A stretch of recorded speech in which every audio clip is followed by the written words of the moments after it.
Hello, I don't think my mic is working. Yeah, calm down. I think It's not lighting up. I know it's different now. It's just sick. Okay, I don't know. Jen, can you hear me? Can you please let me know right away if you can hear me? Because I'm trying to figure this out with headphones. No, I don't hear anything. Can you hear me, Jen? I don't think she can. No, I don't think she can. Can you hear me, Jen?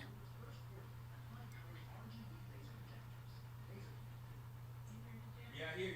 Okay, you can hear me. Now let me see when I play the music. I need to see that.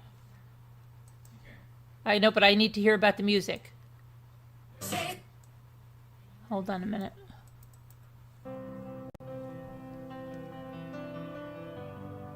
Can you hear that?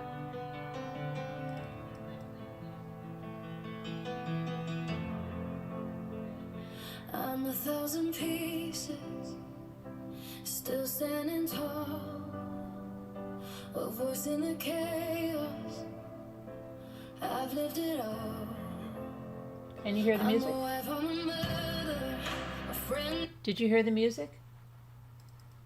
Jimmy, I'm asking you if you can hear the music. Jimmy? Jimmy? What? Can you hear the music? Yes.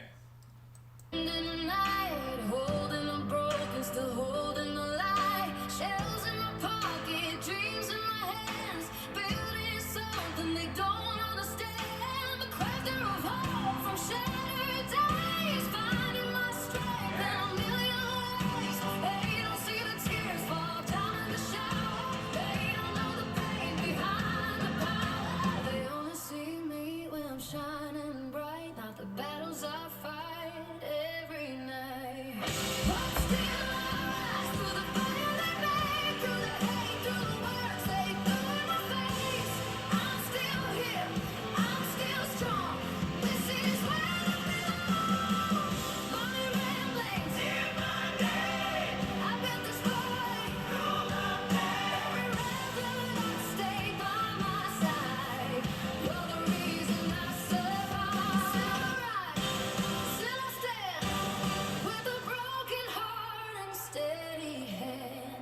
Try to tear me down piece by piece, like I don't deserve a moment of peace. Was it just cause I didn't fit them mold, so they threw their stones and turned so cold?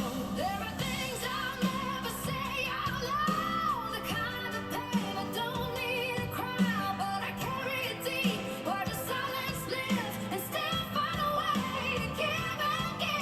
And I smile when I go live, like I'm okay, but they don't see the price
Okay, so it bothers me that I can't see my mic working because it doesn't do anything now.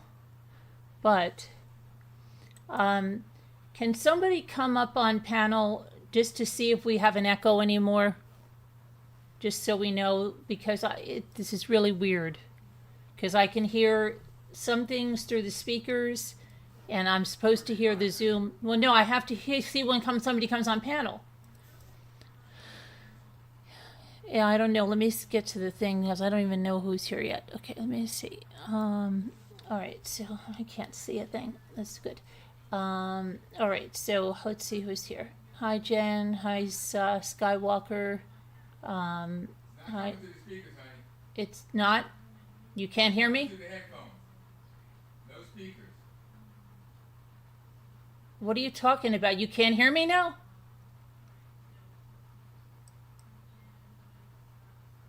I don't know what he's talking about. Hi, Sandra. Nobody's talking, Jimmy, except me. Yes.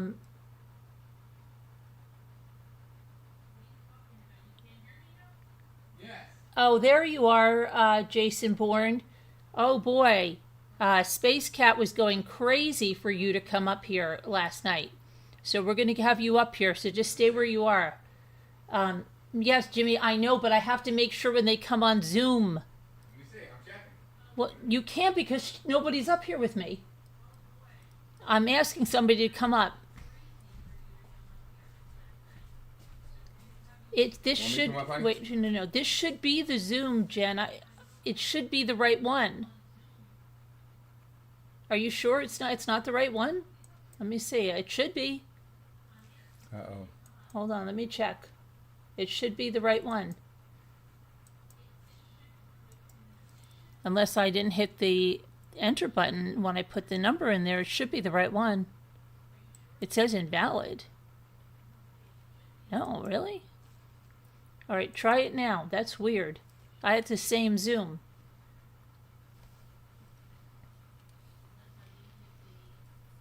Because we had a terrible echo last night. It was ridiculous. And I've never, ever had to wear headphones, ever. And I've had as many as 20 people, 30 people on panel. I don't know what's going on.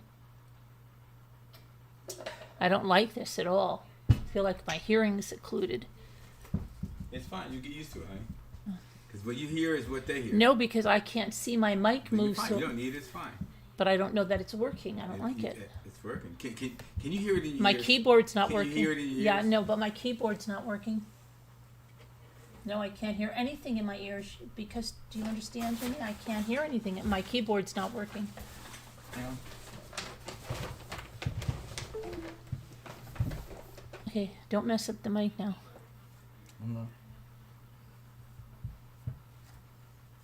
Okay, here's somebody now. I just hear in my ear, but okay, we'll see if there's an echo. Okay, guys, is there now, Jen? You have to talk, the please. monitor off. That's why you're not hearing it. What do you mean the monitor's off? Hey, Carolyn. I don't know. Hey, everyone. Yeah, the monitor is what those things. Okay, let me just hear if they can hear. Please let me. Can you guys hear Jen? Hear me? Can you please let me know right away if you can hear me? Oh no! Hold on, no. That's because I hit this. Okay, sorry. Oh, so you can hear Jen. I can hear her over there. Okay, so she sounds very low to Can you me. hear in your ears? Very low. Well, it's probably a way to set it up. You should Okay. practice that. Let me see here. Tell her to talk so I hear how loud she is. There's no Can echo. you talk to Okay, her? Talk to her. I am talking. Say something, Jen. How Hi, do I Jen. sound now? You sound real low in my ears. But I don't think you sound real low to everybody else. I think it's just me. If I turn this dial, will it turn up the volume, Jimmy?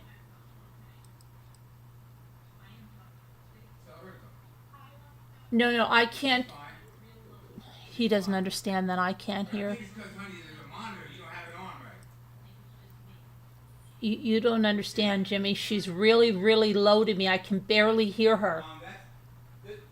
Is there any difference now? You hear yourself. That's the whole point of it.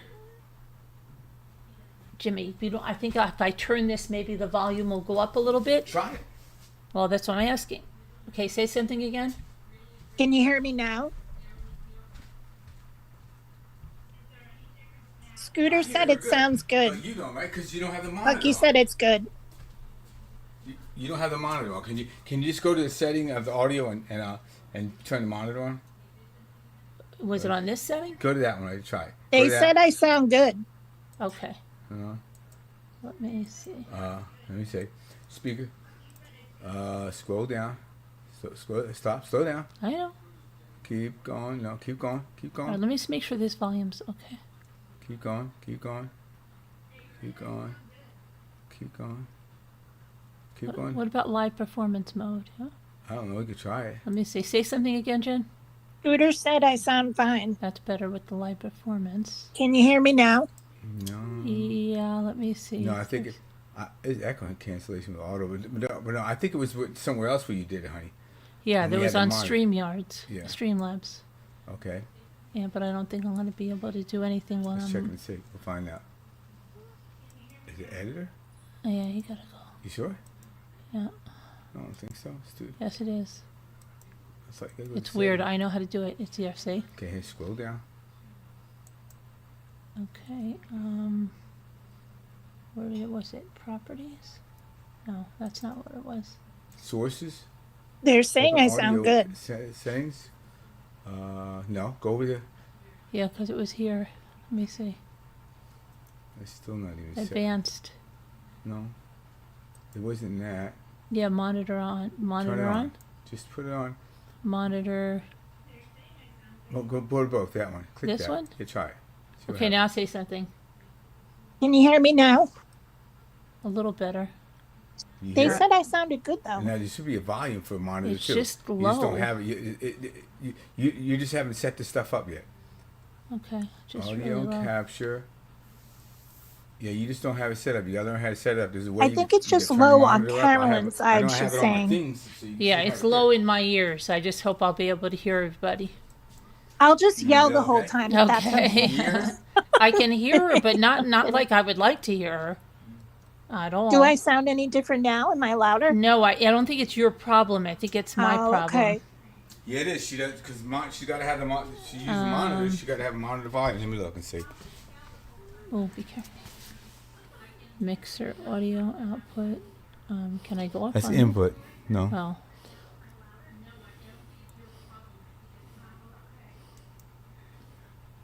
Speakers, Yeti X. See if you can scroll down for that. Oh, you're going too fast.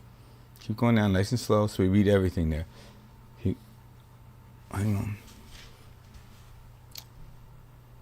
Scroll down. Yeah, no, it's not that. It's just volume. The volume is super duper low. And if I turn that, it's, No, but that's because you're supposed to be monitoring everything. but don't Everything these they have hear, don't these and you don't have it on. some volume on the No, they don't. No, you gotta control it. This is like those are like pure like headphones there, and you have to find out where. What is that audio track right there? Where? Can you hear? No, not very well. The most important thing that you hear. No, well, I don't hear very well. How do you find a monitor? Let me see. Say something again, Jen. Can you hear me now? Turn it up a little bit. Keep going. Say something again. Can you hear me now? That's better. Yeah, that's Did better. you hear? Okay, Can so you hear we'll me figure that now? out 'cause you Yeah, I got- think so. You know, the things we have downstairs that you plug into. Okay, so we now, have Jason, control let on me it for get you that. a number. Okay, but before I do that, I just wanted to say, Savannah, I just wanted to tell everybody what Savannah, in case you missed it, in case you're under a rock. Savannah put out a new plea, and I have it right over here somewhere. Except I got rid of everything because I said, all right, I'll pull it back up. So she made a new plea, and I just want to go over that, and then I'll send the number to you, Jason. Hang on. James, sorry. Okay. Let me go to Savannah. Here we go. This is very weird. It sounds so crazy in my ears. Okay, Savannah Guthrie and her siblings shared a new statement with the people of Tucson, Arizona, thanking them for the support amid the ongoing search for their missing mother, Nancy Guthrie. The statement came from Savannah, her siblings Annie Guthrie and Cameron Guthrie, as well as their respective spouses, and it was shared during the KVOA News 4 Tucson special, Bring Her Home, The Disappearance of Nancy Guthrie, which aired Saturday, March 21st. And it says, and I quote, "We are deeply grateful for the outpouring from neighbors, friends, and the people of Tucson. We are all family now. We continue to believe it is Tucsonians and the greater Southern Arizona community that hold the key to finding resolution in this case. Someone knows something. It's possible a member of this community has information that they do not even realize is significant. We hope people search their memories, especially around the key timelines of January 31st and the early morning hours of February 1st, as well as the late evening of January 11th. We desperately ask this community for renewed attention to our mom's case. Please consult camera footage, journal notes, text messages, observations, or conversations that in retrospect may hold significance.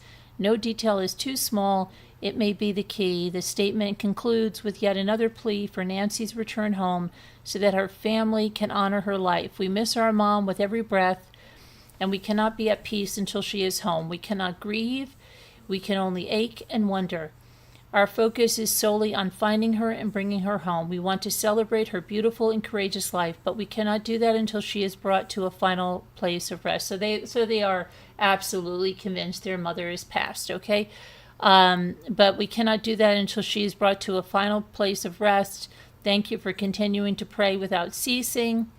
And it's signed the Guthrie family, specifically listing Cameron and Kristen, Annie and Tommaso, and Savannah and Michael. And let's see. So that is the newest thing there. And I guess there was some kind of a special. I don't know. I didn't watch that. Now let me get the number to... let's see. Hang on a minute.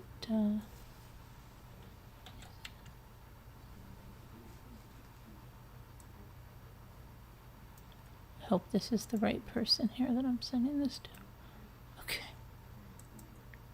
Okay. All right, I'm sending that to you now, James. And let's see. Hi, Heather Snoopy. Hi, Denise. Hi, Two Scooter.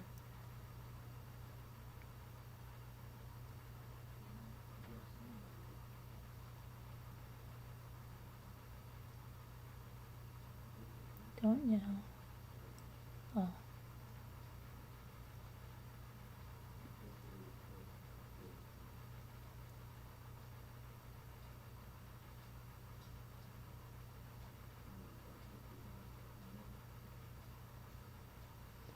Okay, let me get it. So, hopefully you see that link there, James.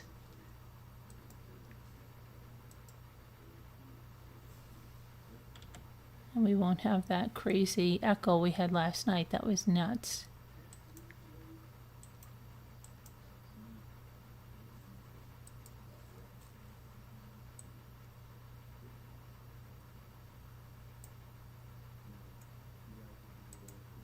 Okay.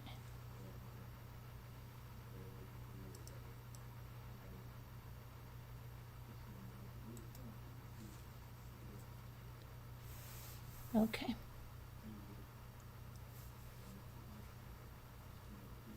Okay, I sent it to you, Jason. You should have it. Right? I hope so.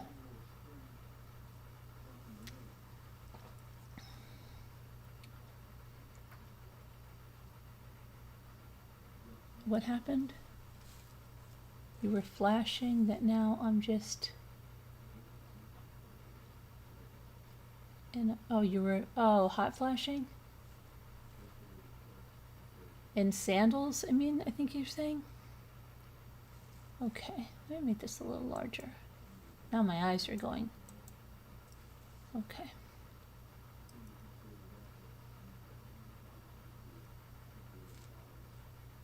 You got the link? Okay, good.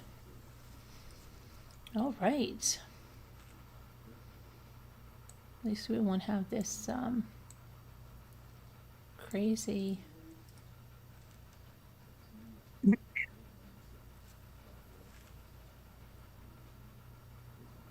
Live performance.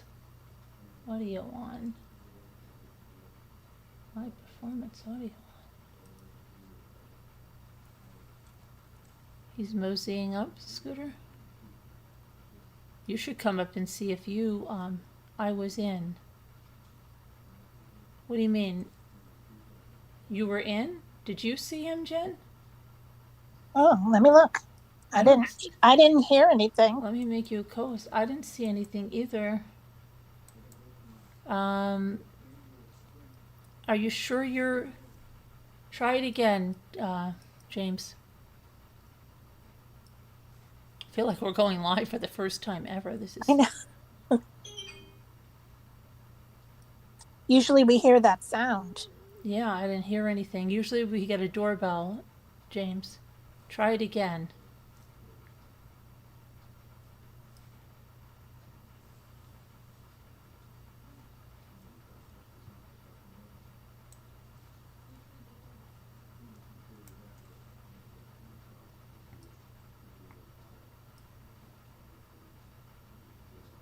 Yeah.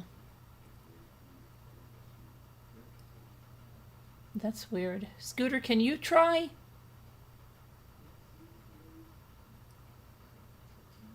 If James can't get up here, you're going to need to try, Scooter.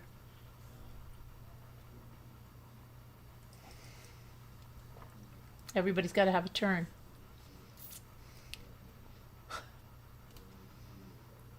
You're going to have to be the fill-in tonight.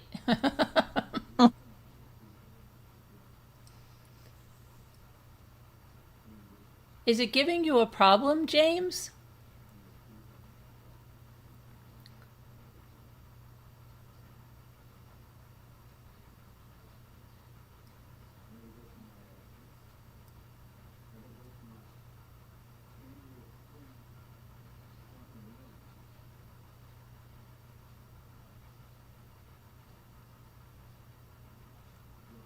I don't know how we would do this if we did this all the time without any headphones, ever. You're almost there? Okay. There's a lot of traffic getting in? Okay, that I heard, right? Okay, that Okay, I just added them. Okay. All right.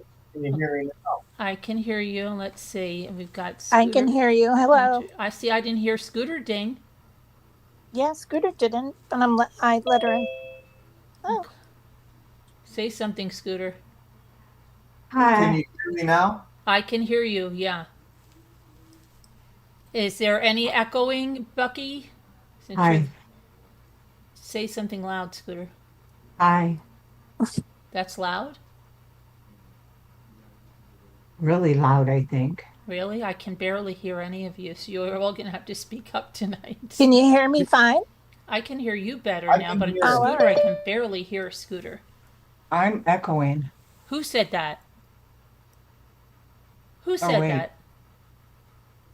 Aren't I? Nobody said that. Bucky There's Ann, another no person echoes. waiting to Bucky come Ann in, said but I don't know who it no is. echoes. That's Space Cat. Oh, okay. No echoes, she said. All's good. Why'd I just hear myself? Maybe, I don't know why, because maybe you have your YouTube on. No. This is James. James, yeah. Turn your YouTube off. Everybody turns their YouTube off. Hi, Okay. Jason. James. James. Yeah. He was Jason in the chat. Well, he's James on panel. Okay. James, what state are you in again? I'm in Michigan. Oh, Michigan. Okay. Is it warm there? Oh, you're by Scooter probably. It's probably you were warm too. Hello. No? It's usually Let- cold there, right? We'll go with Jason. We'll go with Jason. We're gonna go with Jason now? Yeah, we'll go with Jason. Okay. Michigan. Michigan. Okay, let me change your name on screen to Jason. And that way I'll stop calling you James, let's see. And Space Cat, are you It's not here? warm there. I don't hear Space Cat. Does anybody else? Jason. Yes, Hi, I'm here. Space Cat. Oh, there he is. Okay. Yeah, glad to see you back, Jason. All right, very good. Okay. So what did you want to ask him? So you wanted him so bad to ask him. What did you want to ask him, Space? It's not Oh, warm well, yet. No. It's 34 degrees here Oh, right now. wow. Okay. Just to have the Thank you. conversation with Good to be back. Jason, because he's got good ideas, good suggestions. I can follow up with one thing off the top of my head that I asked the group the other day, and I don't know that Jason commented before because I don't think I brought it up the night he was on last, and no one seemed to have any ideas about what this might be about. But I was kind of theorizing that they might be a lot further along on the case than what people realize. And one of the ideas that I came up with, I know you mentioned that you had watched the drone footage. So when the U.S. attorneys and the local DA and other police reviewed the crime scene, are you hearing me okay, Yeah, yeah. Jason? No, my husband's just interrupting. That's all. Oh, go ahead. Okay. I was just wondering if Jason's hearing me okay. Can you hear me? Yep. Yes.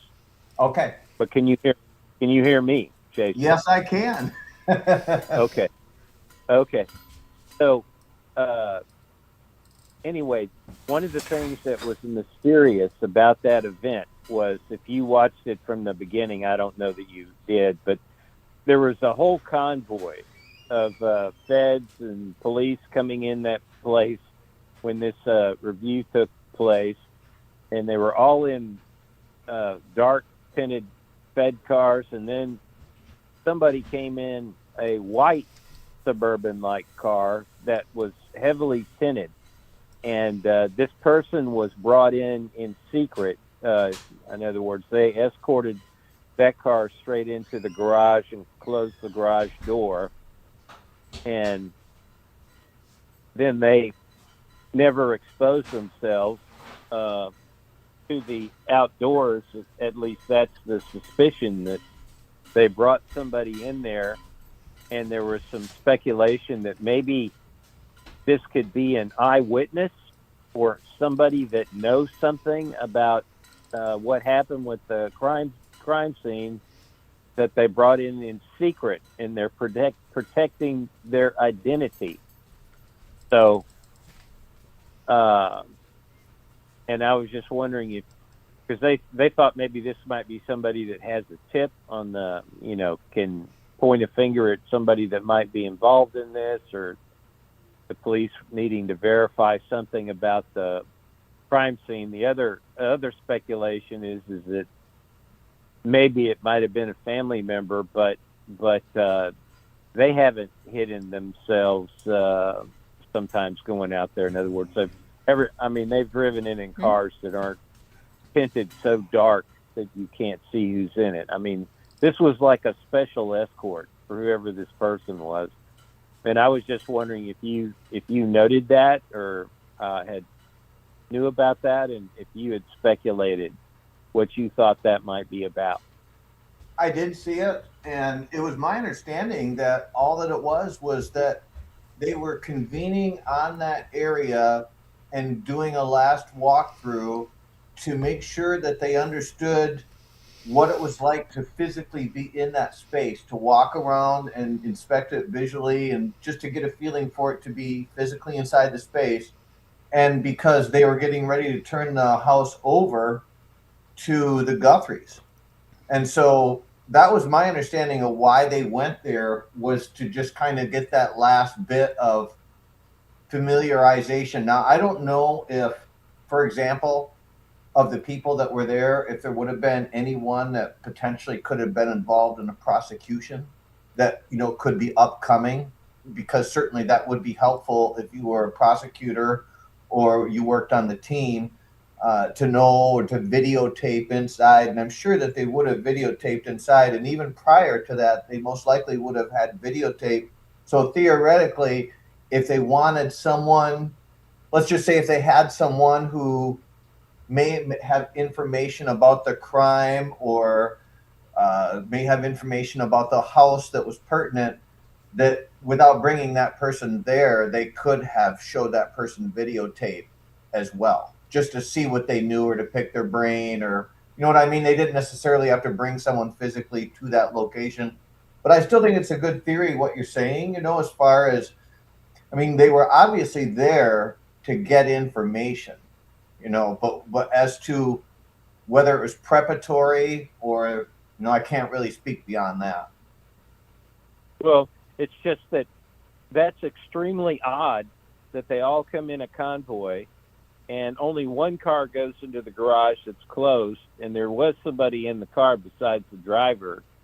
So they're hiding somebody. That's my point. That everybody else, all the other feds and attorneys, just got out of their dark sedans out in the open.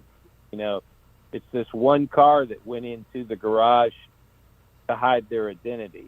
So there's something going on there that they do not want anybody in the media to But get that's any your inkling. but that's your opinion, though.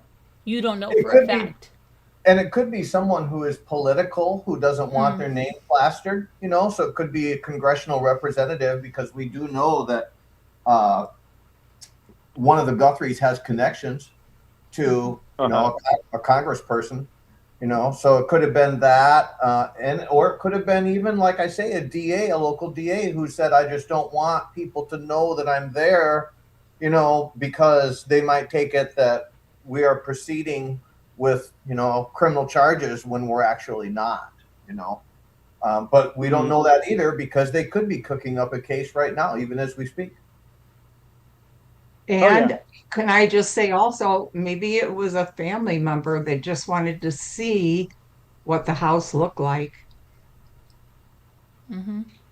Yes, And so, that is that Debbie by chance? That's Debbie, yeah. Hi, Debbie.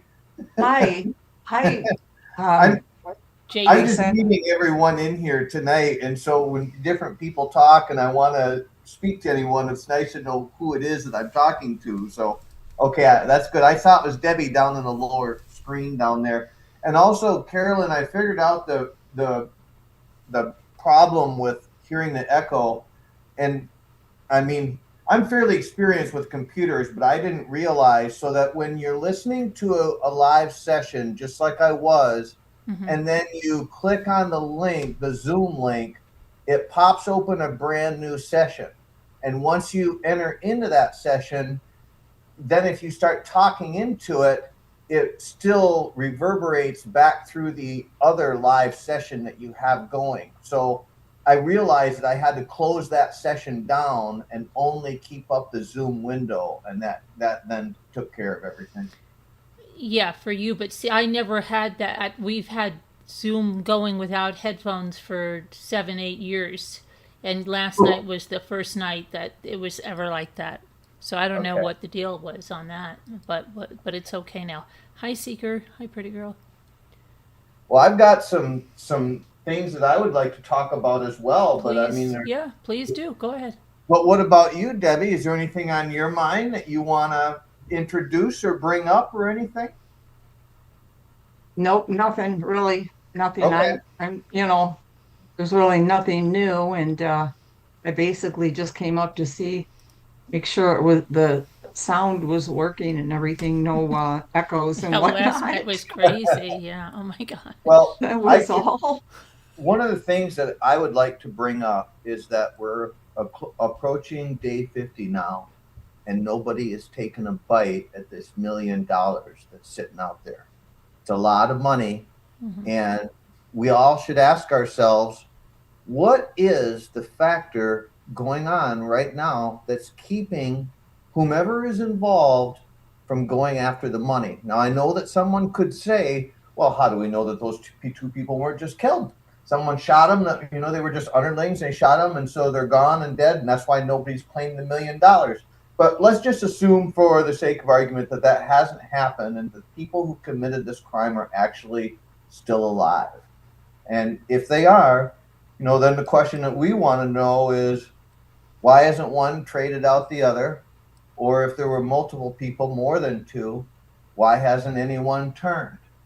I think these are very good questions, because when you have that much money riding on the line, but it doesn't produce anybody who tells, nobody who says, no one who fingers someone else, doesn't that strike anyone else here as significant? Well, because if you have two people that both did this, right, and then you're saying one of them's going to tell on the other one, wouldn't the other one be like, I don't want to do that? Because then they'll turn around and say, and they'll give information that'll show I'm involved, and we'll both end up in prison. Well, let's follow through on this. So let's say that these two people did this and they said, well, we have to go and get rid of the body. So they went and they did that. So they both know where the body is. And so one could say, unbeknownst to the other, even if they wanted, I'm calling the police and I'm going to say that the body is in this location. Now, it doesn't. Now, supposedly the reward can be collected, just not that it leads to a conviction, because that's not what the reward is about. The reward is for the return of Nancy.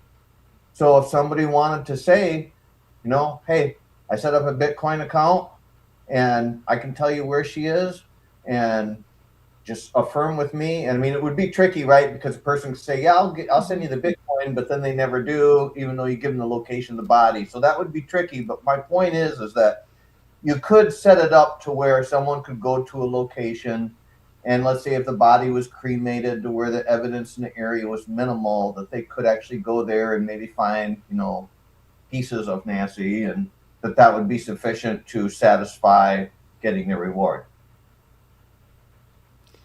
Well, they also said, if you listen to the wording, they said up to. So, what they said, that's worth 200,000, that's worth 150,000, because they didn't say, they really said up to. Okay. So what are the conditions? Did they have a contract that spelled this out? No, right? So you could go and give them the information and they can say, well, we said up to, but you know what? We think your information's only worth 300,000, even though we got our mother back. Because we only got a leg bone in the molar. Yeah. I got an important point to make here, because it goes back to a conversation we had before with Jason that I said Jason made a good point on. And that was the original ransom notes, okay? And there's some debate with others here whether the ransom notes are real or not. But I think the ones that were sent to the local station, and let's just as a given or as an assumption, say that ransom note was real. I don't know about the TMZ stuff, but I heard information from a caller that I still haven't found the quote from the FBI guy, but I've done further looking in the last couple of days. And it seems like there was more unique information transmitted in the note about the condition of the inside of the house or Nancy's condition or whatever, that the police took the ransom note seriously. And the Sheriff Nanos has confirmed this from start to finish. He was on the radio again and said, yes, this is an abduction, kidnapping. The motives or whatever, they don't, that's everybody's guess, but he's sticking to that thing.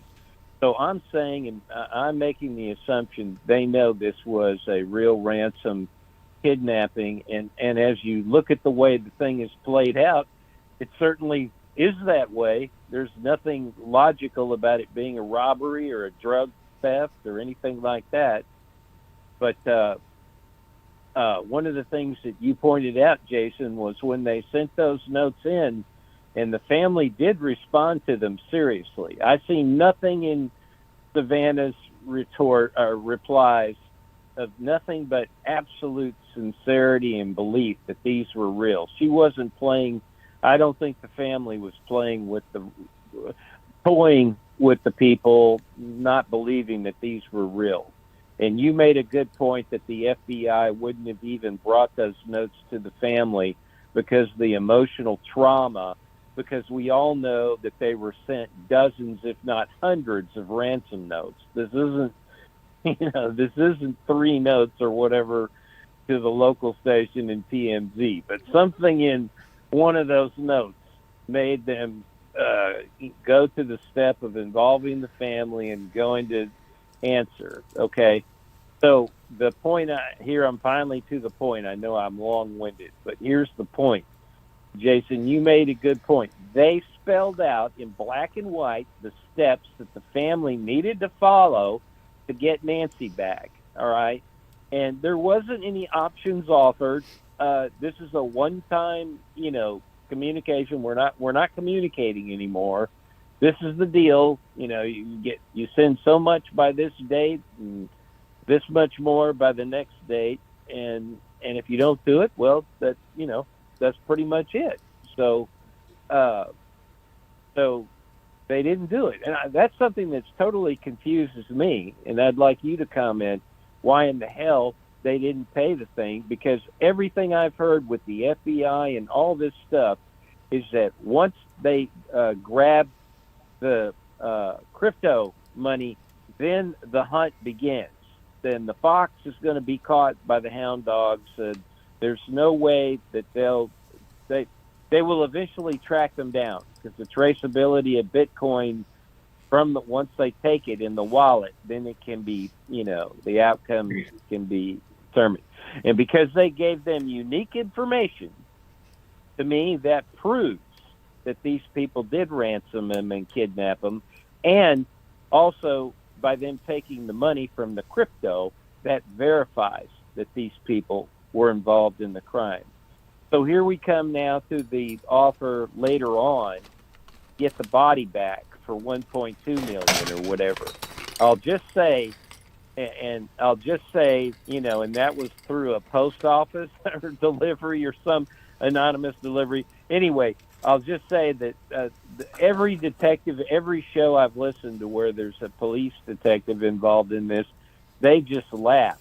If anybody is involved in this crime, thinks they're going to get the anonymous award by turning in the body or whatever, and not be found out as part of the crime, they just don't believe it. Nobody believes that that's going to happen. So that's and my point is that the crypto people, whoever planned this ransom, thought it through. They're not giving the police a chance to track them down. They're not communicating anymore. They laid down the law as to what it was, and and they'll just see this other reward thing as another trap. And if they're listening to these streaming stuff and getting off on all this media, which they likely are, because of the way they transmitted the ransom notes to all the media outlets, they're going to assume they're listening to places like this. They know very well the police the FBI is confident if they take the reward money like that, they'll be tracked down and caught. So you raise a good point, and I was thinking along the same lines that you are, and that is that. So we have Savannah Guthrie, who easily has the money to pay the ransom. They have the money to do it. And so the main question I would expect from all of us here is that we would be wondering, well, you've got the money to do it. Why didn't you? I mean, the ransomers said, we're sending you a letter. We're giving you the instructions. We're proving to you that we are indeed the ransomers. We want you to send the money to this address. Okay, so now we know that the FBI did get involved, right? Because they were the ones that had to determine whether the letters were valid. So they determined that they were valid, and then they went to the Guthrie family and they said, here is what we have, received. And so in my thinking is that Savannah probably desperately wanted to get her mother back. And so did the rest of the family. They probably were willing to do anything. And it's my guess that the police said, you don't put money out there unless you get proof of life. Like, you don't do that. And I think that law enforcement, and because I watch all these other law enforcement takes of this, and they all seem to laugh and scoff at the fact that unless proof of life is shown, well, then the ransom letters were never real. So it's basically almost like they were telling them that we need to see them show proof of life before we're going to tell you to go ahead and put this money out there. So I think they actually told the family to not do it, just because that this is the tricky part, is because it goes back to what you just said a second ago, is that, so if you were the FBI and they did have the money, you would think the logical thing that you would say to the family is, well, yes, it's unorthodox, and yes, this normally isn't the case, and yes, we normally would expect proof of life, but since you're ready to pay and we don't have proof of life, let's just go ahead and pay anyway, because as you just said, Scooter, that they can trace them after the fact. So once the money has been deposited in the Bitcoin account, then we can unleash the hounds and find out, who got the money. So it's a good question as to what was going on, as to why it didn't happen. Now, I really do believe that when you look at the reactions of the people there, just like we talked last time, this family was crying. Their faces were in anguish. I mean, they were begging for their mother. And so they obviously took the ransom notes as real. And even this brother came on separately and pled to the ransomer, please, tell us how, we're waiting for you to communicate with us. That was the other part that I wanted to get into as well, is that, so when the brother came on, and you do remember that, right, Scooter? I think his name is Mark. I'm So not the one I go by. really. I think I'm that's going. Carolyn. What's his You're name? talking to me. When you're talking to me, the other gentleman, I go by Space Cat here. Space Cat. I'm sorry, Space Cat. So Space Cat, is the brother's name Mark? No, Cameron. Cameron. Oh, right. So when Cameron came on and he said, "We're waiting to hear from you," basically it was putting the message out there that we're waiting to hear from you and we're ready to proceed. And my point is that the family had already heard from the ransomers. They had already been given instructions as to how to communicate and what to do. And so it was already made clear. So when Cameron had to come back on and say, well, we're waiting for you to communicate, it's almost as if the FBI said to Cameron, listen, you don't follow their lead here. We're going to set it up to where they have to follow your lead. In other words, you tell them how you're going to get them the money, and you set it up to where, and it almost sounded like they were trying to encourage them to have a communication, with digital lines or phone lines that were connected to the house so they could be traced, which is what the ransomers did not want to do. They did not want that kind of contact. And that was why they used the third parties, in my opinion. But anyway, to get back to your main question as to why, it wasn't done, why wasn't the ransom paid, and why didn't the FBI proceed? And, I just have to say they must have said that we don't have proof of life, so therefore we cannot recommend that you do this. And that the Guthries must have went and bought into what the FBI said, because you'd think the family has the option of saying, yeah, we understand what you told us, but we're not going to go along with it. We want our mom, and we're going to throw that money out there anyway. But it sounds like they didn't do that, and instead they opted for what the FBI said. And what ended up happening, and in my opinion, is that the ransomers said, we're bailing. We don't want any part of this now because she's dead, and this is a homicide, and it's going to be a lot worse for us if we get caught. But I've had the floor now for at least 10 minutes. Okay, So- and I'm going to say something now, okay? Because Yeah. I took some notes. Hundreds and thousands of ransom letters. Never heard anything of that nature. That they never ever said they authenticated these ransom notes. In fact, they said there were some things in the ransom notes that made them feel that they came from another country, like the U.S. dollars, and heard that that. they didn't seem real. Okay, my take on it is they didn't pay these ransoms by the due dates, either one of them, and then they made another video and said, we will pay. And I think that was under the direction of the FBI to see what would happen with another suspect. If they made the suspect think they believed ransom notes, he, she, they would think, they're not on to me. They're thinking that this ransom note is real, so I'm good. And then waited for him to do something to flush him out by making him think they're believing the ransom notes completely, because there was never any money put up. And at the last point, they didn't even want proof of life. They wanted their mother home, but I think that they were put up by the FBI to say that, because I think the FBI told them, look, these do not look authentic. There's certain things, but we don't want to put that out here. So that's why they didn't pay. And so that's my take on it. I think the ransom notes are completely unrelated. They're someone either in another country trying to make money or whatever, trying just to capitalize on this. That's my take.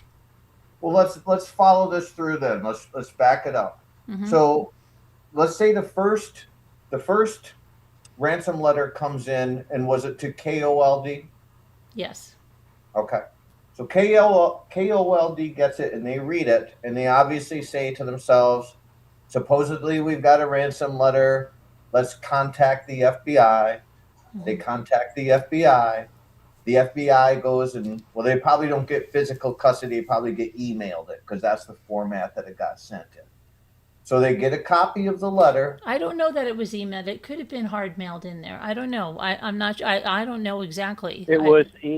I know more about this. It was emailed into the newsroom by the email account, and just to be clear, very few people. You were speculating, Carolyn, that lots of people read the note there. Even the lady that was reporting on it, that went to CNN and all that, the main lady Coleman, she swears. Well, she said on air that she never read the note or saw the note. She just knows of things that the minimal amount, because their legal department or whatever took the note right. In other words, they get a tip line or whatever, and so they have people that are experienced with getting, I guess, criminal tips or, how to handle stuff like that. And so they said that was sent off immediately to the FBI, and they talked to them. But even the news reporter that was reporting on this, she did not read the I note. just have to say something that's incorrect, and I'm going to say that because I'm reading it right now. Well, Arizona. Let me she have said that on air. She said it on air on CNN. I'm so quoting you can her. listen. Okay, you keep talking. Yeah. Go ahead. Just Go ahead, go Carol. to CNN and Aaron Burnett. I don't. I'm said trying that to give you Aaron- the quote because she spoke. Okay. Go ahead, Carol. Doesn't matter. I heard what she said to Aaron Burnett on CNN. No, I She can't did get a not. word into She it. did not read the note. Did not read the details of the note. Right. Anyway. we got that point, but let's hear let's hear what Carolyn has to say to your point. Arizona anchor Mary Coleman, who saw the alleged ransom note, spoke with the Jenke, the FBI agent, about the note. She saw the note and she commented on the note. And she said there's only so much she can say about the note. She can't give that out. She 100% saw this note in its entirety. Okay. So I don't know where you're getting that she didn't read this. Who is that quote from? That's Mary Coleman, the anchor. So who wrote the article? It's all over. There's a CNN. There's But let's go ahead. Well, anyway, I don't want to debate this point. I just told you I saw this last night. I saw it. You can go there and watch the interview yourself. And Erin Burnett asked her that directly, and she said, "No, I have not read the note." He asked her specifically, and she said, "No." Okay. So there. Well, regardless, though. But regardless, though, I mean, so let's just say that we're not totally exactly perfectly clear on what happened there, but we can say that we know for a fact that the FBI did get the note. So they've got the note now. So we're taking it to that level where they're examining the note. And they happen to see that certain things inside of the note appear to be indications from the ransomer that the ransomer is dropping hints, letting them know that I am the real person and that I'm saying that X, Y, and Z is going to be at this location. And if you go there, you're going to see that this is the case and that you will know that I am not a hoaxer, that I am a real ransomer. So follow me through for a second. So if they read information in that letter that led them to believe that there were physical things at the crime scene location that only that abductor would know, do you think their next step was to go to the location and to verify that? If they didn't know it, but if they're talking about an Apple Watch, okay. So Carolyn, so let's just say, and let's follow through. I'm just throwing a hypothetical, but let's say that in that first letter it said that you're going to find an Apple Watch. It's going to be at the foot of the bed. It's going to be right up near the right leg of the foot of the bed. You know, very specific, right? Something that nobody would really know. You couldn't really guess that. Well, here's I have the quote from Mary Coleman. I just put it in the chat. Mary Coleman, the anchor of KOLD. Coleman reported that the note was sent through the station's main news line. She stated in an interview that the note contained very sensitive information and specific details about the home and what Nancy Guthrie was wearing that night. The note was initially received by local Arizona media and was later shared with investigators. It demanded a ransom and set deadlines, which led the FBI to become involved. Okay. Coleman noted that it was clear to her, after a few sentences, that the details were specific and it might not be a hoax. The station immediately turned the note over to law enforcement. So she definitely read that letter. And I think it's fair to say, hold on a second.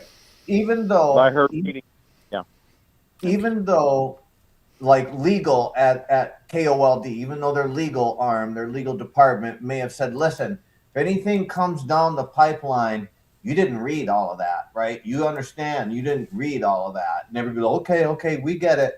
Because there might be liabilities that they open up that they knew about certain information. So the legal told them, listen, mum is the word. But we could say probably from a rational, common sense perspective, there were probably at least a few people there who read it in its entirety. Mm-hmm. Would that be fair to say? Yes. And Scooter? Yeah.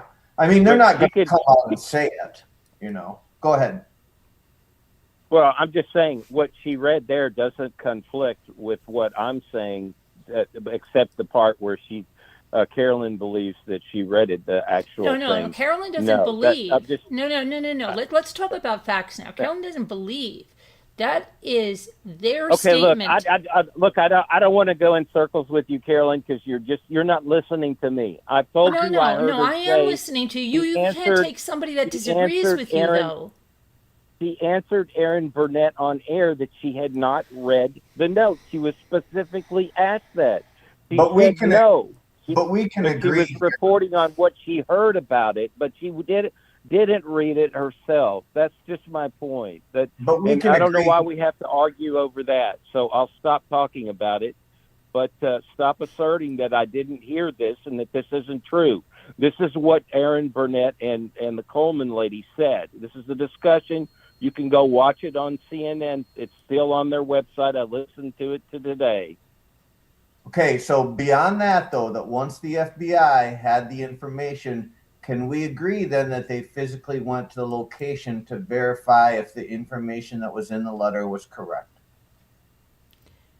I agree. They would either know that already, or they would verify it. Okay.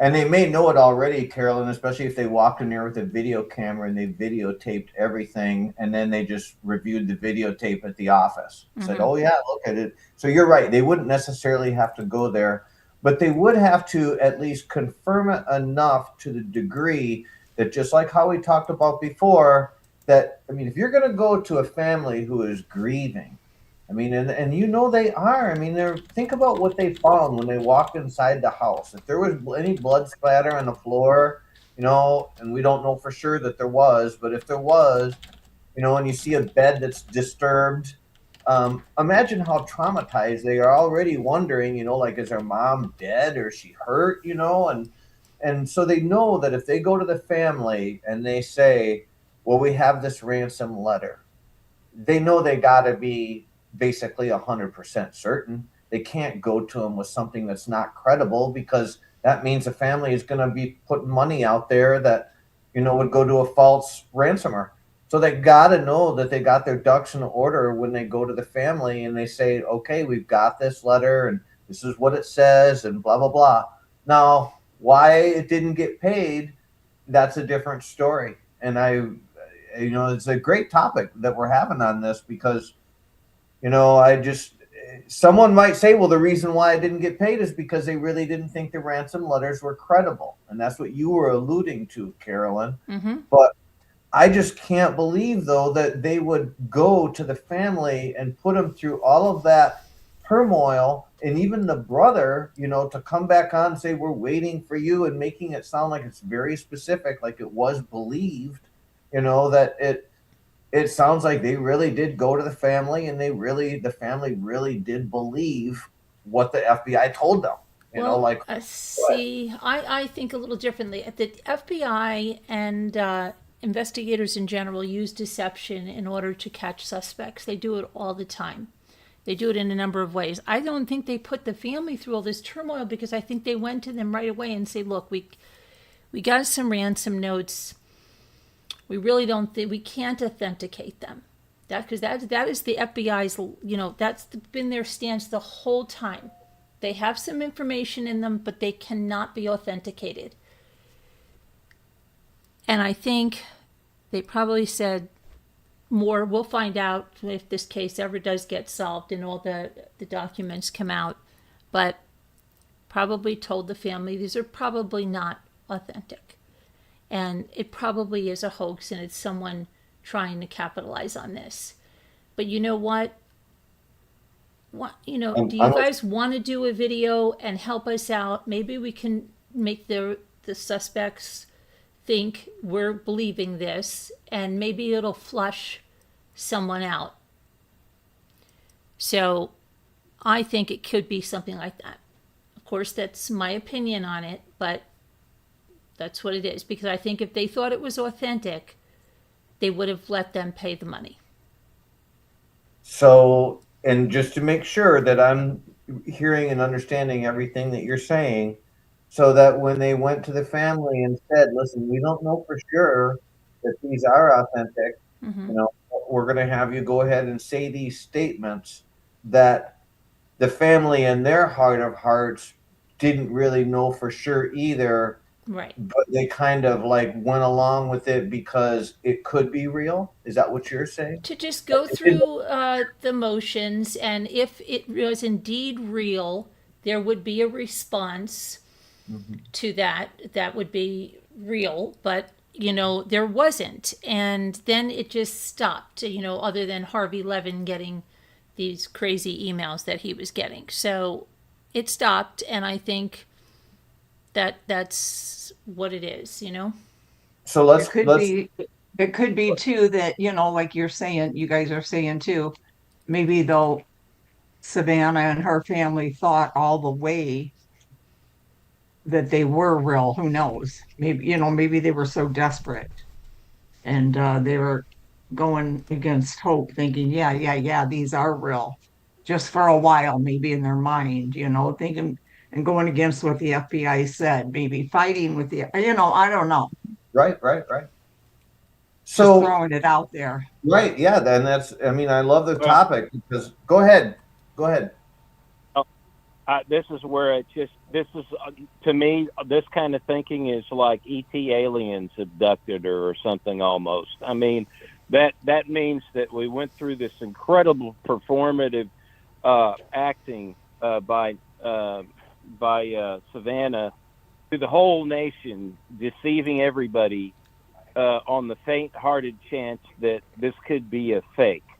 And we only, we got 4 million on the line. She's worth over 40 million. NBC would have given her it's like pocket chain. Would have given her the 4 million if she needed it. They're going to make so much money anyway. It's just there's no financial sense of this at all.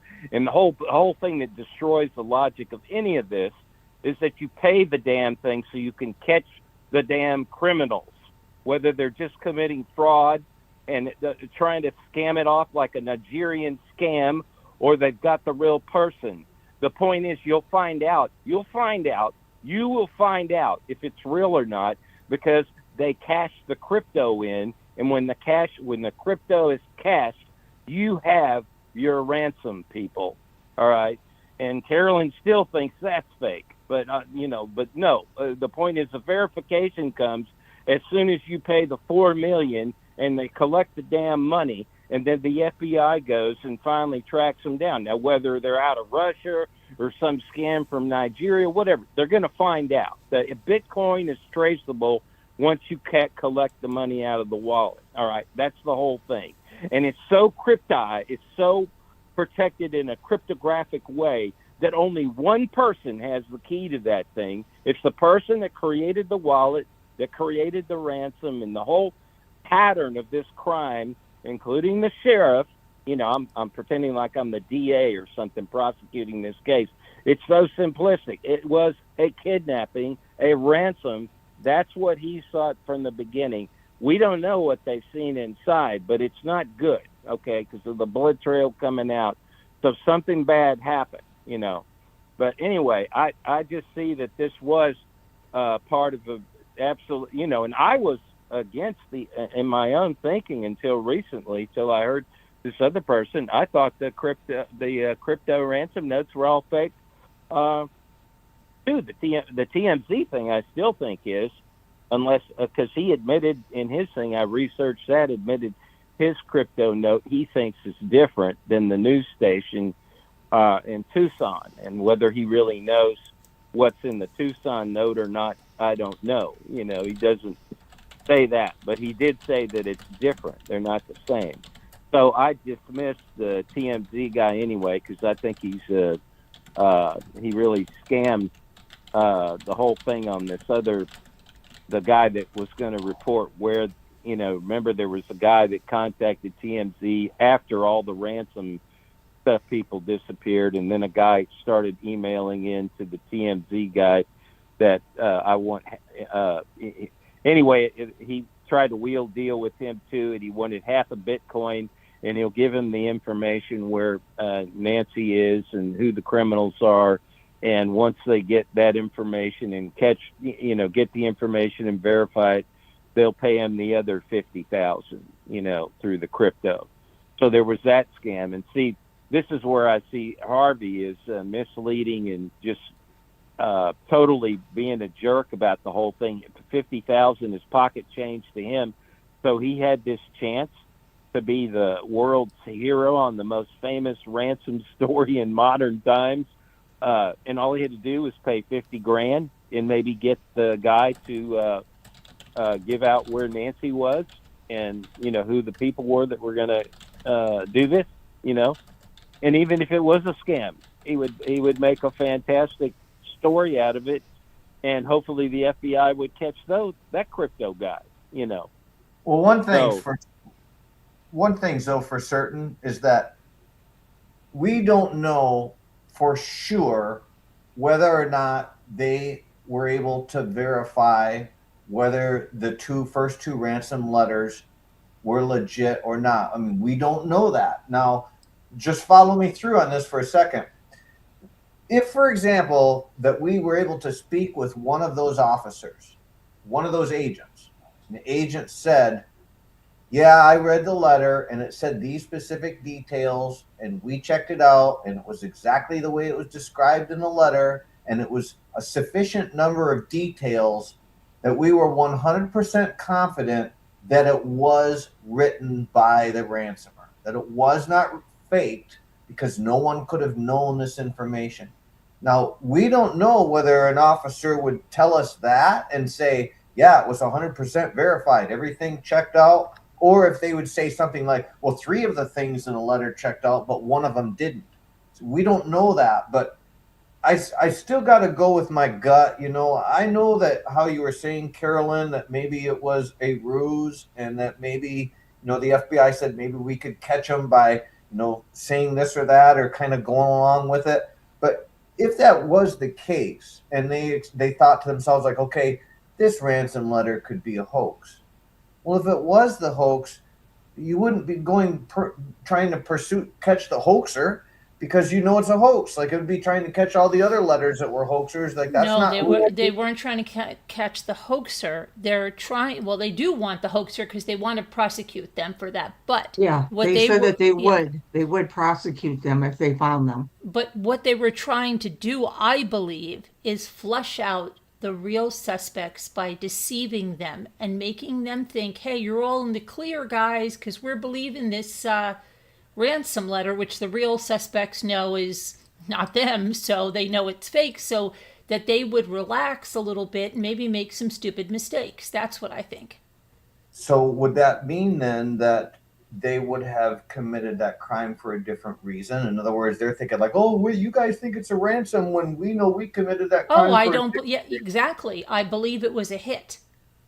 For what purpose? Because Nancy Guthrie stood in the way of something. Whether I've gone over various scenarios. It could have been something that she stood in the way of a long time ago that somebody is just exacting revenge on now. Maybe she was voting against something they wanted to bring in. Maybe it's something more recent, maybe something from a long time ago that this person has ruminated on for a while now and, just wants to get her now and either hired hitmen from Mexico or something just to get her out because it was something that she stood in the way in.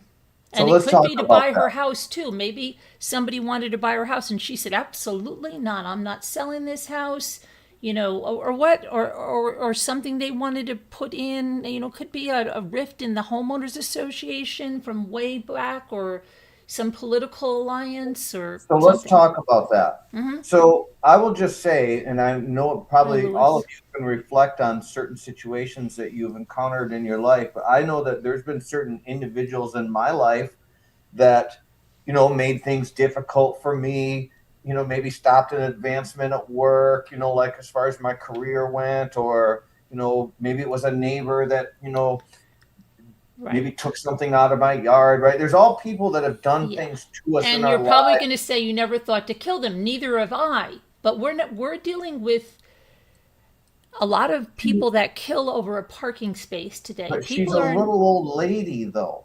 She's a little old lady. but I maybe mean, who's this gonna want isn't. to kill her?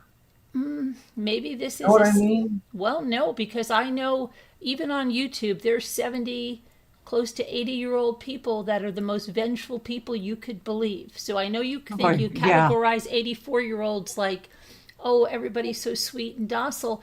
No, this could be a 75-year-old man who's hell bent on revenge for something this lady did. Okay, well let's work on that. So if it was somebody that was fairly well, like I know you did say maybe it was somebody from a long time ago. Well, that would be harder to trace. But if it was somebody with a recent beef or somebody who interacts in her life, that's all going to be borne out by the geofencing. I mean, those are like the phone calls, especially. I'm not saying that elderly people are not very good with technology, but if someone is going to make a mistake with not realizing digital footprints, it might be an elderly person because that person wouldn't really understand what the full scope of investigation was that they had to sniff people out. You know, like whereas a younger person might be really up to snuff on technology part.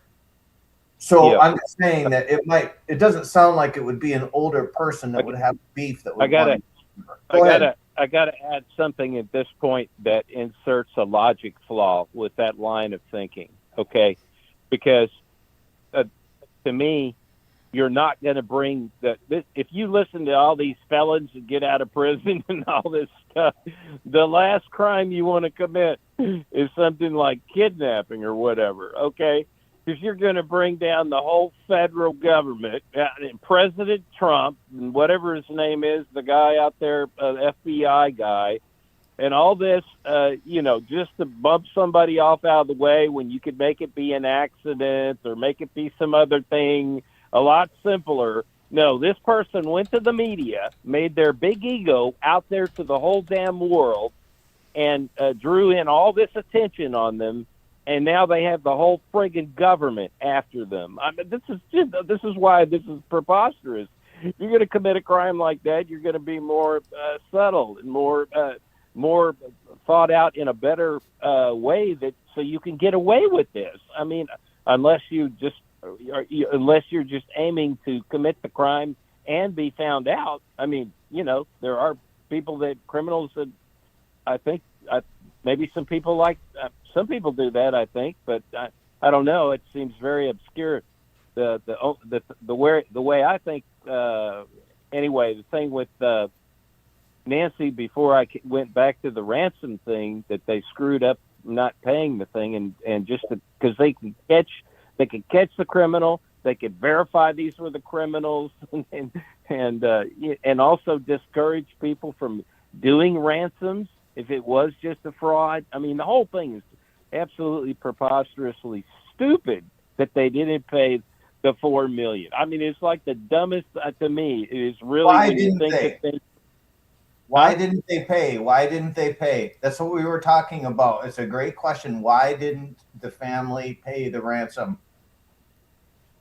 Yeah, and all I can think of is you hear that law enforcement is very have a lot of animus and discourage of criminals getting rewards for getting away with crimes, and so there is this this influence. I've heard detectives, I've heard these FBI detectives say that in these shows, the streaming shows. They don't like the idea. They discourage often to pay the ransom stuff, but.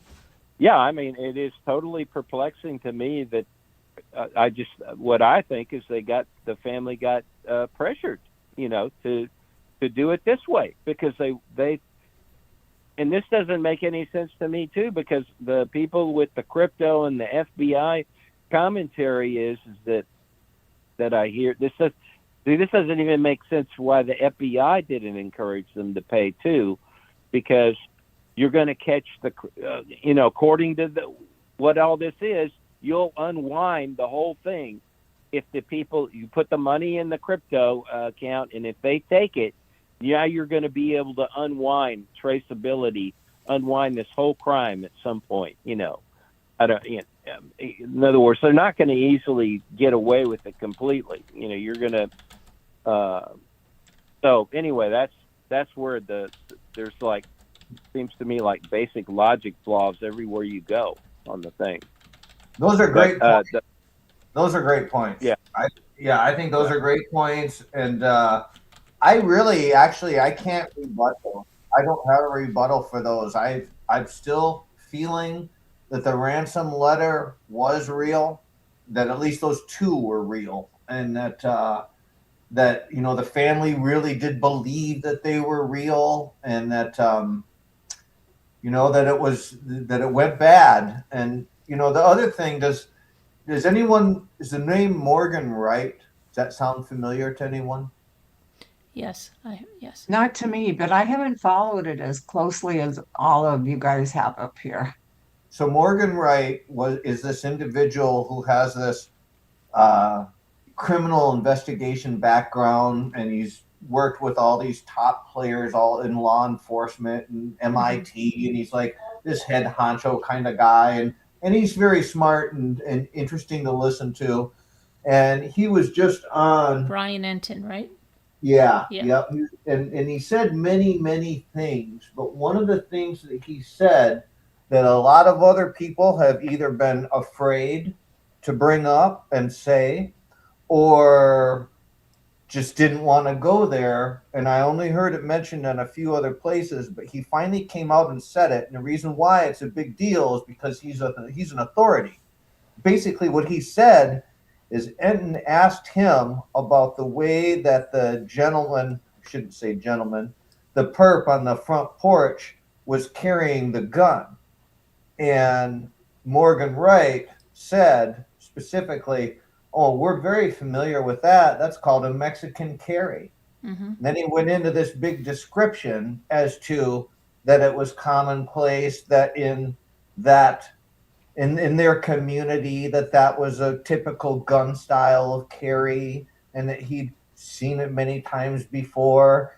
And there was, in my opinion, in the media and in even experts that I have seen on TV, like this Dr. Gary Bergato guy who seems to really claim that he knows a lot of things, and he didn't bring up this Mexican carry even once.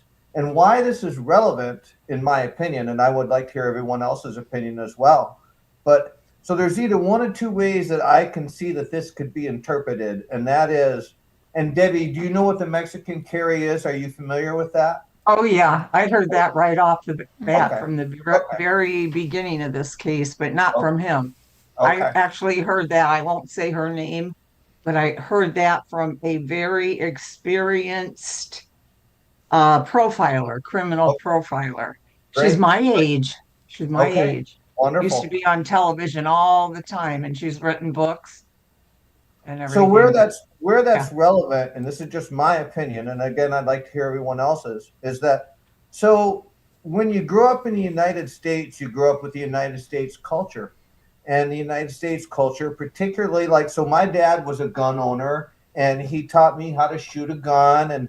And when I got, 14 and 15, he's like, "Oh, it's time to go to gun classes and get a permit and, for deer hunting and blah, blah, blah." And so I went through all that and learned how to carry a weapon and all those kind of things that are associated with American culture and the way that we carry our guns here. So no one taught me that this is how you carry a gun. Now I actually have a friend who is like a firearms instructor kind of guy, and so he has to instruct people how to carry their weapons. And I mean, the holster on the side is the common carry. This is what you are taught in all your weapons permitting everything. There's none of that taught in the United States anywhere that you carry the gun in that way. And there's a lot of reasons. One of them is for the safety factor because it's pointed at your privates. But the other is that it's just not a safe way of carrying the weapon overall. It's kind of like a Wild West kind of carry.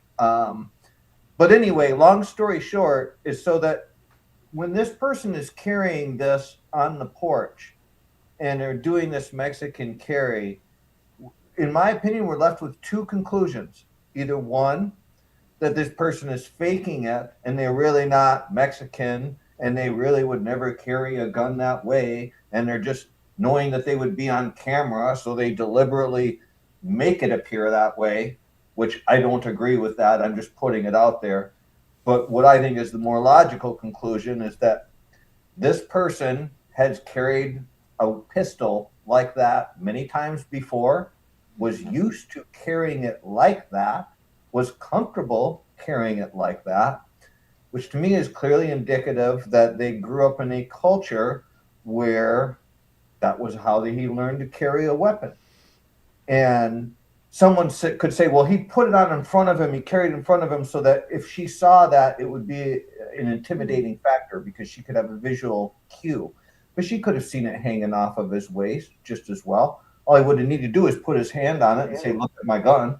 My point is that the fact that he has this Mexican carry, to me, not only, the thickness of his eyelashes and the fact that he does look Hispanic, but the fact that he has this Mexican carry, man, it just strongly makes me think that it's somebody associated with Mexico or like a gang of Mexicans that are associated with that type of gun carry culture. What's everyone else's opinion? Well, according to the lady I watched, though, she said hardly anybody carries that way, that it's to her, it seems somebody really inexperienced. Debbie? Just saying. Well, I can comment from so-called experts in the, people that deal with the cartel down in Latin America. I don't know which countries it's specific to, but there are certain gangs that is a way of carrying the pistol, the weapon. In other words, that's why it's called. Well, I guess it's Mexico. That's why it's called a Mexican carry. So I mean, this is not an uncommon thing that happens with the people that are into the drug dealing and guns or criminal activity down there. That's absolutely true. The thing that made me sort of he's so bound up in the type of gloves and everything he is wearing, he's not even able to really handle and shoot the gun with the way those gloves look. I don't think you can fit your finger through the trigger or anything. I think he had it up there also to keep it so he doesn't drop it, lose it. It's right there. Maybe for an impression to make on the lady too, when she wakes up and sees him, that he's got the gun. But the other thing that was odd about it is that people were debating whether the guy's right-handed or not, because he had it inserted, and this makes me think he's might doing this more for show or just as a convenient place to keep it with all his being bound up and everything. He wants to keep his mind on that gun and not lose it and have it right there, and have it for show too. I think he's left-handed, all right? And people were saying that he's right-handed because of the way he's got the gun in the holster. But if you look at his right hand, and I still think he could have an injury in his right hand. It all looks kind of swollen up to me, and he doesn't use it in a malleable way when he's trying to get the camera off with his right hand. So all that's very suspect. But when he goes over to pick up the foliage, the plant matter to cover the camera, he's using his left hand for it. And that's the main manipulating thing, that he bends down to pick it up, and then his right hand is used to sort of gather the plant stuff together, but he's using his left hand to do it. So anyway, that's do you think he's Hispanic? Oh yeah, I think this person's Hispanic. Do you think he's from this country? Well, if this is a hired job where you're hiring somebody out, there could be, there is obviously this underworld of connections. I mean, even people that are just living right in the area there. Undocumented? Just with the suspects they picked up, they like interconnect. And I'm not saying they committed the crime, but if you just look at Luke and the people he's connected with, and Kayla, and Kayla's boyfriend, William, who's been in human trafficking and they're all in drug dealing and stuff. But people that are involved in human trafficking, and that Kayla's boyfriend ran over an elderly 80-something-year-old lady on the highway, in an so-called accident, and killed her. But I'm just, I mean, just with the inner circle of people that you're exposed to in this thing, I think there's lots of people that have connections down to Mexico there, right in the area, that live within the Luke guy lives within a mile. Those people live in. So there's connections to get Carolyn? somebody. Yeah. I think Luke lives 2.5 miles away, doesn't he? And I think he already had his DNA in CODIS, and the sheriff did say he's moved on from them. I don't know. But I want to say a comment about that since you mentioned it. Moving on doesn't mean you're cleared, like he's talking about Tommaso and Annie. Moving on just means we're moving on to the next step, whatever that is, and they still have their phone. So they haven't given back Luke's phone when he did his interviews and stuff, and they hadn't given it back to the Carlos guy either. But these guys, I don't. Well, it's just no hard connection to get somebody involved from south of the border down there. Are you kidding? There's got to be a lot of these criminals that came up here illegally, living in the Tucson area, that are available. Right, they're sort of trapped. You know what I mean? I was asking they can't you. do. That's what I was They asking. can't You. do The person might be undocumented. Well, Or but I mean, also they can't do their standard crossing. They're available for for a variety of different crimes that might allow them. They would do something up here, whereas before, with the border being more open, they would be doing stuff back and forth with the border as far as smuggling and all that. But now they might be sort of stuck up here and need to get other kind of jobs like this could be. I did want to say one other thing too, Carolyn. I want to hear what you have to say, but just very quickly, so my experience with guns, so I came through an experience of guns because my father was a hunter. And so that's how I learned about guns. And so there's really only a few ways that you become acquainted with guns, or that you want to become acquainted with guns in life. And for example, one of them would be hunting. I have a cousin, for example, who doesn't hunt at all, but he decided a few years back that he wanted to get a gun for self-protection. So there's that reason that you can get a gun, or your right to bear arms. But there's the other reason that, is the nefarious one, and is that people acquire weapons so they can commit crimes. And that is an entirely different class of person.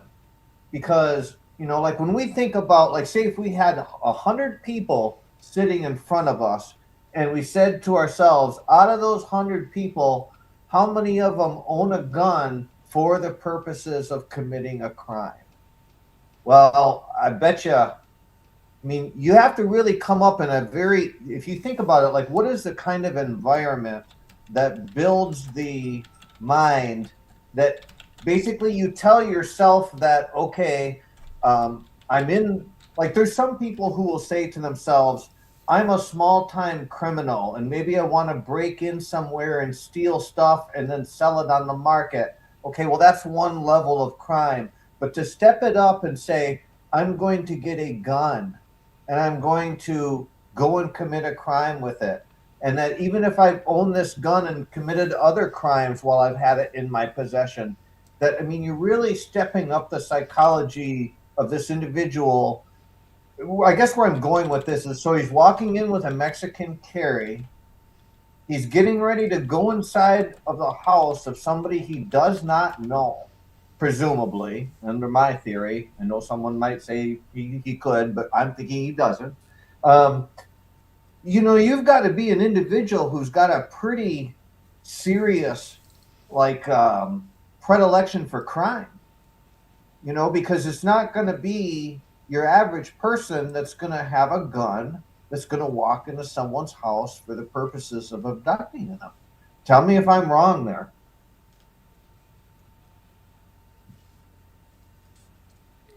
I, I don't know. I think there's a lot of people that have access to guns and have guns either legally or illegally. A lot of gang members. And somebody asked, could it be a gang initiation for MS-13? I just looked up MS-13. They don't have a high presence in Arizona, but I'm sure there's other gangs there that do. Yeah, you know, I mean, So you're growing up in that culture where the gun is part of your culture. Yeah, right. yeah. And that would be the kind of individual that we would expect, right? Because you've got to have, Yeah. I mean, I don't want to use graphic terms, but you got to have some serious genitalia to be walking into a place. I mean, that's not going to be for the squeamish person No. to walk into a place and think that if it got nasty that you're going to use your gun and you might kill someone, you know. But there was a good point brought up about, you know, like, well, was a gun really intended to be used because the gloves would have maybe prevented the fact that, I mean, it would have been impossible to do a quick draw with those gloves on. You agree, Scooter? I wouldn't think you Yeah, could. I don't know. I really don't know. Those gloves looked, you know, pretty sloppy. Couldn't do much with those, you know. Mm-hmm. Yeah. Well, Carolyn, do you think the Mexican carry, you know, now that someone, I mean, I guess, you know, Scooter's saying that she heard it already, you know, in the beginning from a very good Yeah, yeah. profiler. I think we But all, well, I know I did as well. I mean, that was one of the first things that they said. Yeah, Yeah. yeah.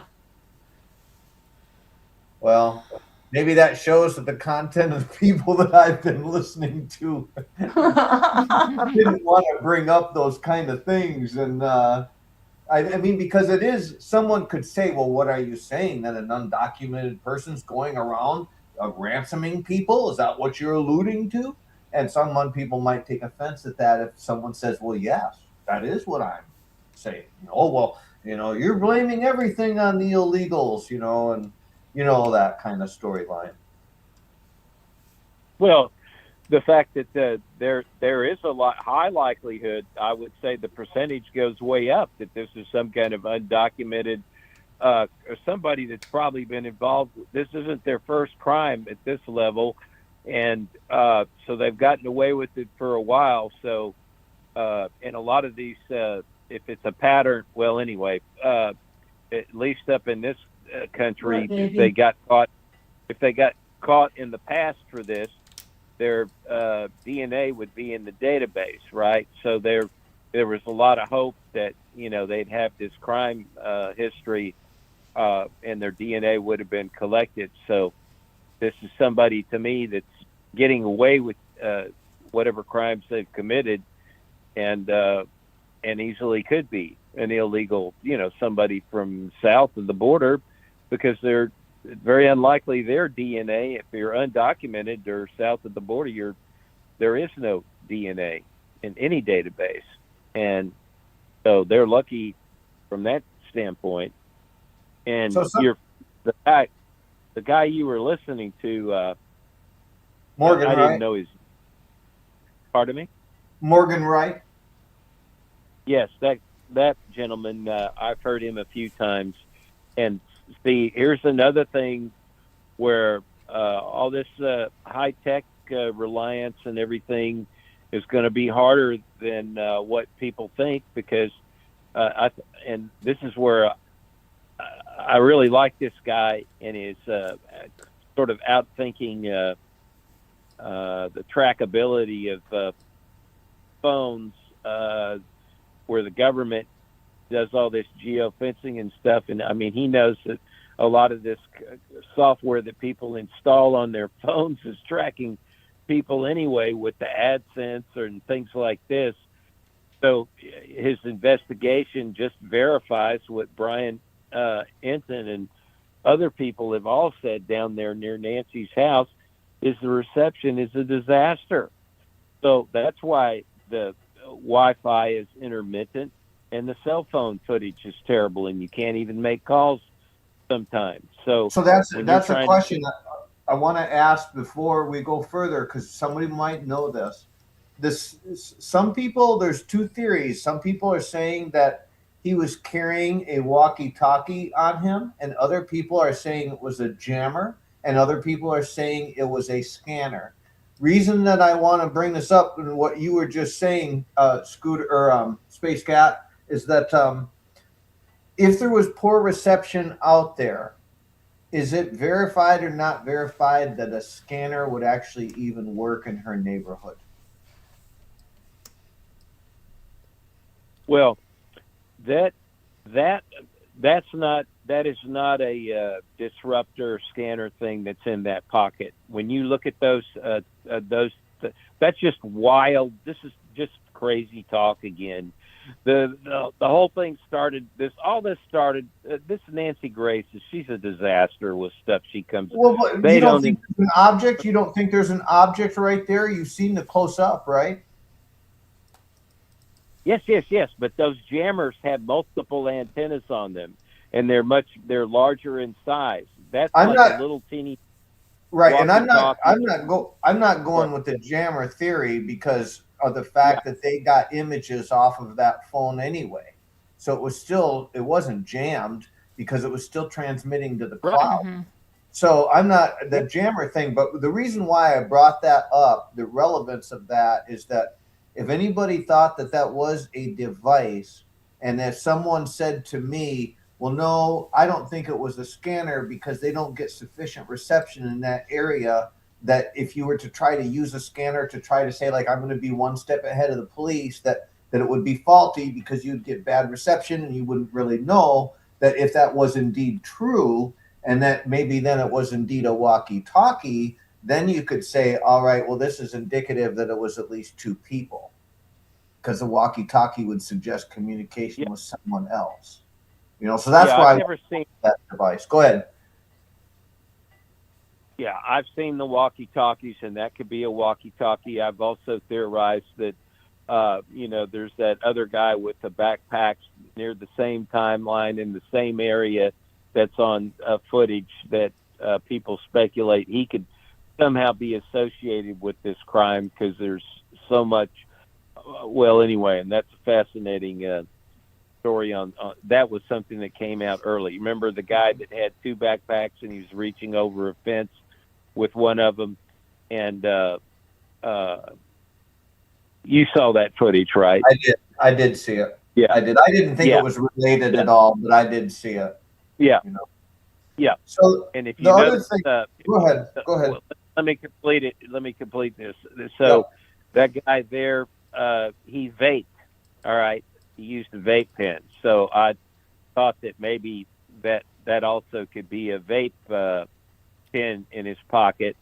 And what we need to know is, what does the police scanner look like? Do the police scanners look like a walkie-talkie with an antenna or not? I've never seen one and how small they are. But yeah, I could say it could be a walkie-talkie, but it'd be something as simple as also a vape maybe pen or something else, But because I don't see any protrusion out of his. If you examine that video up close, there's no outline of a larger something that would outline the walkie-talkie part of it underneath. You see the antenna go in, but then if you look at the clothing there's no outline like you see in the backpack stuff that's being outlined that's underneath. There's no detail there to determine on that. But I do want to just, because I'm crossing that topic with the guy with the vape pen and the other incident that you saw. Do you know that when they originally produced that video, and this is something we need to verify, check, okay? But when that video came out, I remember playing it back on my screen and enlarging it and shrinking it down. And it had the way they posted it online or something, you got a slightly magnified view of what the whole image availability was. And somebody came back recently, and this is, I don't know whether this is a hoax or whether this is real, but I certainly wouldn't have paid attention to it then. But I do know that that video could be shrunk down so you could see more of the background in it. And what somebody found is that up at the top of the screen was a white Kia Soul with its lights on, right up at the very top of that video that I've just been talking about. So is that AI somebody creating a hoax, or is that something that everybody missed because nobody knew about the white Kia Soul back then, and it was there all the time? And so that could be your perpetrators that are at least committing crimes with that guy, doing something suspect. I mean, we don't hear anything from the police what the result or report is from if they ever encountered that guy and interviewed him or anything. I mean, you just hear rumors, but I've heard nothing that they even identified and talked to the guy. Do you know anything about that? And had you heard what I just said about that Kia Soul thing on that video? Yeah, I mean, I want to respect Carolyn on here because this is her channel, so I can't really mention the other channel that I also follow that was covered. But this person on this other channel actually outlined it and did the topography and lined it up, and it's the house across the street. That's where those lights are coming from.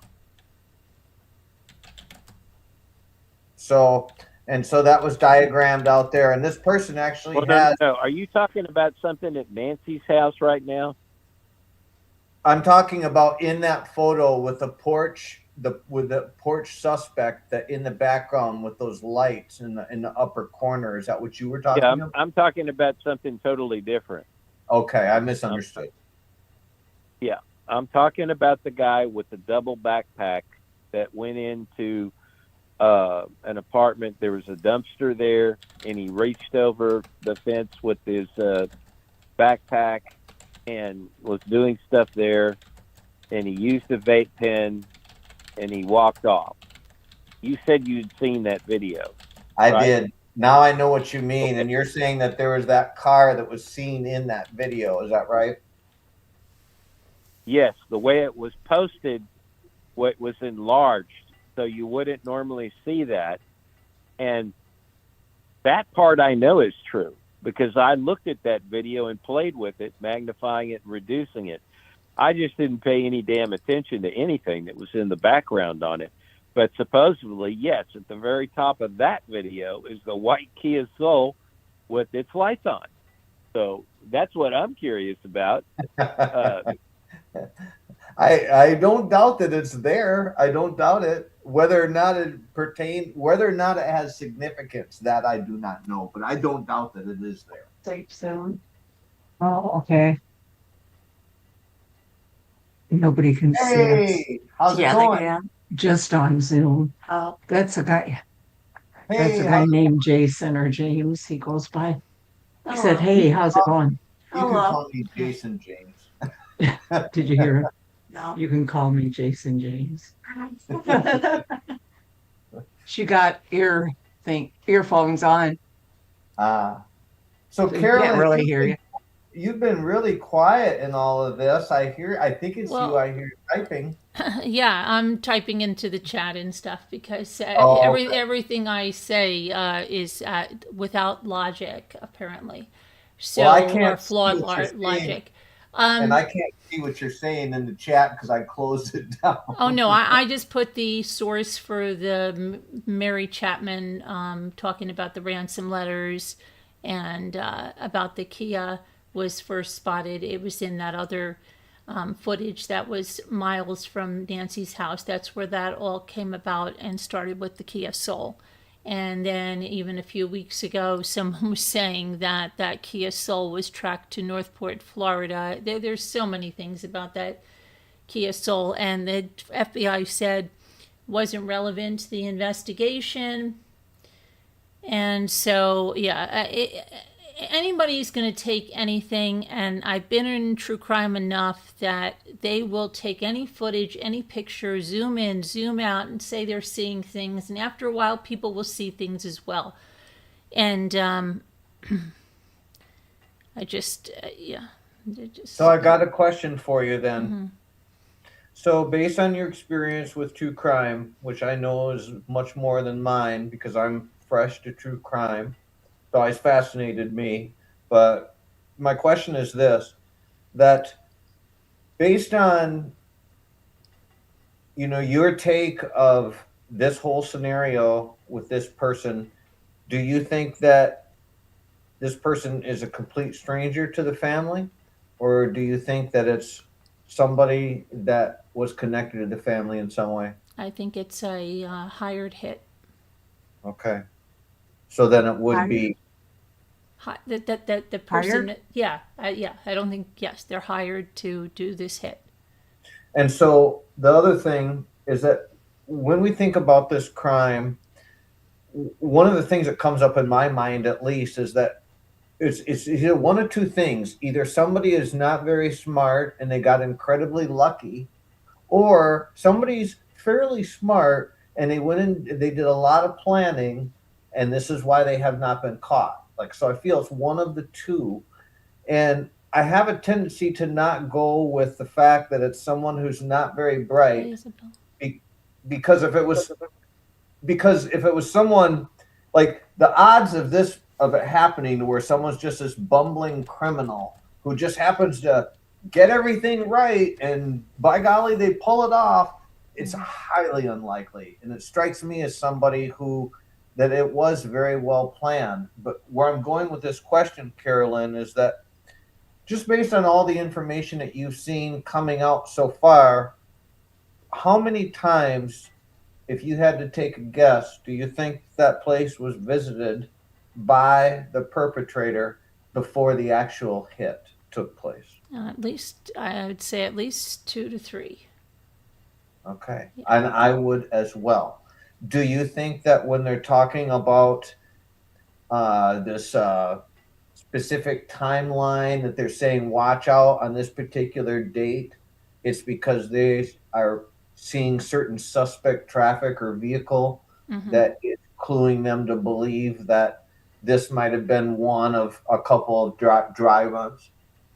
Yeah, I think they do know that the photographs and the, if there was video photographs, I think they were photos mostly that they got from earlier days of January 11th, January 24th.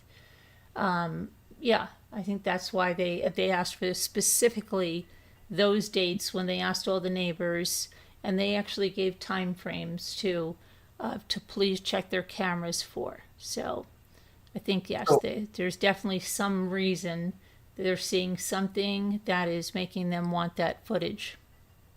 So if we're following out that pattern, and I'm just throwing things together, like, so if that's indicative of a sustained level of activity over a period of time where someone appears to be reconning or coming back and casing, that that would strike me as that you'd have to be really thinking things out a lot in advance and really mapping and orchestrating. I mean, because think about it, if we just go there once and we come back, well, there must not have been a lot of thought. But if you're going there several times, 2, 3 times, it starts getting kind of involved at that point, even to the point where someone would say to themselves, if you really thought hard about this, you'd say, like, okay, we're going through the same intersection that we went through, and we're in the same car that we did our first recon with. And so we can't do that. We have to go through a different intersection with a different car.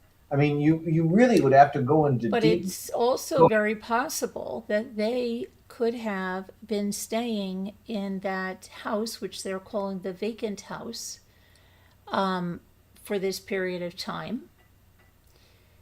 Okay, and they're not there now, but they could have been there and could have come and gone on foot to Nancy's house under the cover of darkness or whatever. They didn't have to take a car. They could have cased her house on foot. they still would have had to take a car to get in the neighborhood to get to the house, to the vacant house. Right, but they could have been working with people that were in that vacant house, and, just why would that look weird? Because those people were living in that house. It wasn't vacant then it was either being a short-term rental or something like that. Also, construction crews. They could have been with a construction crew that came every day, maybe in a truck that, many of them came in.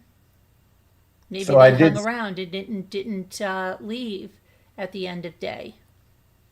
So I did hear some discussion about the fact that some of those contractors around there on the construction crews could have been hiring undocumented workers. Of course, yeah, Yeah. yeah. Which that would be then a way for someone to get into the knowledge that, hey, the Guthries live here, and and if you're undocumented, that would go back to a Mexican carry. And do you think that those were Hispanic eyes? They appear to be, ethnic eyes. They could be Hispanic. They could be Mediterranean. Some other Mediterranean descent. They could be Greek, Italian, mixture of the two. I don't know. Yeah, Yeah, I they. thought Italian too, because they remind me of Mangione eyes a little bit. Mangione, the guy Ah, up there. yes, yeah. Yeah, and he seems pretty Luigi. Italian. Yeah, Luigi. Yep. Luigi, yeah, is 100% Italian. Yeah. Hmm. Yeah. Space Cat, you're quiet. Well, I'm just, you know, thinking different things, and a lot depends on, whether it's a one person or more than one person thing too, as to the motives or who committed the crime. I think would give some direction there, and one of the things that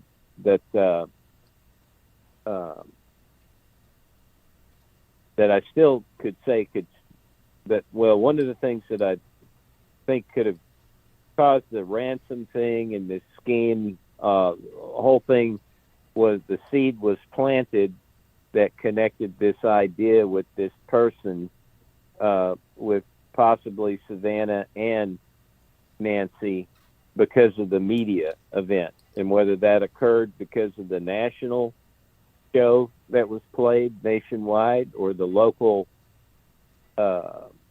Knowledge. Soros, college, all that stuff, and we are in a charged, and I'm not saying this is political, we're just in a very charged, highly polarized period of time in our country, right? And a lot of kooky things go on with, violence related to that. And she did cross, right, the local campus and the local Mexican, the most famous Mexican restaurant in the area. So there's your Latin connection there too, or your potential wackadoodle at the college or something. But I just think that media coverage is like timed perfectly for somebody to plot something out, because that aired at the end of November, I think. So that fits with the timeline of carrying out some kind of planned out crime. And if somebody's trying to get the media attention, which in this case, I mean, I'm assuming that those are legitimate notes tied to the person performing the crime. They've got some kind of ego-driven aspect to them that wants this publicized, and it would be very cruel to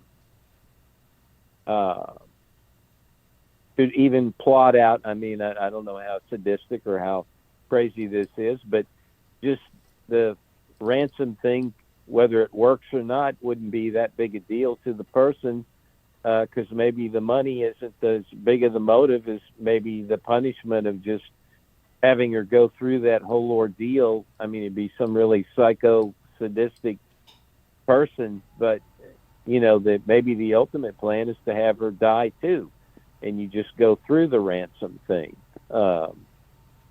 I know that sounds kind of kooky, but like it wouldn't matter necessarily to this person as well, because they're sort of in this famous.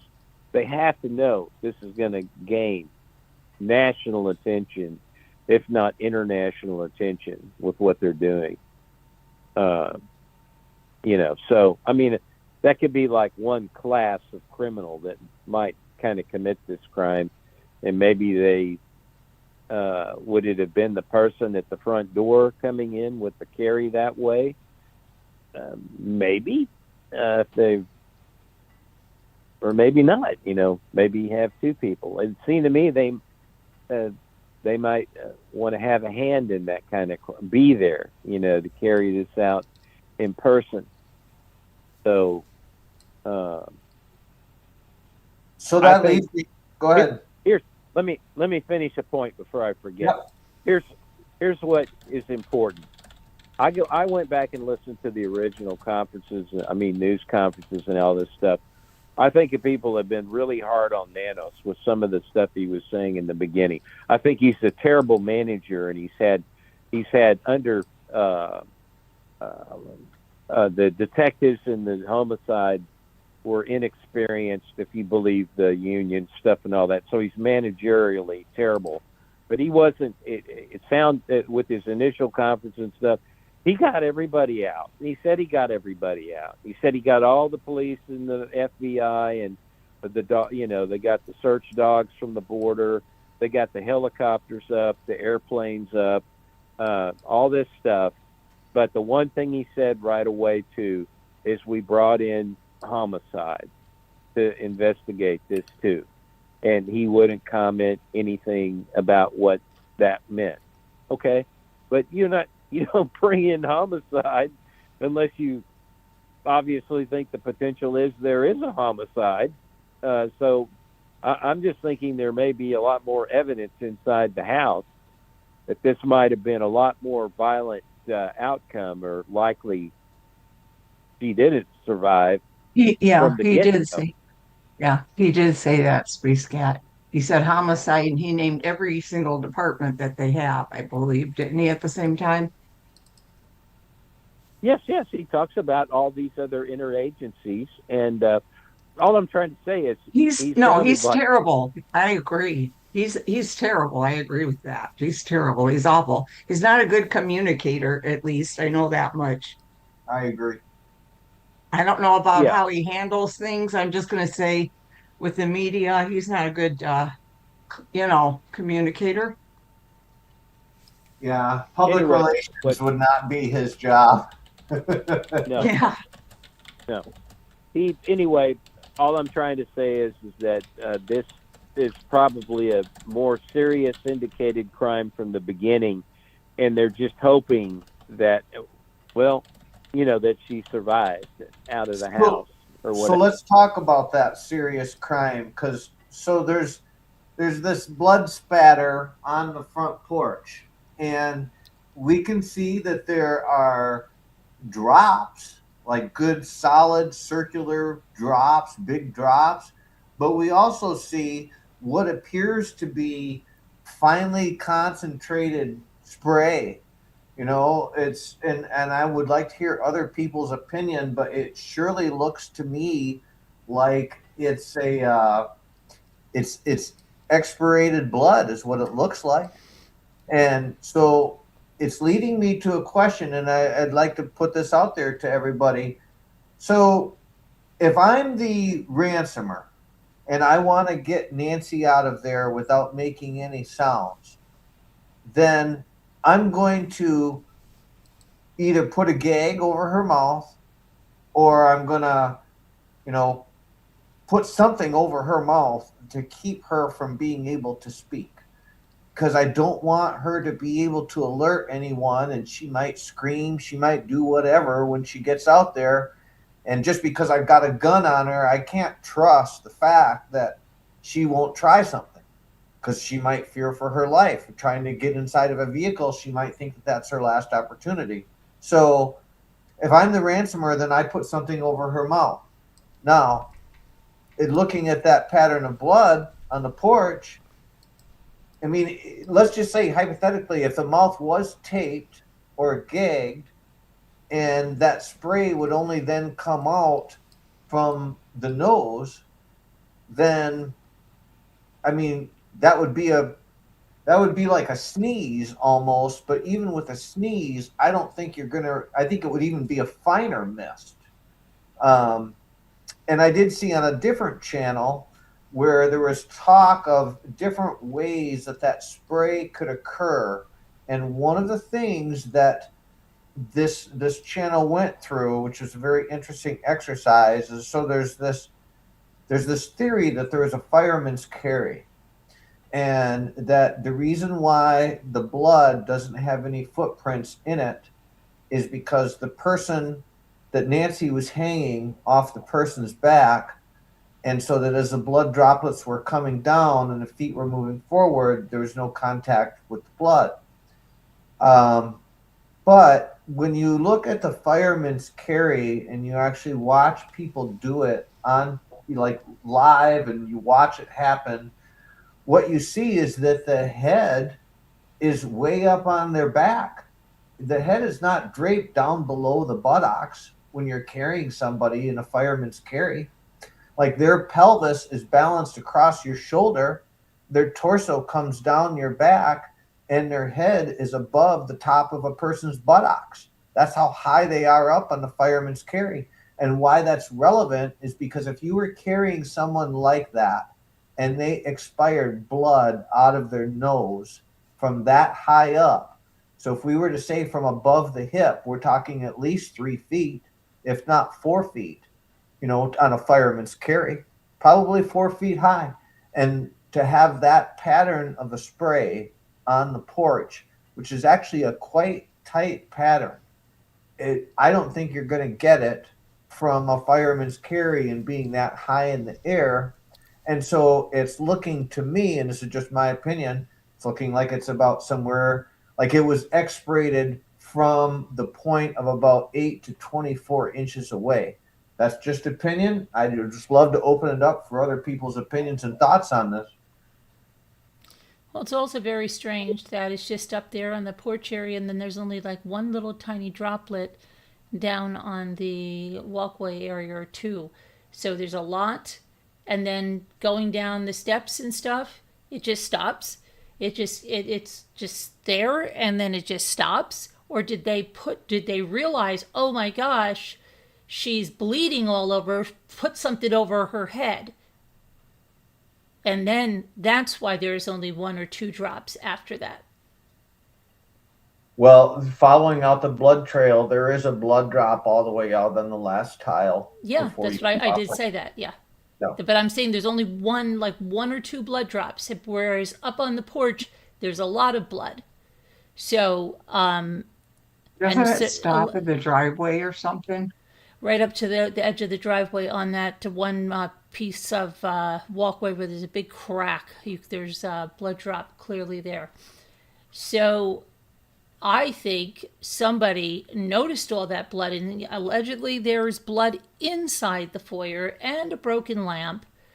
And so must have said crap and maybe adjusted her. And that's why the blood is like kind of, it's scattered on that front porch area, a lot of it, and then there's very little of it after that. So I think they either put another tarp blanket or something to try to conceal that blood. And that's why going down the steps and to the walkway, if they were going to the edge of the driveway, you're not seeing as much blood.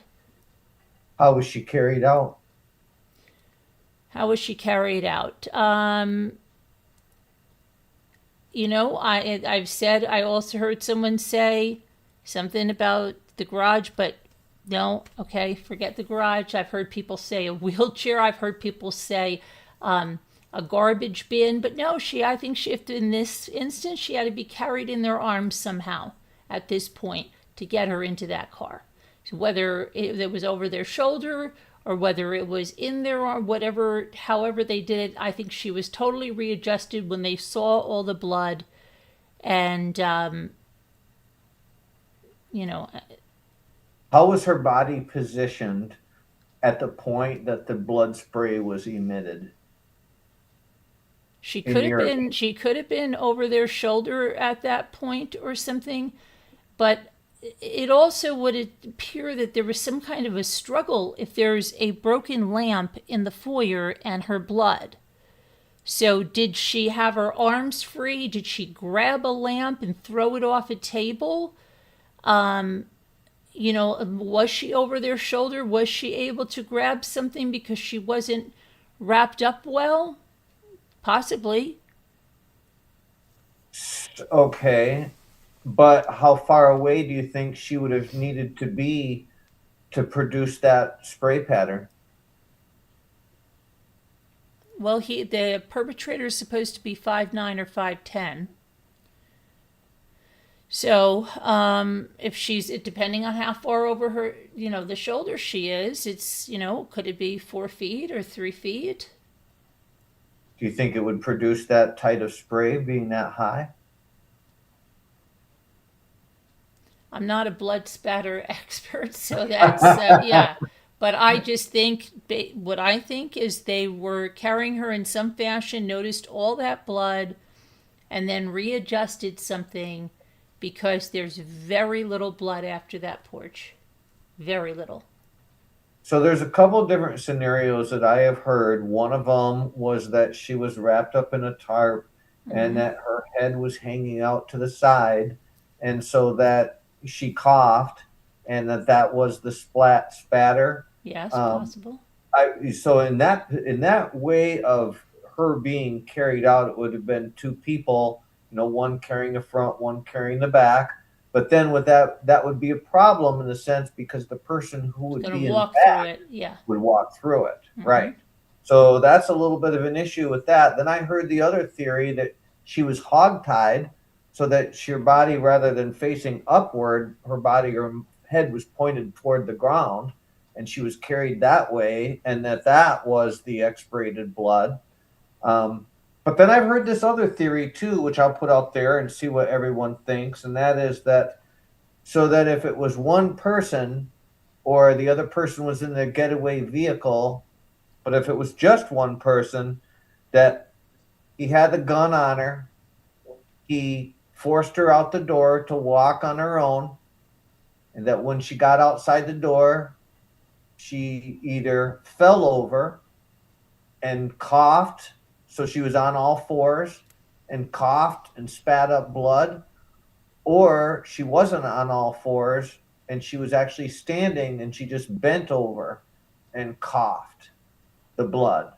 And then, and so he wouldn't have been walking behind her, he would have been standing off to her right, so that he would have been out of her trail of blood I don't as they know. walked through it. I don't know. I don't think so. I think you would have seen footprints if I that was the agree. case. Yeah. I do That's agree. too I was messy. thinking she walked, but yeah, I've been thinking the whole time she was carried, but then I was switching to no, she walked. But yeah, true. If she was walking, there would be I would think footprints. Yeah. The thing is that's interesting about that is so if someone was to try to recreate that experiment where they just said, okay, I'm just gonna, get a bloody nose or, have blood coming out of my nose or whatever, so you have blood dripping from your face and then try to walk forward.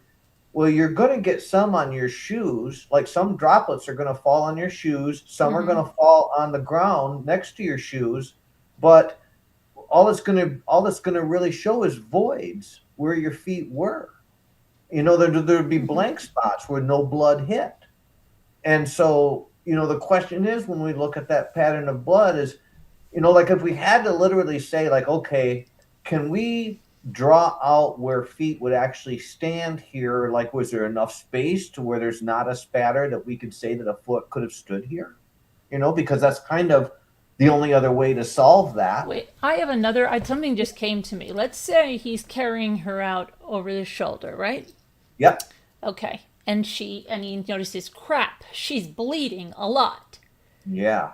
Okay. What if he then transfers her and carries her like this in like a baby carry with her face facing up, so now it's not dripping, wraps the tarp around her, and carries her down the stairs that way. Yeah, it's possible. It's possible. I mean, so the other thing that they were saying. Here's what. Let me interject. Let me interject. Yeah, I've been please. talking for a while. Yep. Here's how. If I was gonna, okay, I'm abducting, I'm kidnapping, I'm doing a ransom note. She's gotten injured a little bit. I'm not murdering her.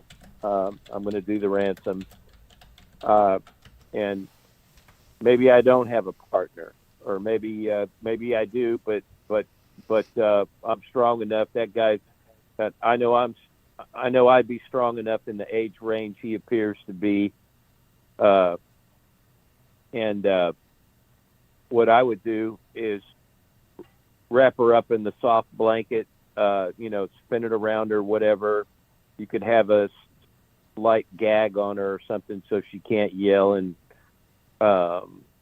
make a real loud scream or something, or, but make it, so she'd still breathe pretty well.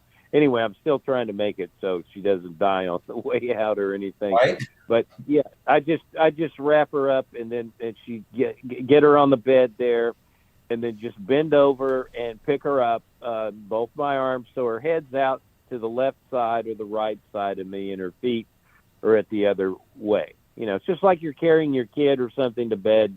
They've fallen asleep on the couch. You're going to carry him out that way. Cradling them. So her head's just off to the side of you, and that seems to make sense. You're coming out the door. You got to pause there for a short time because you're going to maybe close the door behind you, or you got to wait for the car to come up. There seems to be a pause there, and then that blood seems to be slightly offset. So, and this avoids the footprint issue. So you open the door, take her out, sits there for a few seconds while the car pulls up, or while you look out. You're just pausing there to look out or wait for something. So that's why there's that concentration of more blood dripping there. And then once the car comes up or you're ready to move, the coast is clear, well, you just start walking forward, and there's a lot less blood that's going to drop down because of your time. You're not sitting there for any length of time. So there's way less blood. And, and maybe you kind of adjust yourself once you go out the door with her, so she's not dripping as much either as you walk away from that spot. But that seems to me like the only gentle way to have her live, carry out a ransom, and then she's wrapped up nicely. You just drop her in the trunk there with a pillow or something for her. I mean, you're trying to keep her alive at that point. And it wouldn't surprise me that her skin would tear and be dripping possibly off her arm or whatever. If she fainted or was unconscious, that's another thing. You're just going to cradle her up, and an arm could be dangling down. When people on blood thinners like that with that thin skin, it is extremely easy to have a really bad skin tear and have a lot of superficial blood, drip out that way. So the aspiration thing, I don't think the photo quality is enough to get a good look at stuff like that. That's a rough finish tile, and I don't know if you've ever looked at semi-polished or rough finished, Spanish tile or I have. tile finishes like that. I have. That okay. That can be very uneven and sort of foggy looking or glazed looking, and I just don't get a good read on much aspirating blood. That's for sure somebody that coughed and aspirated a bunch of fine mist. I'm not convinced of that. But Interesting. Carolyn, what do you think? Yeah. Do you think it's an aspirated pattern, or do you have questions about whether it's aspirated? Like I said, I don't get that far in. I'm just more, I'm not a blood spatter expert, but I think that he did notice that she was bleeding, and he adjusted the carry on the porch, and that is why there was only a few droplets of blood after that. Well, one thing it looks like to me is that, so over by the door, there's more drops, and as you go toward the end of the porch, there's less. And so, yeah, you're right. It could have been that she was covered up, but if it wasn't something like that, then what it would suggest is that there was a pause. Like they stood there for 15, 20 seconds, 30 seconds, and then they began moving, just like if a scenario waiting for a car to pull up, almost, Yeah, but And I don't know. yeah, I still I, think if there hadn't been an adjustment, there would have been more blood. Even if he was moving faster, there would have been more blood. I think he paused to wrap her up better. One thing that's interesting in this is that, so we would think normally that if someone was going to do something like this, that, and it's really well planned and orchestrated, like we've been talking, that if it was like that, that the last thing a person would want to do is get blood all over themselves as they were leaving the crime scene, because now they're going to pull that into their car, and I mean, so they got blood on them, they got blood on their car, and it's not looking good already. You're traipsing around evidence, which is not something I'm sure they didn't plan on that happening. So that doesn't look very good. But that follows if they are a hired hit out of Mexico. Let's just say they are. They've got a car that once they get over there, they can burn it. That's true. That's true. And they had 10 hours. Nobody was looking for them. Does anyone, and I hate bringing up stuff that's like controversial, because I'm honestly, you guys, I'm not a conspiracy kind of person. I'm really not. But in this particular situation, there's certain things that I'm aware of, and I'm just wondering if other people are aware of them. And I just, am I in a free space where I can bring up certain political things that, No, not where you can talk political. not really? Okay. All right. Yeah, not really. Okay. That's I fair. mean, Carolyn, it's your I mean- channel, right? I mean, you really don't want that, What do are you? are you going to mention Epstein Well, things or what? I'm What do you mean by curious. political? No, it wouldn't be. Curious. It would not be Epstein things at all. No, I'm not going in that direction at all. But I'm curious too, Space, but I mean, I'm just saying, Well, let me I'm just one see of where he's I going. Carolyn's. just Let want to say me just- before I would say, that, like, yes, I am political, but it would involve the president. But I am a presidential supporter, so I don't, like some people who might say, well, if you're a presidential supporter, I don't want to hear about this. But just because I'm a presidential supporter doesn't mean that necessarily what I would say would be like in favor of the president. So that's where I'm saying it's somewhat controversial, but I cannot bring it up, and that is fine, and we can drop that. Go ahead. We'll see where you're going with this. All right. So and anyone can say, Jason, leave it alone or whatever, because I want to respect other people. I don't think it's too controversial, but it is something that I haven't heard anyone else mention, and I've wondered if the reason why is because it could be something kind of inflammatory. But anyway, I'm a fan of our president. I voted for our president. I'm putting myself out there by saying that, but I also know that our president is a person who is not afraid to engage, and he has seen some things, I'm sure, that like really affected his mind. For example, you're up on stage, maybe you have this good opinion of yourself, you think that you're great, you've had this good life, and he has worked hard and he has accomplished many things, but then he finds out that not everybody likes him, and some people want to kill him, and he gets shot at and he gets clipped, and he finds out like some of these people actually want to kill me, like these people hate me. And then he gets a call one day while he's in his office, and they say, Mr. President, we've got some bad news. And he says, what's the news? And so, I'm sorry to inform you, but Charlie Kirk has been shot. And he says, everybody leave the room. Everybody get out of here right now. And because this has drastically affected his mind, because this is his friend, his person who's called him all the time. They would have these late night chats, and he loved Charlie, right? And he's finding out that Charlie's in this hospital and that Charlie could die. And that is exactly what happens. Charlie dies. And so we find out that it is this guy, this sniper, who I'm not going to say he was a Democrat, but people have said that he was, and people have said that he had a bad opinion about Republicans, and in particular felt that Kirk may have been a presidential candidate in the future and wanted to make sure that he would never be one. So he killed him. Regardless of all of that, Well, he's accused of killing him. He's an innocent man now, according to the law, until he's convicted. Yeah. Yes, ma'am. So, in the blanket of all that, when I think about President Trump, and I actually heard him say on TV, which I was surprised to hear him go so far as to say such a statement, but he did say, "I hate Democrats." And, even though I myself may not always agree with what Democrats say or do, I would never say I just hate Democrats because they are Democrats. It's a pretty serious You statement. shouldn't be hating anybody. That's my Right. opinion.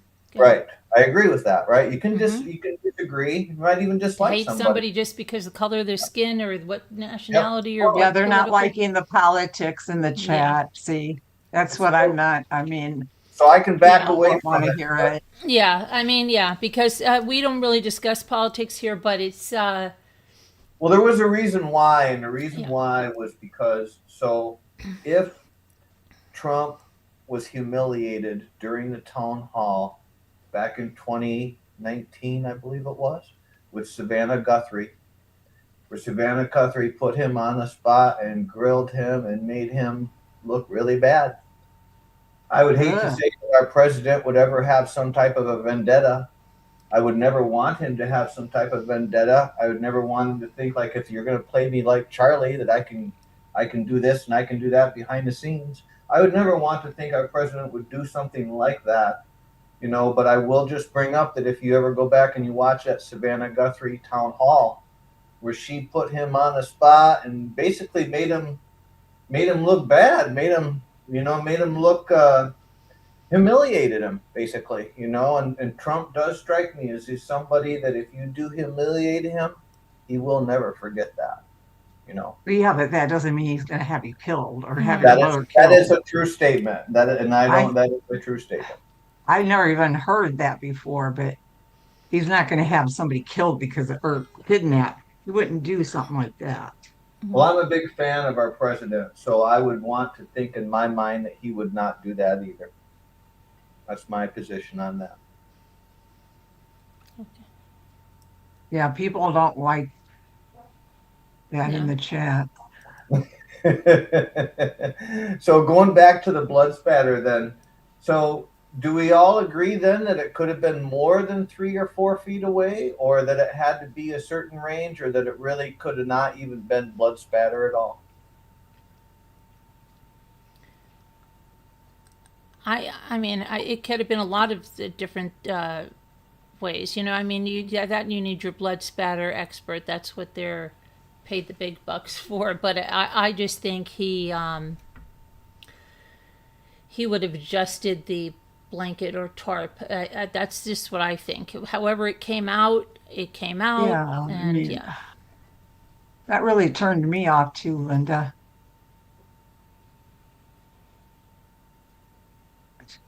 Yeah, Terry. yeah. I don't think. I don't think Trump would do that. Well, I just want to make it known because I can't see what anyone is saying. No, in the they're chat. saying that he's always blamed for stuff, but I don't Yeah. think he would do that either. I Whether don't think he's gonna people go voted from for a him or not, I mean, 2019 interview, because a lot of people have done things. He'd be having a bloodbath all over if that's how he handled it. yeah, I mean, there probably wouldn't be a lot of Yeah, I mean, I don't think she was the only one that ever, interviewed him or something in an unfavorable light, right? Well, I can't see what they're saying in the chat, but I just They're wanna- just they're saying that, I knew somebody would blame him or something like that. yeah. Yeah, I love our president, and I do not ever want to believe that he would do something like that. People are saying we don't talk about politics because it's a dead end discussion. It's very That's fair. divisive, yeah. That's fair. That is fair. Yeah. So, but we could talk more about the blood spatter, and to me, there's something that really went on very important on that porch. Like whatever happened on that porch, tells us a lot of things. In other words, was it two people?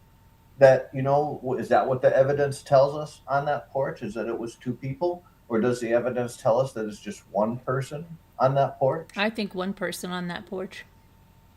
I think if you had Here's two the one people, you'd thing. have footprints. Here's one thing I'll throw out here that people really don't talk about in these discussions. It's perfectly plausible, absolutely, and that is that they have no idea how long this guy was in the place. All right, and I suspect that, and I believe this is going to, based on that crime review scene with the drone and everything, that Nancy's door, sliding door, was wide open. Not maybe not wide open, but open. A lot of people in the desert, they say it's very typical. They open their doors up at night to let the cool air in after the house warms up, and that's her little patio area, and she's comfortable going in and out of there with her dog when it was living. And I wouldn't see her feeling that she's insecure to leave her sliding door unlocked there, whatever. The point is, anyway, that's neither here nor there. The way they reviewed the crime scene, it's as if the criminals used that sliding door, went in and out. They just watch the drone footage. To me, it's obvious.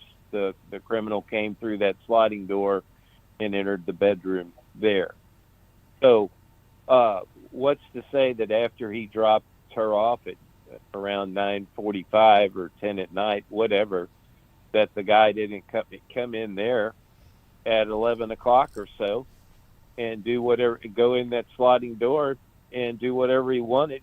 And then when he's getting ready to leave, he knows he's got to take care of the camera. I mean, he could,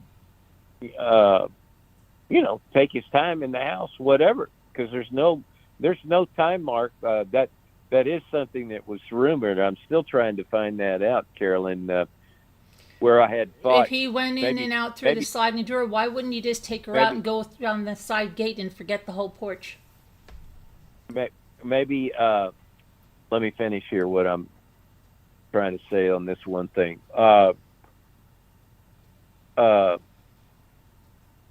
Darn it, that interruption got my train of thought there. All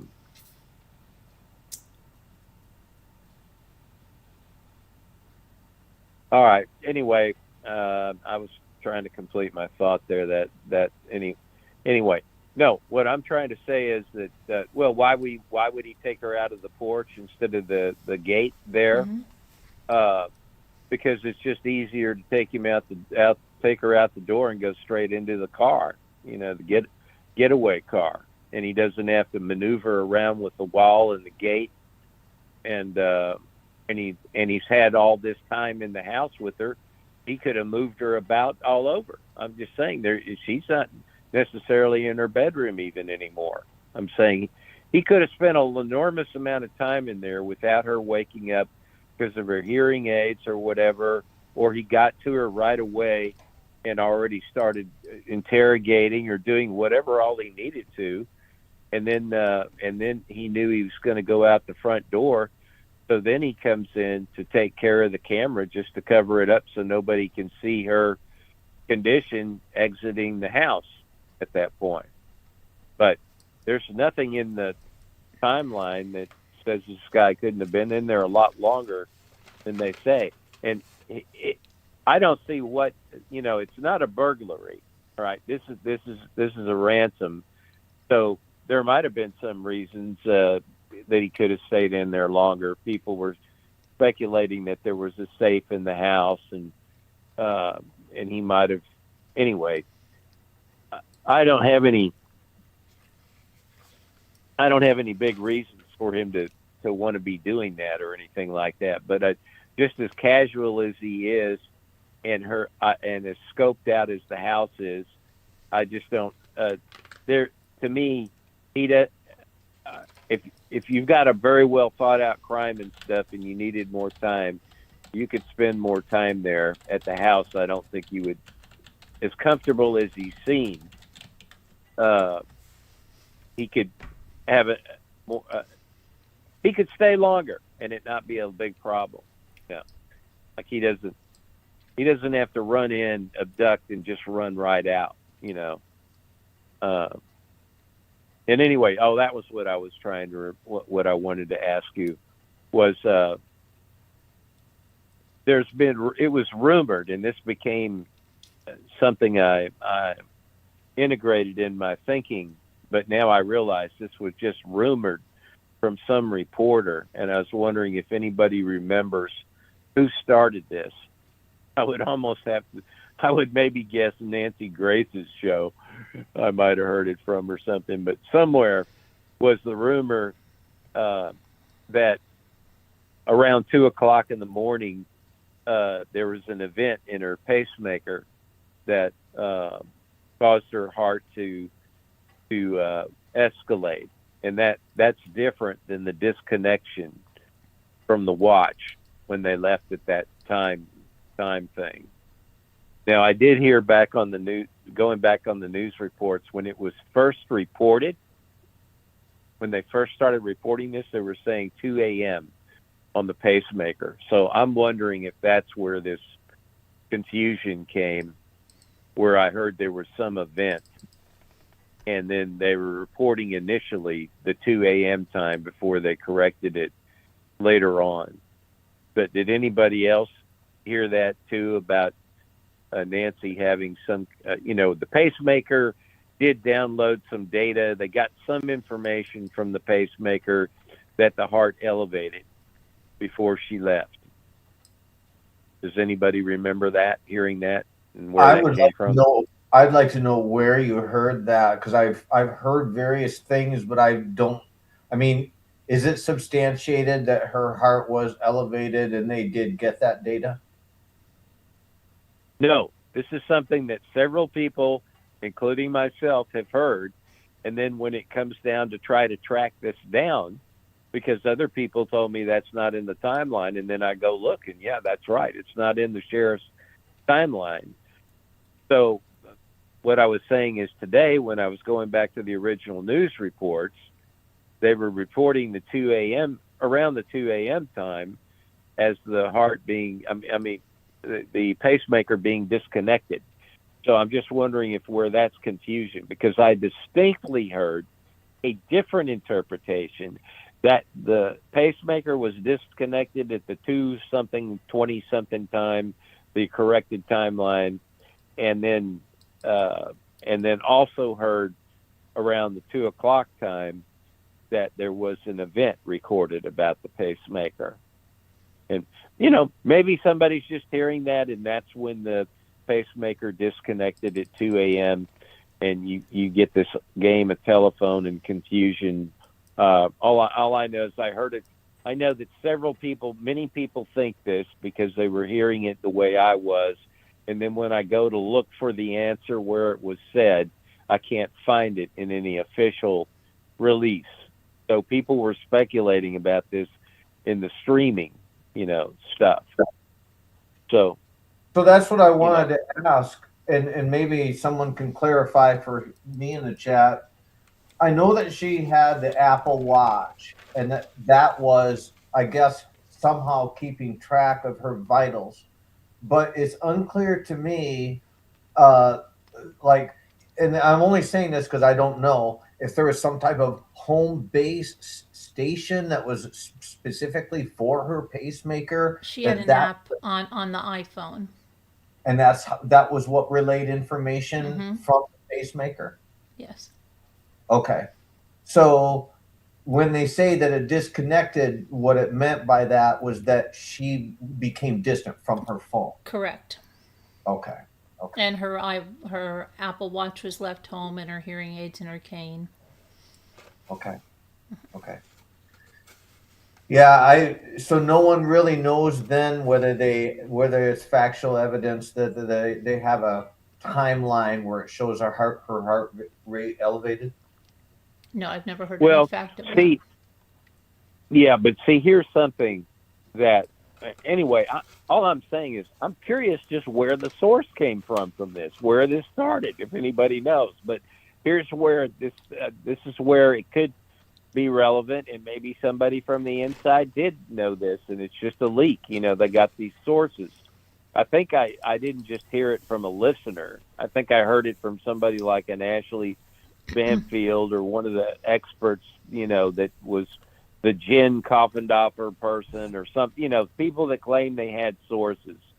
But here's the truth of the matter. Okay, if they were in there at the earlier time, let's say they were there, everybody speculates he was there for at least 45 minutes.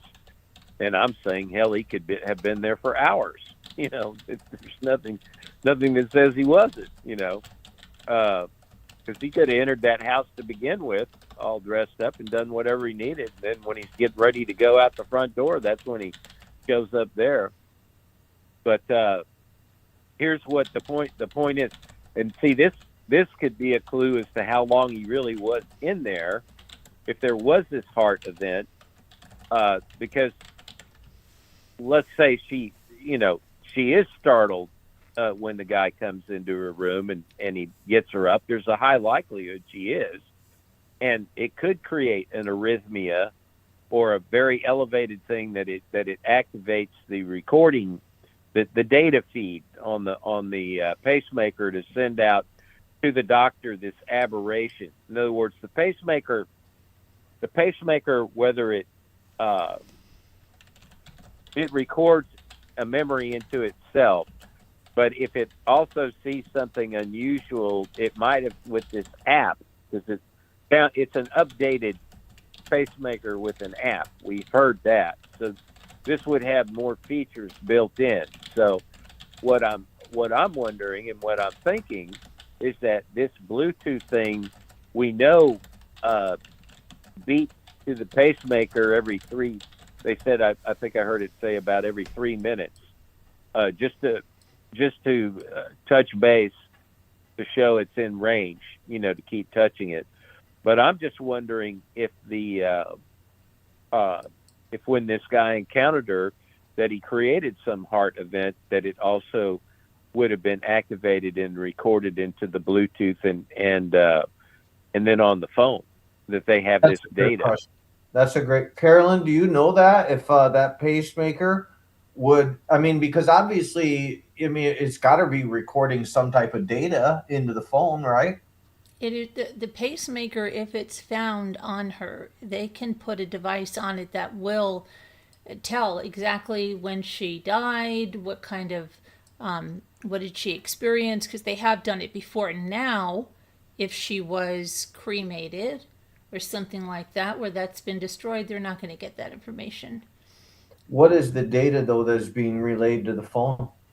The data is like, it gives the if she's having any, I think, okay, because my father had a pacemaker too, and he used, so did my grandfather, and I think they're all like, some of them have defibrillators in them, some of them don't, and I'm sure the technology's come a long way since my father had one. He passed away in 2006, but I imagine it's telling about if she's having any arrhythmias or conditions with her heart. Give me a hug.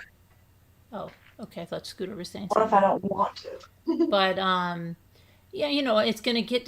They normally have to check in and make sure that my father used to have to call a certain number. Like he had a certain device that it transmitted to. They didn't have smartphones, like when my father passed away, So, but now that they have the smartphones, maybe someone knows. I'm sure it's just much more sophisticated, but it gives an update on how everything is going and if they're having any issues with the heart.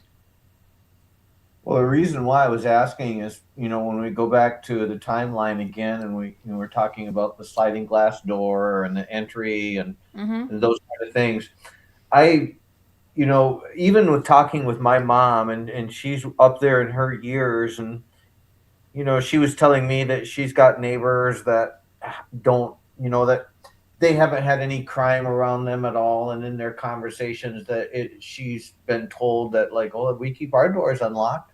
We don't really, keep them locked around here. And I think it's highly plausible that because the people in that neighborhood considered themselves pretty safe and that wasn't really a problem, that sliding door could have been left unlocked, But as far as the timeline goes, so, we've got the disconnect at the 147 or 148 of the front porch camera. And, one of the things that comes up is when he walks up on the porch, he does act very casual, as if to say, well, I don't really have any concern about anyone coming or being found out. And it possibly could be because he knows he's not identifiable because he has a mask on. So no one can actually know who he is, as far as his identity goes. But at the same time, he has to know in his mind that, that could not only trigger a notification to the person's phone that's inside the house, but it could be sent out to other people like family who get notifications who might be networked on the phone. And so he would have to say to himself, okay, if this is happening, I have to make sure that no one else is being notified and tipping off the police to come out here and investigate. Because if they do, and I try to pull this off right now at this moment, then I might be indulged in the crime and all of a sudden people show up. So the way he could have went about this would be that he goes there and he disconnects the camera on the porch. Then he leaves purposely to maybe go sit in the getaway vehicle, walk to wherever it is, or where, even if it's the house that you were talking about, wherever he goes, he waits and he waits to see if anybody shows up.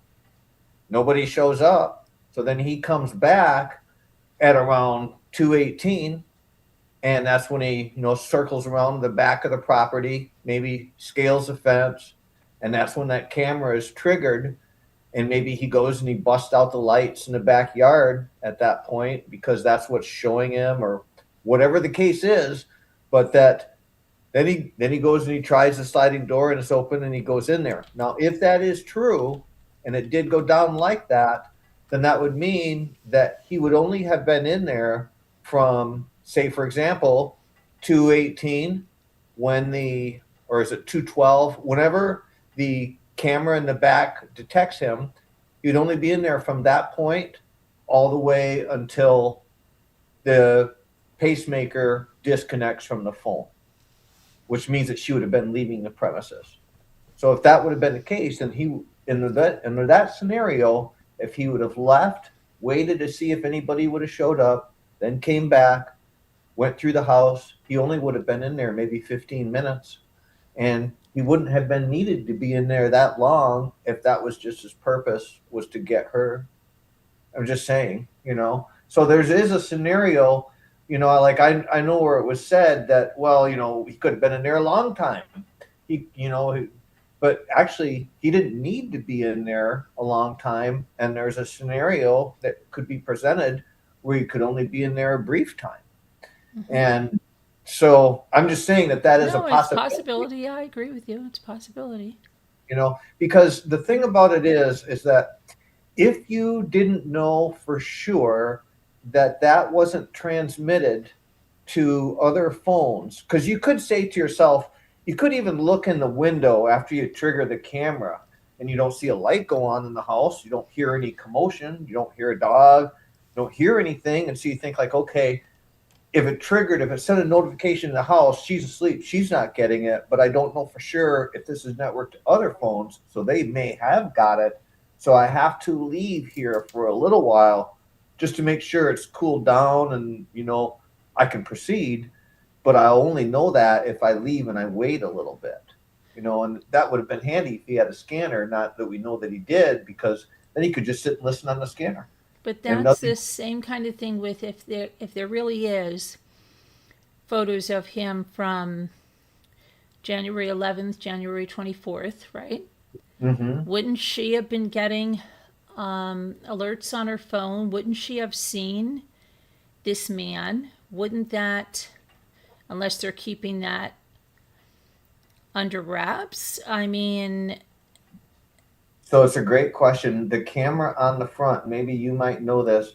So how far would that detect out in front? So like, just say if somebody was walking around late at night and that front porch camera was to pick somebody on there and like pick up the presence and report the image, how how far out would it go? Like if someone was outside of that, obviously it wouldn't pick it up. But does that mean that if you came even close, because isn't it true that people can mount those in such a way that whatever angle they mount it at, it will pick up somebody in that frame if it's even if it's poking in the distance, if it's focused in the Well, distance? it's all going to depend. If it's motion activated, it's going to be activated by motion. So, see, our cameras that we have, Mm-hmm. they go all the time. We don't have any motion activated crap because you miss a lot Mm. like that, and then it can go off at the wrong time.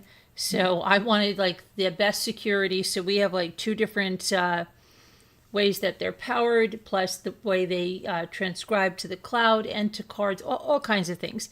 But I think she just had motion activated. And that's why they said, oh, I think it's an animal. There was nothing found on the one time, right? Because if it doesn't go on at the right time, it's not going to pick up. Maybe the animal's really fast and set it off, but then was just so fast out of the view of the frame. So, but that's not my issue. My issue is people are saying they're looking for these timelines because these photos are from two different times in January that they were picked up on the camera, at least one. And I just don't understand, because she would have gotten an alert. I checked this, whether she had a subscription or not, she would have had an alert. Aha. So if she gets an alert and she would be able to see the picture of this guy, why would I'd be scared to death if I was 84 and on January 11th I see some guy right outside my front door. That I think that's the view without the backpack. And I'd be like, oh my gosh, you guys, I don't want to stay here alone. Let's get some security or get someone to stay with me, but I don't want to be here alone. I don't know who this guy is. And at the very least, they would make a report to the police, right? Right. Okay. Right. And I don't think anything was done. So then you could say, what happened? Did the she do something that she didn't get her notifications, but how could that person be sure of that? There's one way you could. And we don't know for sure, but one way you could would be that if him in front of her camera that night with the shrubbery, if that was relayed to her phone. So when the cops went in there the next day and collected all the evidence and went through her phone. Oh, yeah, then, right. But I'm talking about like in the meantime, because she would have told her daughter. The other thing is that, what was I just going to say? About she doesn't know it. Okay, what if, oh yeah, now I know what I was going to say. Now, with our cameras, my husband, myself, we all have the app on there. My sons could put it on. So there could be multiple people monitoring those cameras. How do they know Annie and Tommaso, or even Savannah in New York, or Cameron didn't have their mother's camera app on there to see their mother's cameras?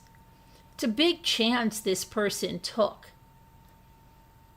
I completely agree. And it's been one of these things that has kind of been difficult for me to swallow, because you would be, well, one, because when a person walks up there, they really walk up there very casually, as if, I mean, I know that a person could say, well, the reason why they were casual is because they had a face mask on. So they knew that even if they were picked up on camera, they couldn't be identified. But that still wouldn't bar the fact that the image would be sent to somebody who would call the police. Right. Just because you can't see that you don't know who it is doesn't mean that you wouldn't contact the police.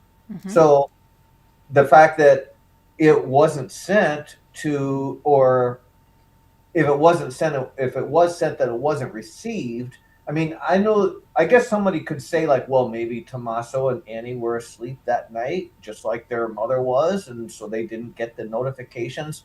But that morning when they would have woke up, and that would have been before the church session, most people go and they look at their phones right off the bat, and they would have been saying, hey, this image showed up from mom's place last night. Who is this guy on her porch?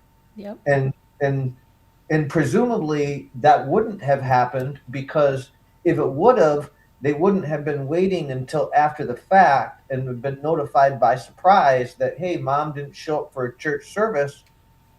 That would have happened well before that they would have called the police and said, hey, you know first they would have called their mom when they got the image, and then when they would have got no answers, I'm sure they probably would have called the police. So Right. that, And remember when they were all saying, oh, they had the Nest camera, but they didn't have a subscription. And then it was like kind of a surprise to everybody when they were able to get the images.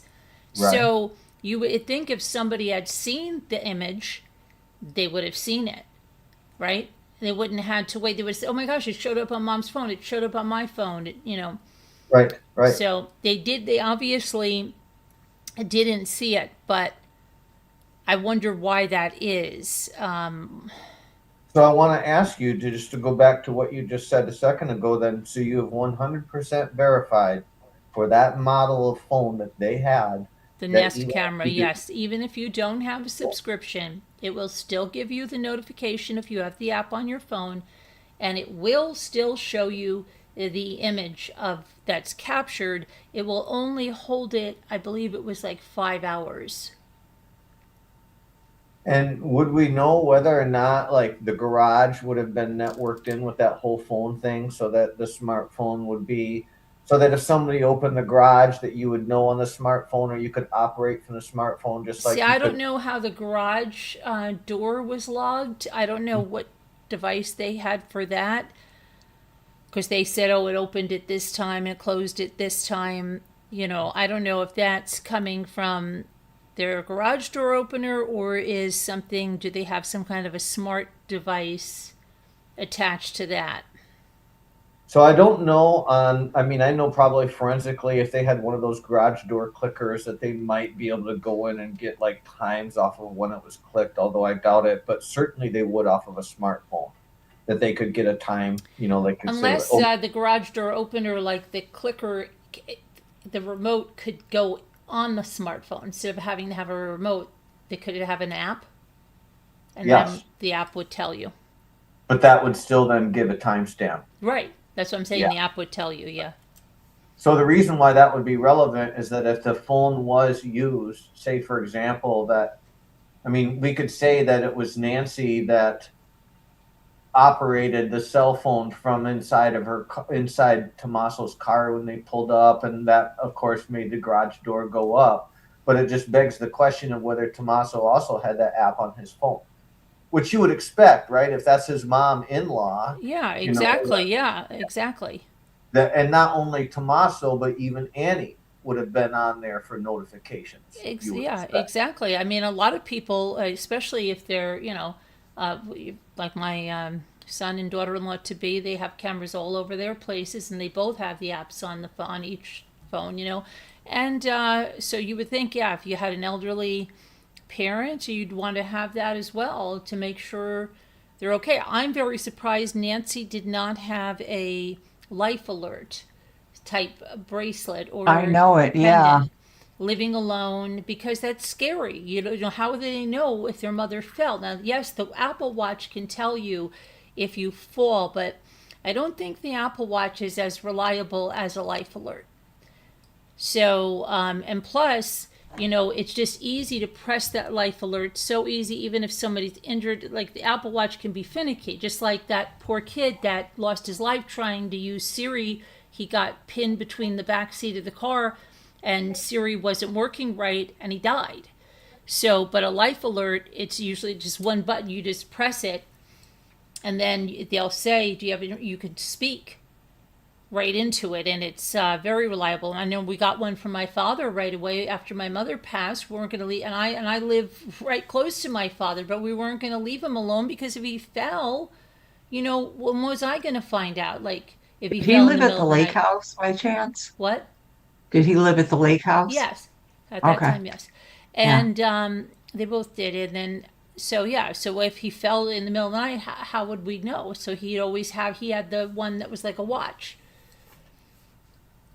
Yeah, I'm just struggling with this. That normally, and I could think in my family, I think most people could think in their own family that if they have an aging mother, that you're gonna have it networked on your phone too, because you're trying to look out for the well-being of your mother. And so, even for example, if it's just from a protection point of view, that you wanted to make sure that nobody could come and go to your mother's house without you knowing, Mm-hmm. that that you would have this on there, like for protection for your mom and the family.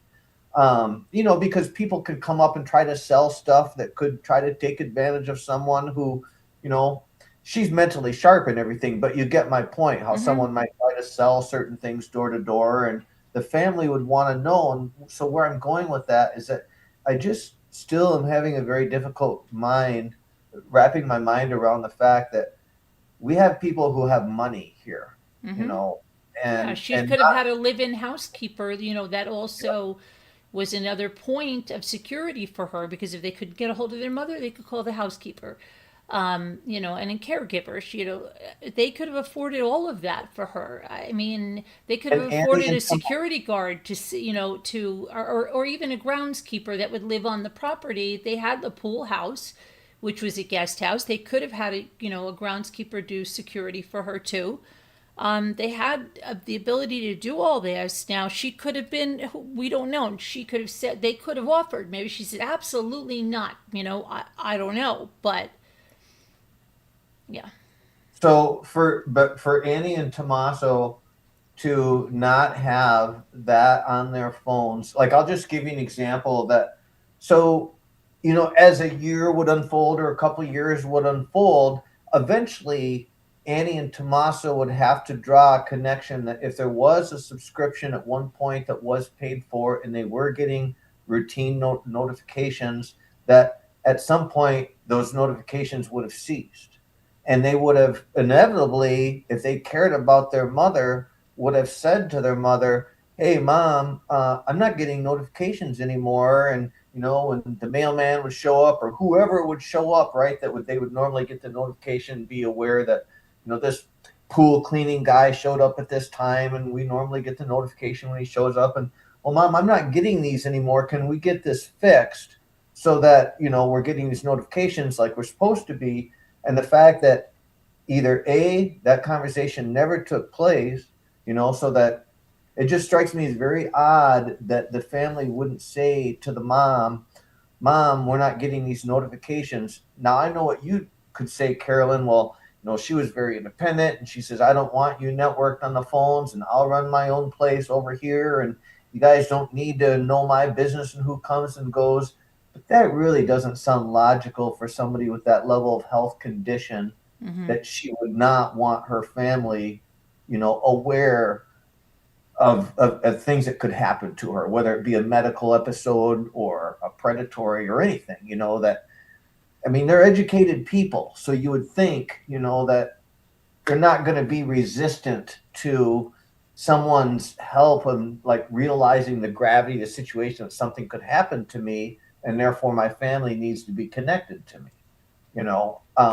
Am I wrong for thinking that like, it just doesn't sound right that they would be able to say to themselves like, well, we just don't get the notifications, and mom just lives in her own world, and uh it almost Yeah. sounds like there's bad blood, like, I don't know, it just sounds weird. Yeah. It's a comment I'll make is that remember that there's evidence on the Facebook that whatever, not too many years ago, she was wanting this. I mean, it's well documented. She was wanting this to view the javelina and other animals, coyotes, to come through and all that. And I'm just wondering if it was really mainly just set up for that. And then because you get so many notifications at all hours of the night. I mean, absolutely, those javelina were coming through there all the time, and the coyotes are right in the neighborhood too. All the wildlife is there. So I'm just thinking that all this, and they mostly get active at nighttime, so they're going to be getting all these crazy notifications with javelina and coyotes, and armadillos or whatever else is out there. And who's going to want to get up at 2 a.m. at whatever to look at that? I mean, nobody. You're just going to sleep through it. I think they're just comfortable with the place. They grew up there. There's nobody, this crime is unheard of. But this is, the criminologists say she's an extremely low risk target, So anyway, and if you listen to the neighbors in the neighborhood, it's unheard of. People on our street, this type of crime and everything. This really is, psychologically upset a lot of people right in that little area there. So I just thought, because they grew up there and they lived all their lives there, and mainly she wanted it for the animal nature watching, and because you're getting notifications for that, you're just not going to pay attention to it in the middle of the night to see another javelina or coyote for the 1,000th time. Does that make sense?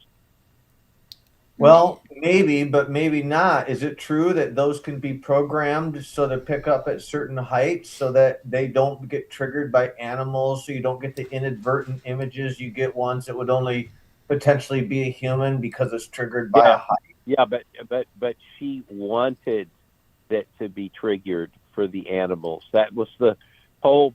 It's well stated in this Facebook and with other people that she wanted the nature stuff, so the cameras were adjusted to pick all that up. That's what I'm saying. It wasn't a security system to find burglars. It was a camera system to find all the wildlife. So does that mean then her interest waned, and that's why she didn't renew her subscription? I don't know that that's the case, but the thing is that doesn't explain why they wouldn't be worried about their mother. Like, even when they dropped her off that night, did they call her and make sure she got in to the house? Like, when they dropped her off and she crossed the threshold, door came down, how do they know this woman that can't walk 50 yards got into the house all right? Did they have a thing that, oh yeah, call me when you get in, call me when you're sitting down in your chair, having your tea in the living room? But yeah, I've heard people say that she was walked in. I mean, there is controversy as to when she was walked in, and I absolutely verified with the sheriff thing. I heard it again today in his initial conference when they were asking him questions. The entry time from the garage is an estimate. It is not a set 9:48 p.m. It's not the time. It is an estimate of what time approximately. He said it can vary. He made a point to make that out. So I don't know why the press has never picked up on listening to what he says. They just pinpointed it as 9:48, and that's not what he said. So everybody keeps doing this. It drives this kind of stuff drives me crazy, I never had a problem. Yeah, I never had a problem with that because, for example, he could have walked her in, closed the door behind both of them, and said, "Oh, Mom, are you all squared away?" And yeah, I'm fine. And she sat down on her coffee table and whatever. And he's like, "Okay," and he walked out the front door.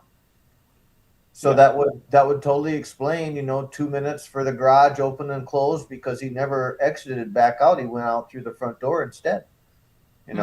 Which would make sense if his car was parked on the driveway out there, But it probably would have been closer to the garage just so she didn't have to go very far to, it wouldn't be surprising if he just pulled right up to the garage or even pulled inside the garage. Well, he wouldn't have pulled inside, so he would have had to have been outside, because if he would have pulled inside, then he would have had to leave that way. And then that would have meant that, he was only there shortly. But he could easily have just, walked her inside and then walked back out the front door when they left. And so that meant he could have been in there. And I know other people have said, well, because he did go inside, he could have unlocked the sliding glass door. And so that would have allowed somebody to come in.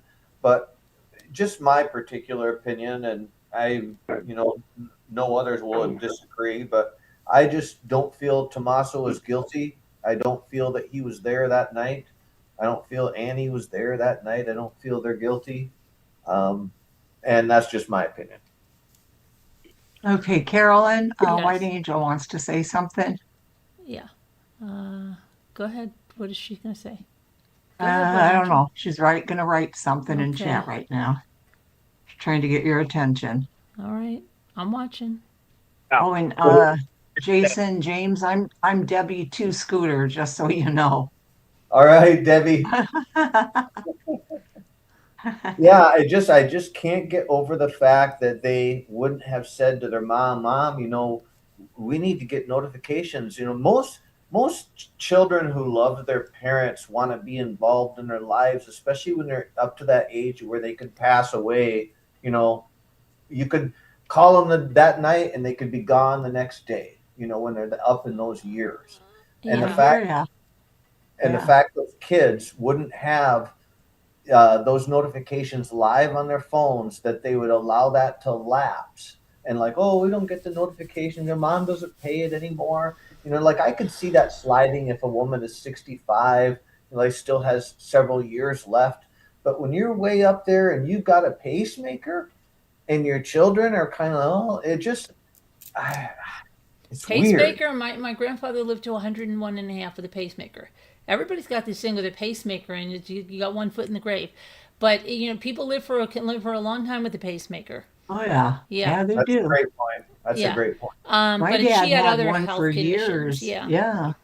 My dad just died last August. He was just getting ready to hit 90, and he had a pacemaker for goodness sake, a lot of years. Okay, Carolyn, did Okay, you yeah, see I her see it. And question? White Angel, I can answer that. They did speak to the Uber driver.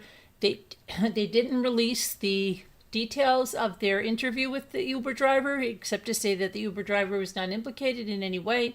And they did recently get the video from the Uber driver picking her up, but they have not released that either. So that's all I can tell you about that. But tonight in that special, they said the son-in-law brought her home. So when was He she brought with her an home. Uber She took driver? the Uber to their house. Okay, okay. That makes sense then. Yep. So, the thing that we're left with then is a porch guy who comes up there and brazenly goes through. I mean, even for example, if he went away for 20 minutes and waited to see if any police didn't show up, and that was his green light, that the notifications weren't apparently read by anyone else, that's still awfully brazen, because they could just, somebody could wake up and go to the bathroom and check their phone and, oh, what's this notification? You know what I mean? And Right. I agree. I agree. it's very brazen to do that, and unless you knew. So that's another thing, and I'm just throwing it out there. I don't agree with the jammer theory, but if there was a jammer theory, would that mean that no notifications would get No, sent? because it wasn't jammed because the Wi-Fi was working, and that's how they got some images, and the people across the street, there wasn't a Wi-Fi jammer. Okay. Yeah. And I said that earlier, and I agree with that. Yeah. So it's just very odd, and I Yeah. mean, He, go he ahead. could have had a scanner, police scanner. People have speculated that so-called walkie-talkie was a police scanner. So he went and probed it, and he scanned it. And we already know he's cased the place at least once before. So who knows how many times he's checked that already. He already knows for sure that the police aren't showing up because he's cased the place and all that before. And, I mean, after all, this is 2 a.m. in the morning. She had a big day, a dinner and a partying, playing games. And, she's probably tired out. And she's got church the next morning, right? So she wants to get to bed early. And people that age, that's what they tend to do. And she also has her hearing aids out. And it's already well known, supposedly, that she could barely hear. She had to have her hearing aids, so she's taking them out and she's asleep. What's the problem? how's she going to see a notification? Her watch takes her watch off, and there's no way to know she's getting a notification. And Yeah, as I say, I think it was all tuned up for wildlife viewing, and so the rest of the family is desensitized to looking at stuff. These animals that come through there every day. You know, I mean, it's just, they're through the neighborhood. Those, you know, so who wants to get up and check the notification every time? And you're not. I mean, I don't wake up to I need a reasonably loud alarm. I'm not going to wake up to vibrations on my iPhone or a lot of people tune those down, set to vibration or something else. That's probably all it is, right. But they And would don't have woke forget- up. They would have woke up though the next morning before she would have went to church service, presumably, and they would have seen the notification. So are you saying that at that particular time they still wouldn't have looked through it because they would have just thought that it was just wildlife anyway? Yeah, I don't think they're checking up on the parents. I mean, on the mother like that, because they're just seeing her all the time. They just saw her that night. I don't think she had an immediate, on a death watch situation. I don't think it's a death watch, but she's not steady. Yeah, but I've been told there's people at her house all the time. I mean, she had to have somebody come at least weekly for her blood thinner, and there's a grandson, and she's socially active. She just had a birthday like 2 or 3 days before with a bunch of people over at her house. So, I mean, all I'm trying to say is she's not isolated. He's in contact with people all the time. That gardener comes out it looks like he comes out at least twice a week, if not more. I mean, so she's got in the pool. People come out once a week. Anyway, I don't think she's that isolated. She's in contact with people all the time. It's just like she didn't show up to church, so the people are going to call right away. Right. So they called. And so Yeah. so they called her or Annie or Tommaso, and then the first thing that Annie or Tommaso would have done would have been to call their mom. And once they would have gotten no answer over there, maybe they'd have tried a couple more times and no answer, they would immediately looked at the notifications on the phone. And if they'd have thumbed through those notifications, which they would have done because mom's not answering. So now we're going to review these. And once they would have reviewed them, if they'd have seen that intruder showing up on the imagery, instead of going, well, I mean, they would have went over there, but they'd have instantly called the police before they even went over there. They wouldn't have waited to call the police once they got there. They'd have been like, oh my God. Go ahead. But Carolyn said the images are only kept a maximum of 5 hours. So if they're gone by 2:30, that's 7:30 in the morning. The images are gone, and they're doing other stuff in the morning, and the church thing is hours later, 10 or 11. There are no images to see. And besides that, they're going to go right over. I think the notification would still be there on her phone. They're going to go, yeah, but they're going to go right over anyway because they got the call from they're just 5 minutes away. They're just down the road. We're not going to waste time looking at our phone. You'd absolutely, if mom's not answering the phone, you're probably starting to freak out because mom always goes to the church service and mom's not answering the phone at all. Wait, just a second, guys. I remember hearing that she did not go to a real church service per se. It was like in the house where it's our friend's house though. A friend. Yeah, know that. yeah. Yeah, it doesn't matter. The friends knew that she didn't show up, but I really don't see any. That's not odd to me. Not any of that.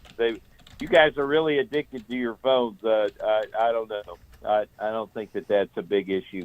They're just down the road. They're with her all the time, and she's not there. We're going to go personally check it right away. So this isn't a 30-minute drive. It's like a 5 to 10 minute drive at most.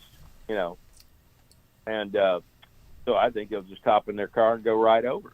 But who knows? We don't know what they don't report to us, the public, what notifications they found or when they found them or anything. Obviously,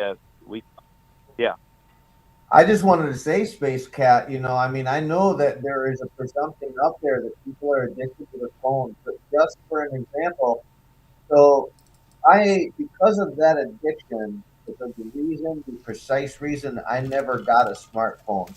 It's the reason why I always have stuck with a flip phone. And so I'm bringing that up to let you know that I'm not glued to the phone. I'm not constantly scrolling on a phone, yet I can still say to myself, why is it that you would have a daughter and a son in law who get a notification from somebody that says, hey, your mom didn't show for the service, and they would be looking through their phones. I mean, I'm not saying that because I scroll immediately to a phone every day. I'm just saying that if you're a concerned son or but daughter, what is it go ahead. you're worried about? Let's say they scrolled on their phone and whatever, but it's been past 5 hours, so there's no images to see. So they see some notifications while they're driving over. Let's say they get the call and they're just going to go over. We're going to see, and what I have no problem with them. As soon as they get in the car, the passenger's going to start scrolling through the phone to see or call her again or whatever. Who's to say that didn't happen? But the point is that more than 5 hours passed, according to the instructions that Carolyn read. So there are no images. And okay, so there's some notifications, but again, that's just wildlife. That's all that is. It's a pack of what javelina came through or whatever. That's what they're going to assume it is.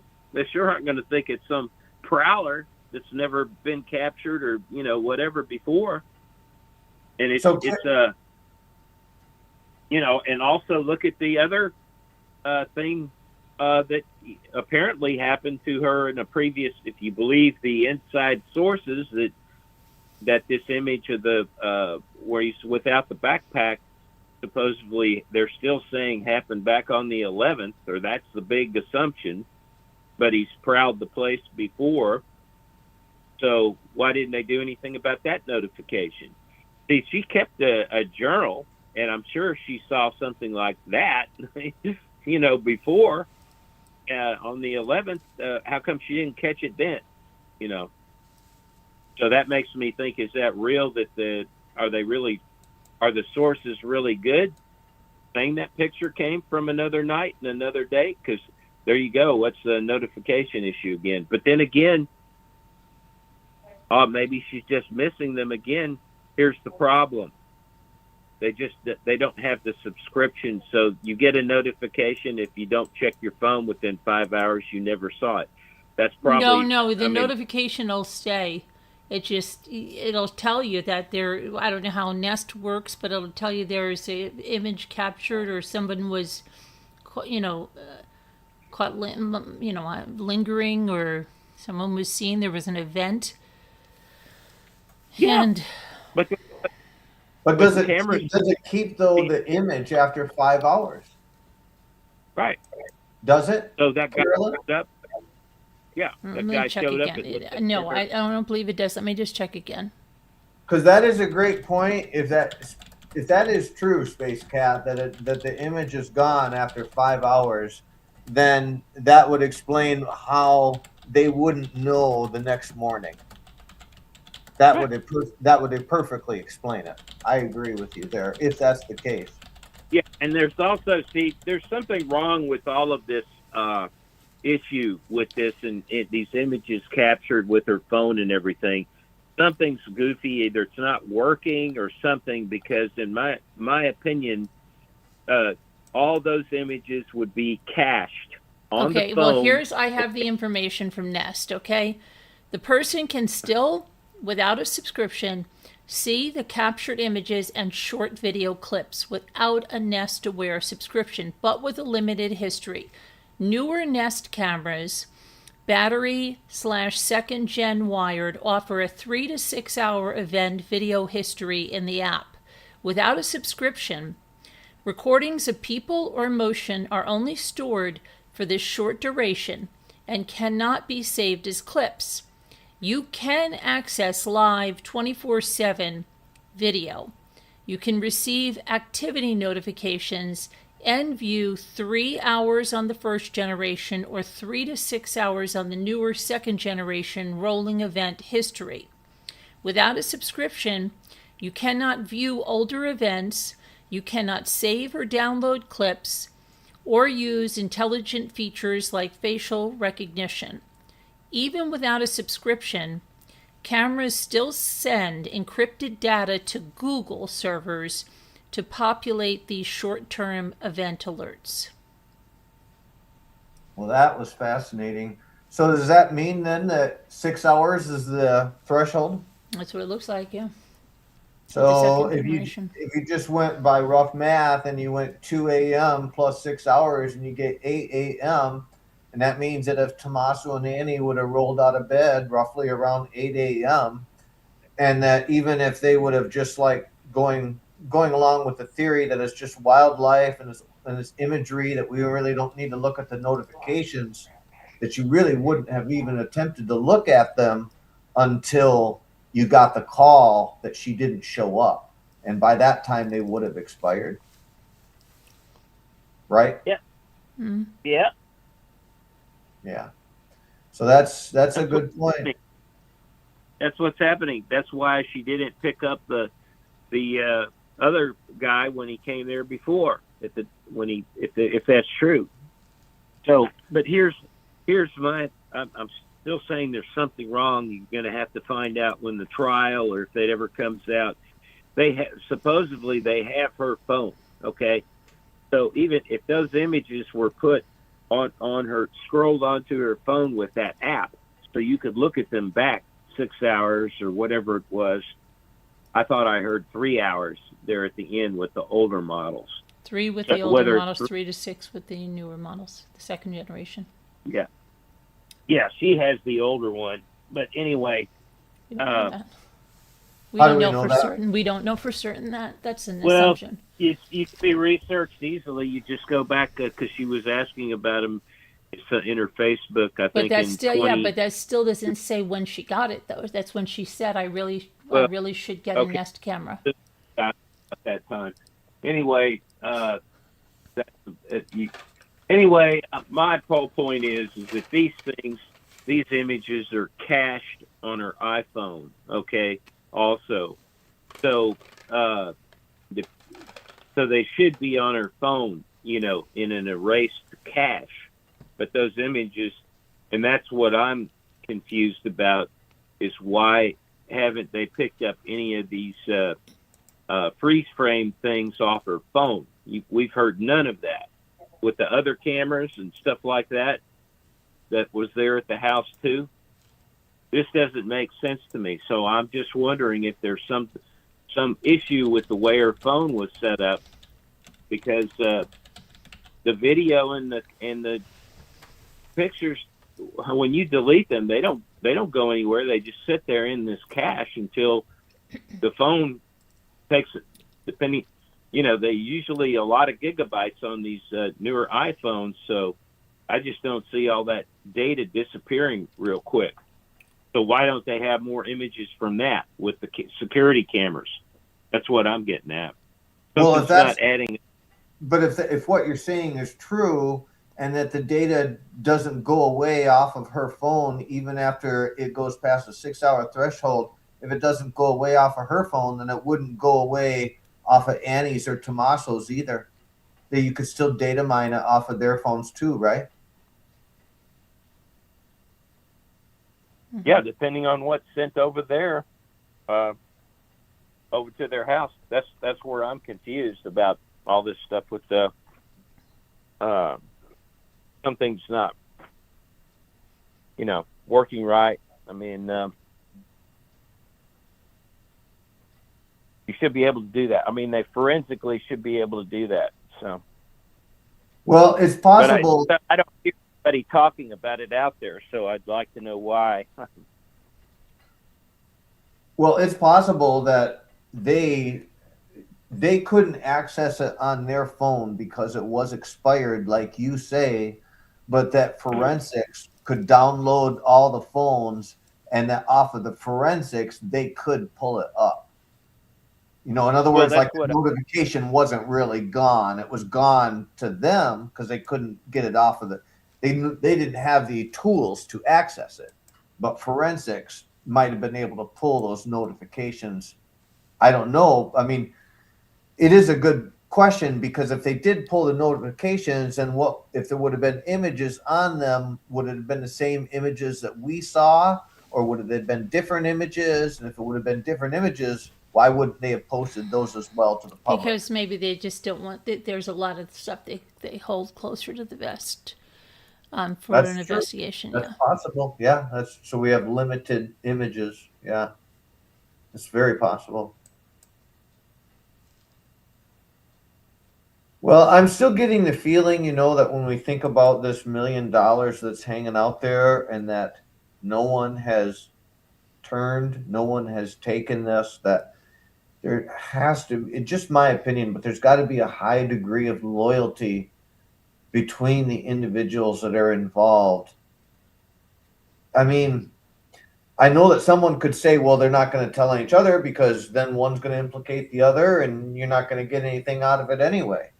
But that doesn't mean that somebody can't go to somebody else and say, you act as my middleman, you be my proxy. Go ahead. Oh, I'm not talking here. Oh, I'm gonna be away from the phone for about 3 minutes. I got to go get something outside real quick, and then I'll come back. So, Yeah. but you I'm you all wondering. go on.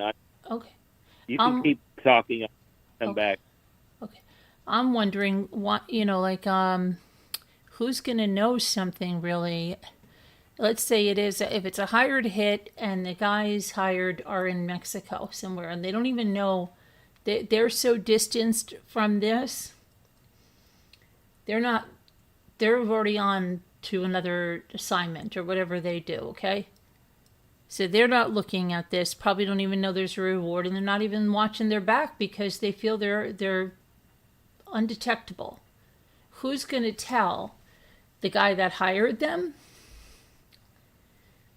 What if he's the only no. one that knows? So is that the reason why there's nobody talking? So, this is just a silly question, but I'll ask it. So the people that live across the border in Mexico, Mm-hmm. now I've never been over there across the border in Mexico, so I have no idea what it would be like to walk into your average Mexican household across the border and find out in that average household what programming that they have access to. In other words, do they get to see American shows? Do they watch American shows? Would they know that there's a ransom, or would they not Probably even not. know, like you say, because they don't even plug in Yeah. to Probably it? not. They probably wouldn't be. There's people in this country that I know, like everybody thinks like everybody knows about Nancy Guthrie, but they don't. That's why I told people, Yeah. yeah, I It's even true. said to a good friend of mine the other day, and she was like, "What?" And I was like, "Nancy Guthrie, you know that? What?"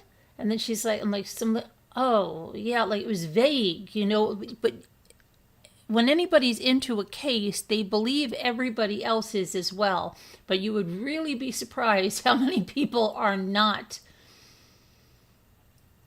I find So most many people. people. Yeah. A lot of people, like a lot of us are watching so much YouTube, and you talk to a lot of people that really don't watch YouTube and social media, Yeah, and they'll be like, huh? Oh yeah. yeah, I think, yeah, I kind of heard. Yeah, I think I know Yeah, I about heard that. I'm something not about sure. Oh it, but they're yeah. not. They're not. They're not watching it like Yeah. they aren't. You see on YouTube. See what happens on YouTube is you could be so specific as to what you want to watch, right? So say you're so invested in Nancy Guthrie, you're just watching one Nancy Guthrie podcast after another, and you're meeting with all like-minded people, but that's only a very small part of the population.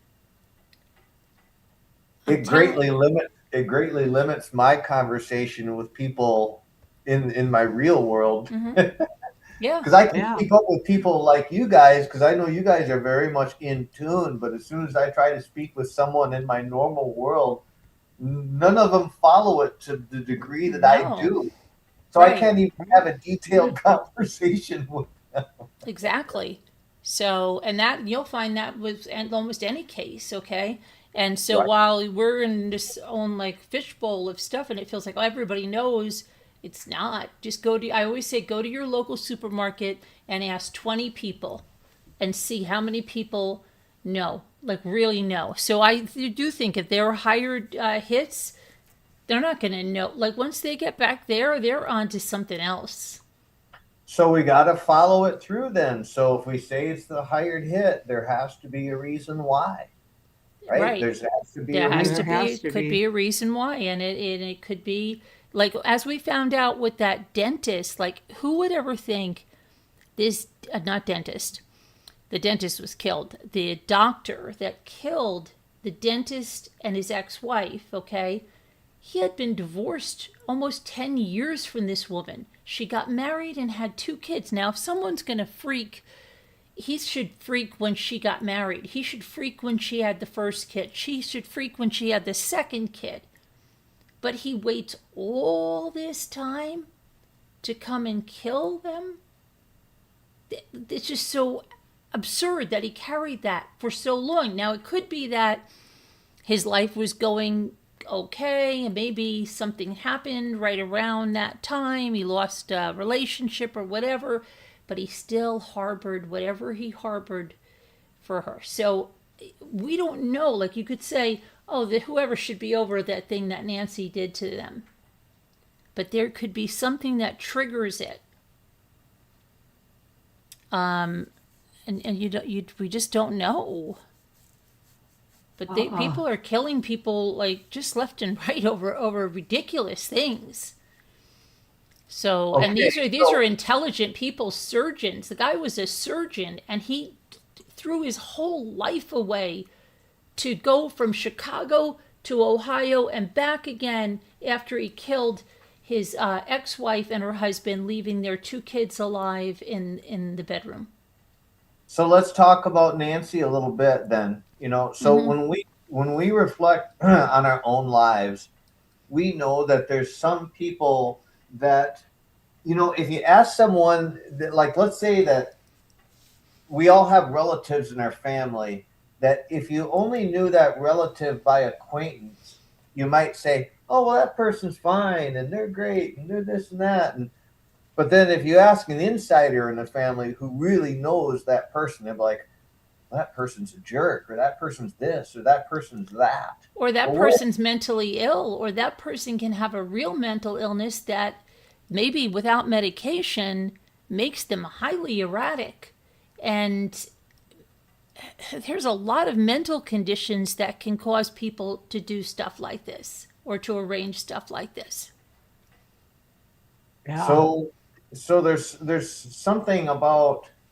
I mean, so the thing I'm wondering about Nancy is, so when we think about a hit, and I'm trying to construct in my mind a scenario that she could do, or even like, for example, like when we talk about the church group that she went to, well, the inference when you hear something like that is you think like, oh, well, this is a nice little old church lady who meets with her group of little old ladies that she likes to convene with, and they have a good old church time, and she's this nice person, right? And so you might think that, but then at the same time, you say to yourself like, well, I have not seen a single church lady or a lady who's claiming to be a person of that group who came out and said, I love Nancy and I really miss Nancy, and Nancy was this great person, and blah blah blah, and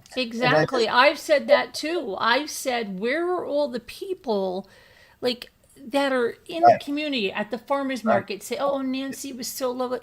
How come we haven't heard from all of these people? right. Oh, she came into my gift shop all the time. Like, and I use the example that I was in a Costco in Florida and I was looking at the books, and it was an area where Maria Shriver's mother, Eunice Kennedy, right? Sheila, and one lady just started talking. She said, "Oh yeah, Eunice comes here all the time, and you know what?" And one of Maria Shriver's books for this. She's the last time she was here, she was buying books for everybody. And this is just a perfect stranger telling me about Eunice Shriver, Eunice Kennedy Shriver. So that kind of stuff is missing. Like, where are these people that are talking about Nancy Guthrie? I don't know if there were anybody. I didn't watch that thing tonight, but I would expect if people just come out about it. I just find it so odd. And to me, kind of like, so if somebody is a really beloved person, and everybody knew them and everybody liked them and blah blah blah, and well, there's just going to be this huge outcry from people who actually knew her, who are going to come out and say what a great person she was and how could anybody do this to her.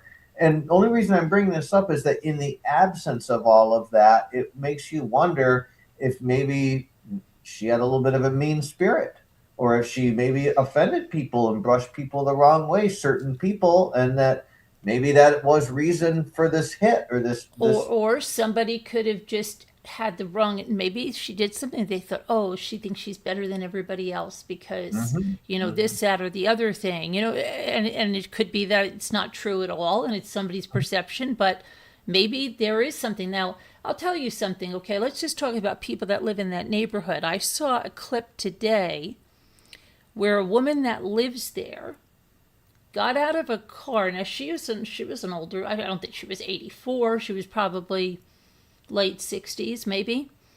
She got out of her car and went flying over to like two women that were doing a search or something, calling them every name in the book. Get the hell out of here. What are you effing doing here? This is my neighborhood. Stop effing filming my house. Okay? Screaming at them. And they maintained their calm. They said, look, ma'am, you're coming over here by us. And now, yes, we are videoing you because you're coming and you're confronting us. And we're walking on a public street and we're trying to help with the search for Nancy Guthrie. And well, this lady was absolutely enraged. And as she got back in the car, whoever was in the passenger seat, she said, they say they're the effing media. And she was cursing like you couldn't believe. She was enraged.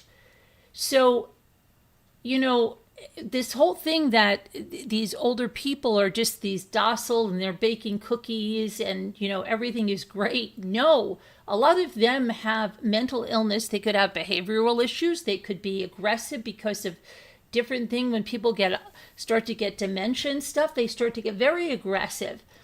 But that's not, it's neither here nor there. They have emotions just like anybody else. It's not like,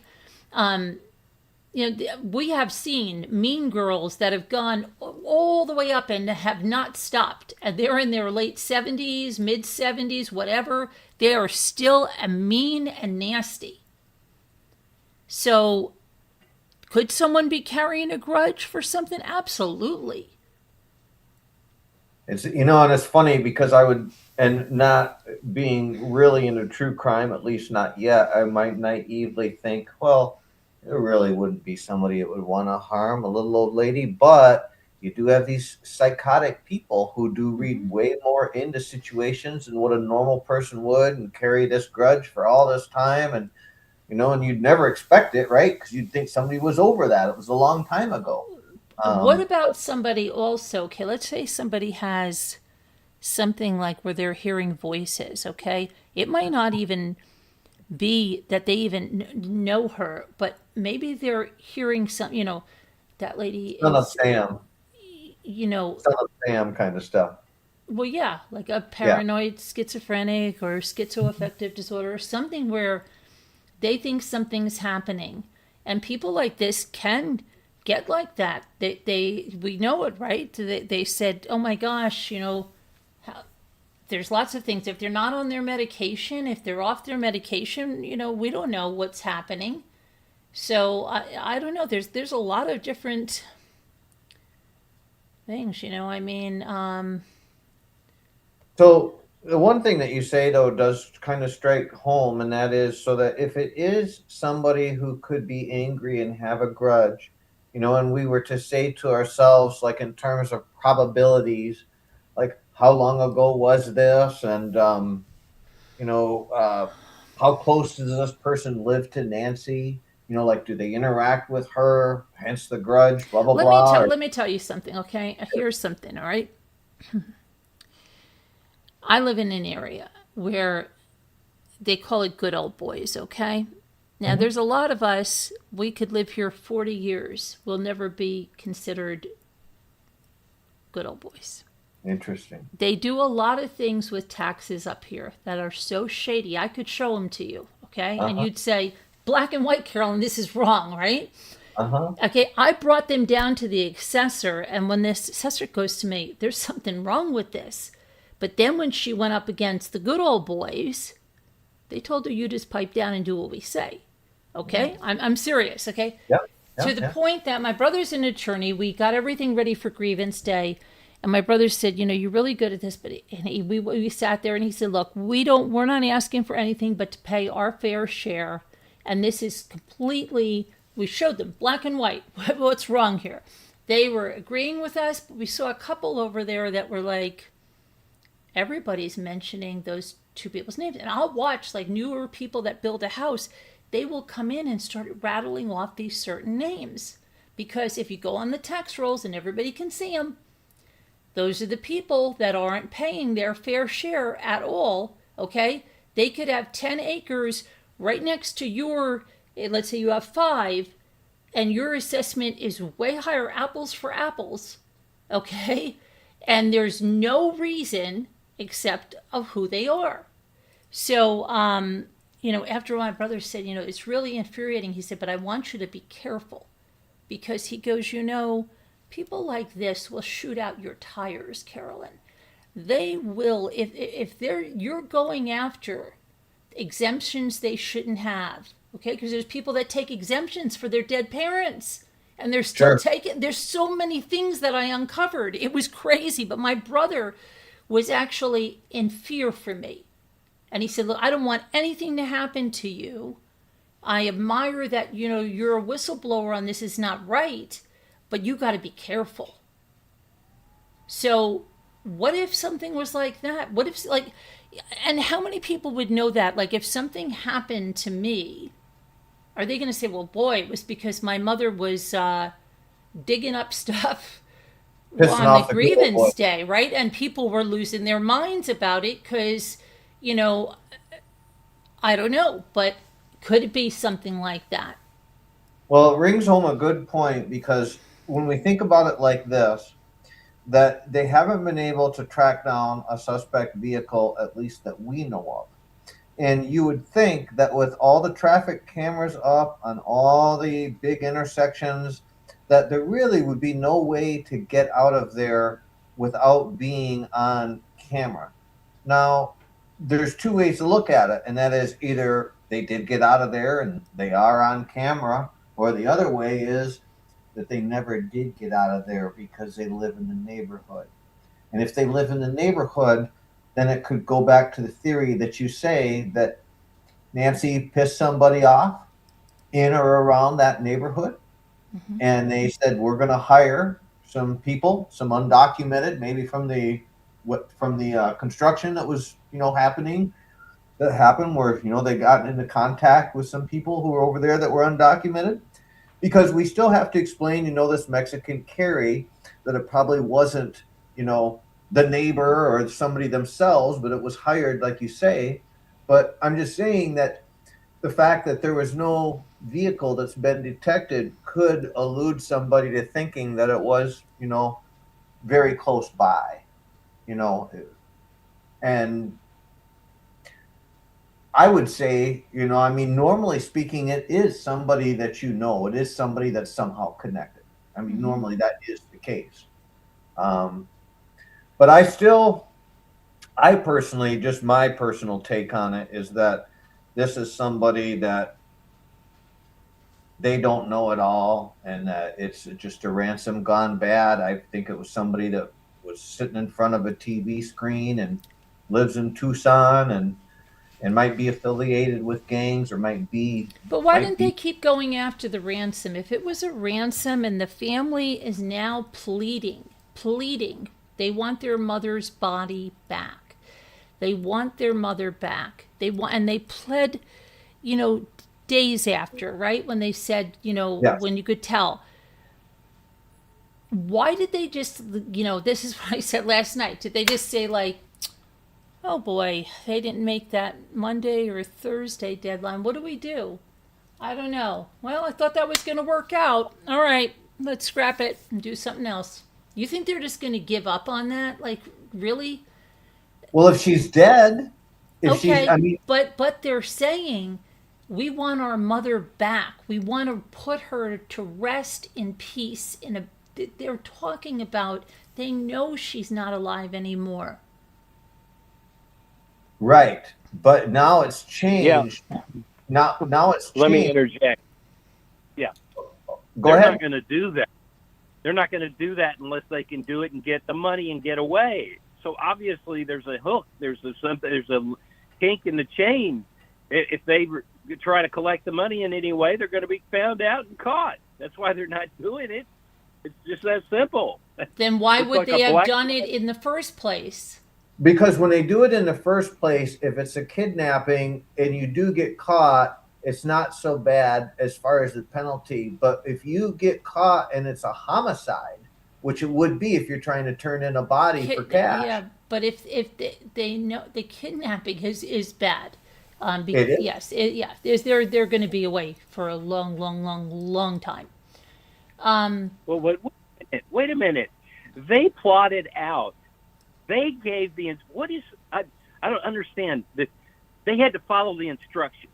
Okay, whatever the logic is, the screwed up FBI, the idiots. That's where I've come to the conclusion after talking about this tonight, because they've told the whole world this was a ransom and abduction, and they're sticking to it, and so is the sheriff, and so is the FBI. They should have paid the damn money, and then this whole thing would be resolved. We'd know whether she's alive or dead, or and if they took the crypto, then we know they were the ones that did the Space ransom. Cat, your camera's on, just to No, let it's you not. know. It's not Space Cat. That's Jason. Oh, sorry. So- There we go. Scooter. So what I'm trying to say is that there is no way that they laid down the law. These people are not stupid, okay? That even the TMZ guy believes it's not AI that was written. He said these people are smart. All right, we have to. I'm giving the benefit of the doubt. These are pretty smart people, at least as far as if the ransom and all this stuff. Okay, they are not going to let the FBI try to catch them. The Guthries had a choice. Okay, they had a choice. They went with whatever they decided with the FBI, trying to snare them along to catch the criminal. It's stupid. You should have paid, and you still would have had a chance to catch them.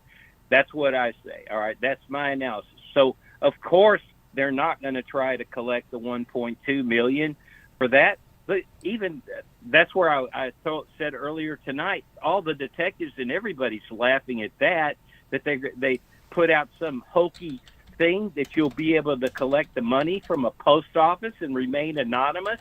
They just were laughing at, like, who would believe that? But these crypto people are not that. They're not stupid. They're not stupid. And the way that Nancy died, which she's almost certainly dead and disposed of, maybe they had to get rid of her in a hurry, and she's got some DNA or something on them. They don't have something about her getting her the body traces back to them. Maybe where they placed her, maybe what's on her body, the evidence, all that kind of stuff. Just the connecting back to the FBI to talk to them where the body is enough. They're spooked them, okay? So, they had their chance and they blew it.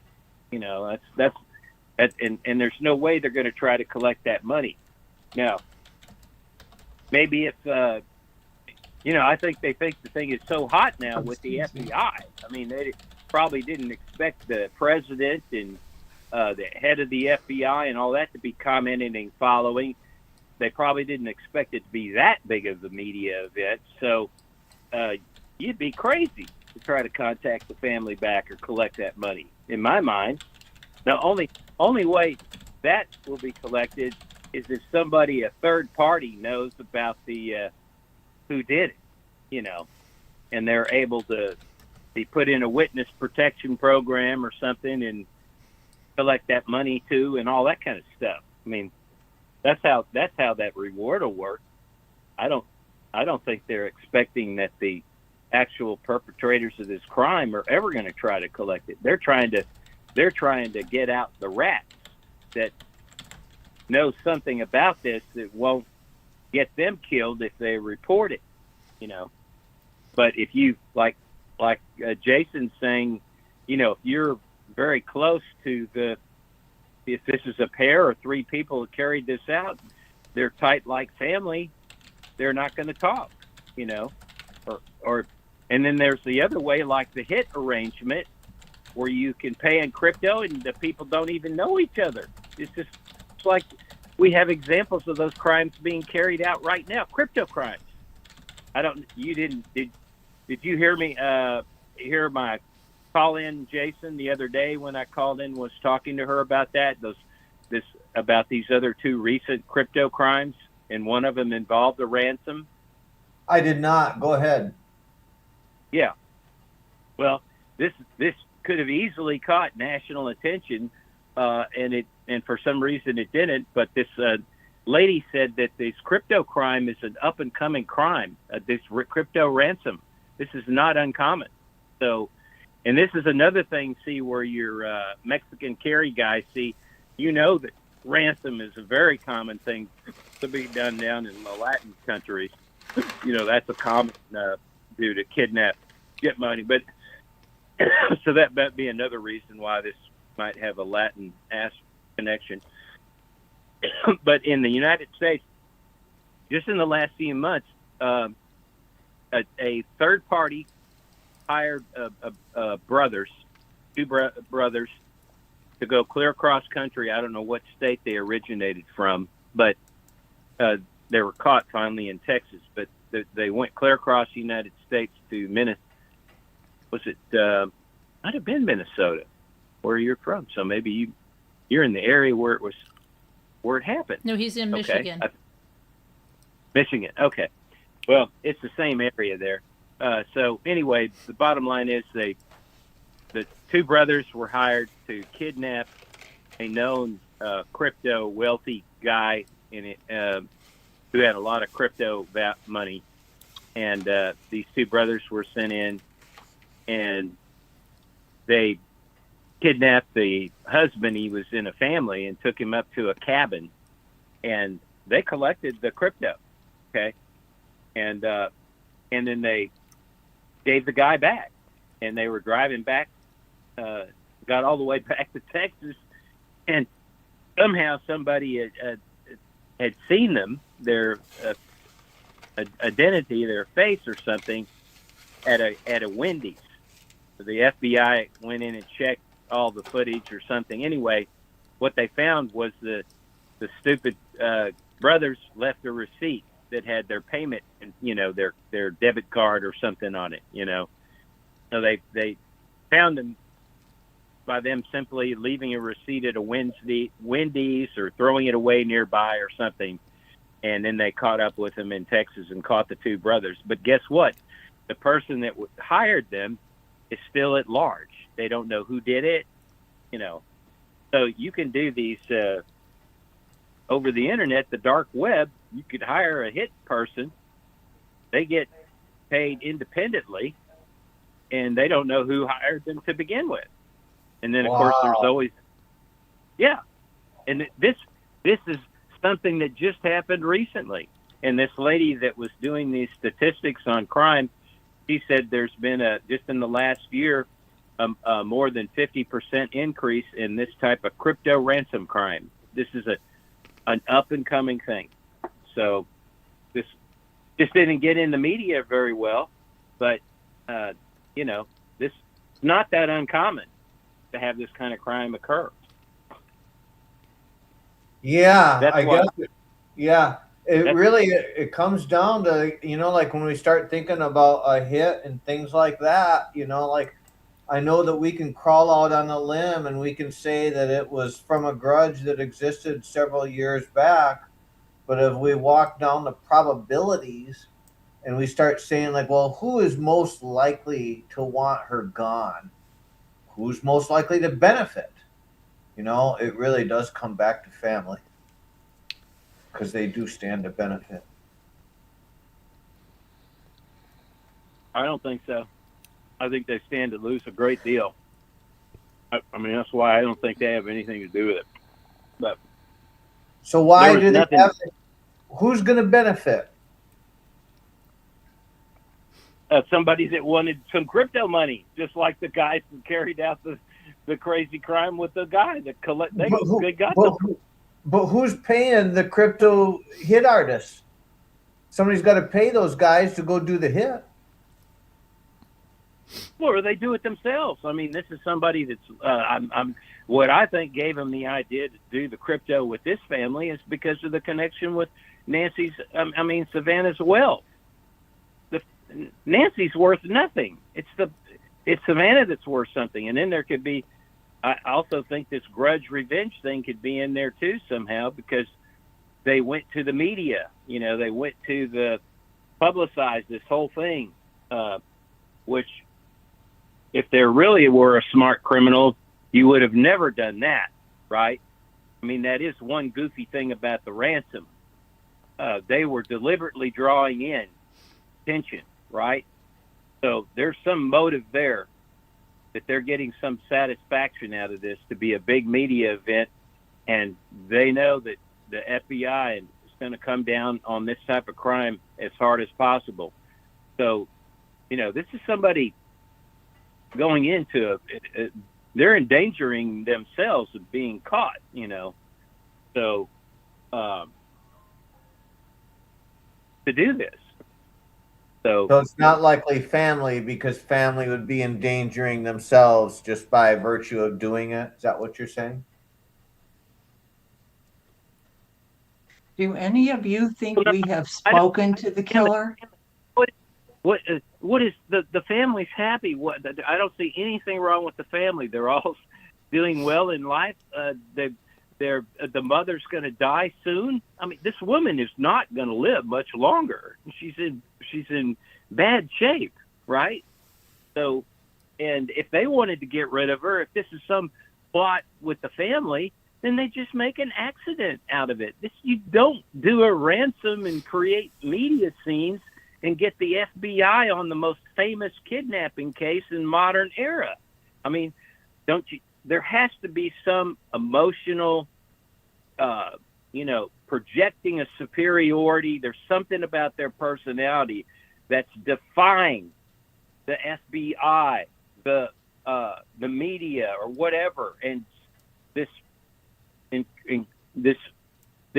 a fantastic event, right? There's a component there. Yeah, there is a bit of sensationalism. Yeah. But there was a question. What was the question that a person just asked? Was that you, Debbie? Scooter, yes, yeah. Yeah, that was me, Debbie, to Scooter. Do any of you think we have spoken to the kidnapper? They, it is, if they're here, that they have been known to hang out in Reddit forums and on YouTube channels and on podcasts. Would you believe that? It's just the same way that they go and help people on the search to. I absolutely believe 100% that they are watching the media and they're relishing this because they went to the media. They made this a giant event. And to defy the FBI and everything. Okay, so this is somebody that's, it's not just your typical crime, neighborhood crime sort of thing. It's not just like the cartel stuff that wants to do all this private. I mean, normal ransoms. Remember, kidnapping and ransoms. Normally, you get a note to the family right away, and you say if you go to the police, you go to the media, they're dead. You know, and they start sending fingers and ear lops and stuff. Okay, Right, right. right, right. So this is a different type of kidnapping ransom. It's meant for the attention too, with the media, and they know the FBI's on them. So this is like a Moriarty, Sherlock Holmes type of adversarial. You know, this is big. It's published. But So I why think that's though? I mean, why? I think it's a So Why? big part of their program. Yeah. So it's kind of interesting, that we talk about the Mexican carry, and the supposed Latin descent, although it could be Italian as well. And we think about, okay, well, the way this person carries their gun, it could be someone who's affiliated, with a gang, a cartel type gang or something like that. But then on the other side of the coin, you think that, okay, they would have had to have knowledge that almost like makes you think that it's somebody that's an American, because the way that they asked for the Bitcoin and US dollars, and then that they wanted had my train of thought there. Um, that they wanted to work through KOLD, and they wanted to go through TMZ.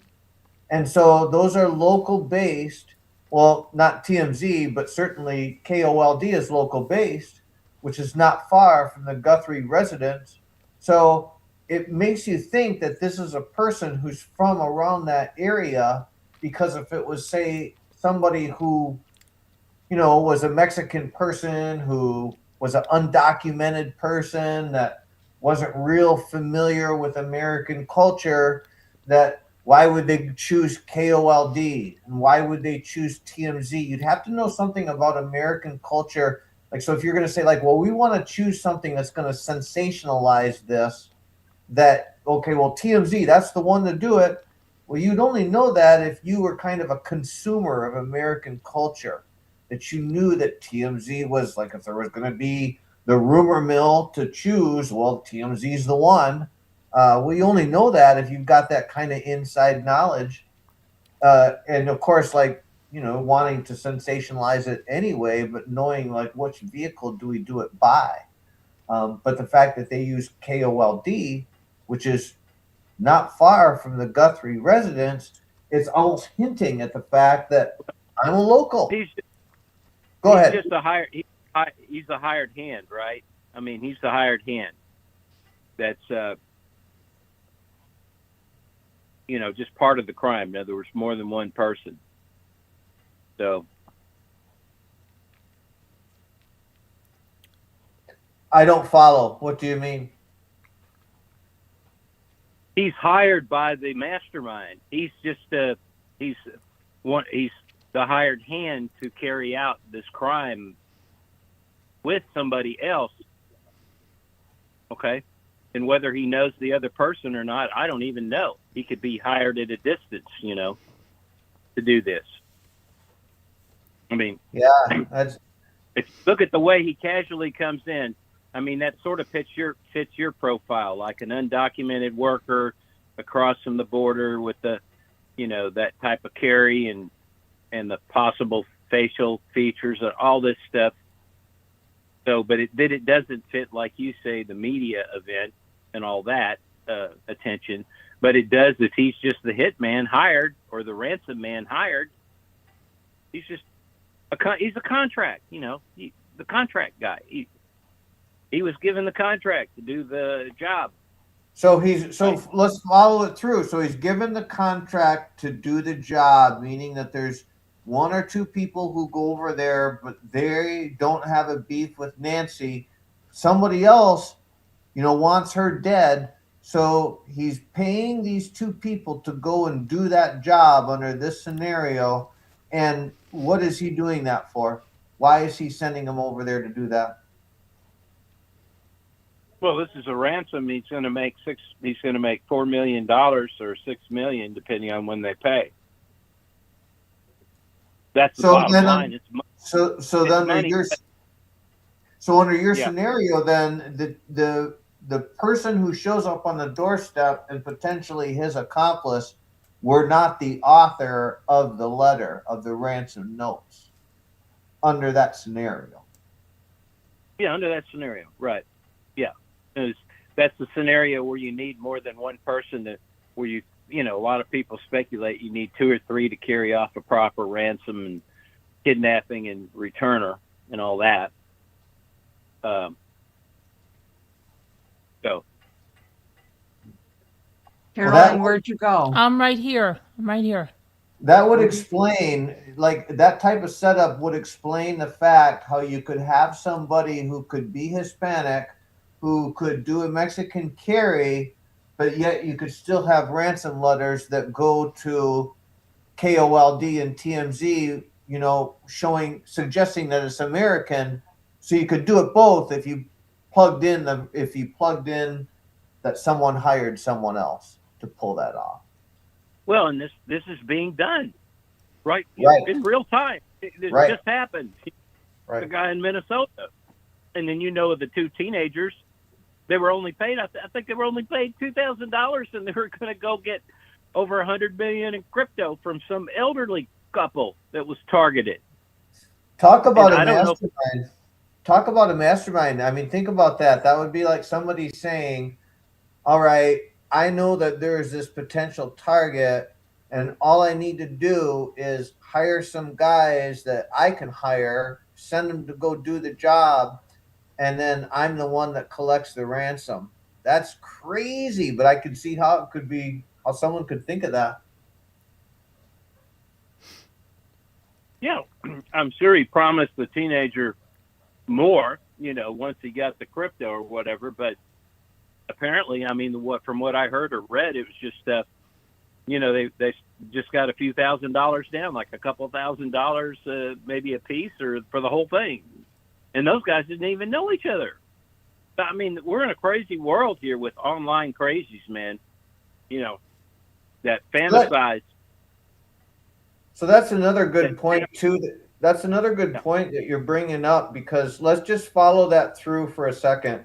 So let's just say that the person who shows up on the porch is Hispanic. Let's just follow this through on the theory that they're undocumented, and that they're hired. And we would say to ourselves, okay, if this person was the one that constructed the letters, that in order to draft these letters, if you're a person that speaks Spanish as a primary first language, but you have to draft these letters in the English language as your second language, and you have to do it in such a way that sounds very polished, like you actually are an American who's doing it, and just follow me through, when in reality that you're not an American and that English is not your first language, that would be readily obvious in the letter itself. Like, unless you are very well educated and you went to a great school where you had great bilingual, where you had great balance on both sides, and someone says, I can teach you how to write great sentence structure, but normally speaking, that someone who doesn't have English as a first language, that if they try to write out something, there's going to be little tells that an FBI would pick up in there, and they'd be like, well, look at the way they phrase this and the way they say that and the way they put this verb here and blah, blah, blah, that this strikes me as somebody who doesn't have English as a first language. Where I'm going with that is that, so if the FBI read over those ransom notes and that didn't trigger their flag, where they're like, well, we're not getting. But it did. They did have it early on. They said, because he asked for U.S. dollars, they said that shows them it's from another country. Because why would someone that in this country specify USD, U.S. dollars? Yeah, that is a great point. And I did hear that was brought up previously. Yeah.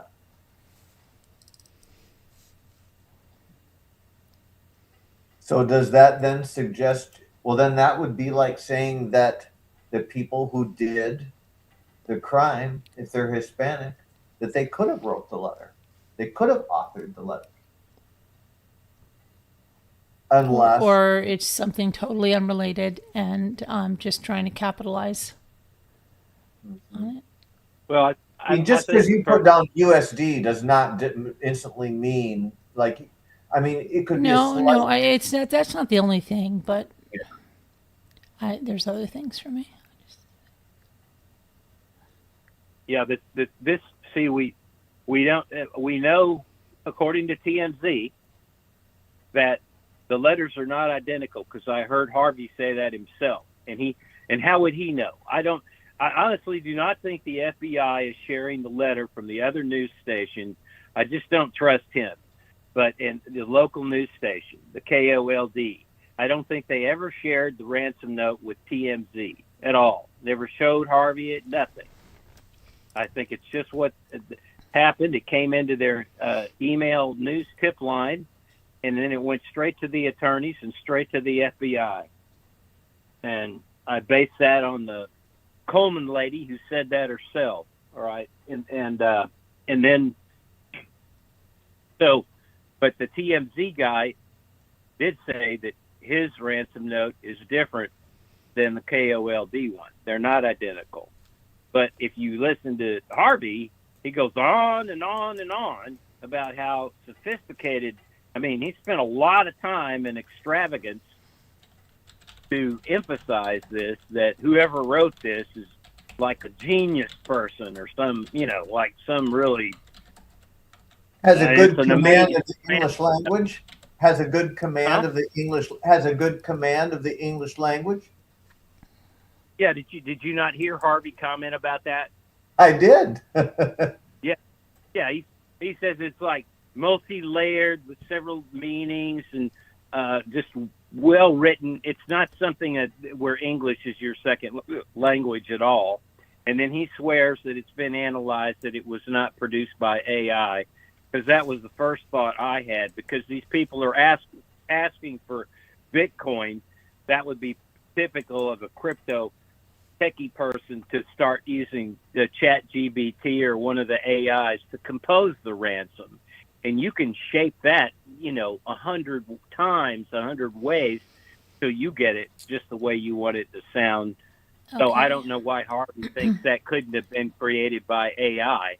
But that's the only Here's something. way. Let me just interrupt for 1 minute. This is from February 6th, okay, in the Los Angeles Times.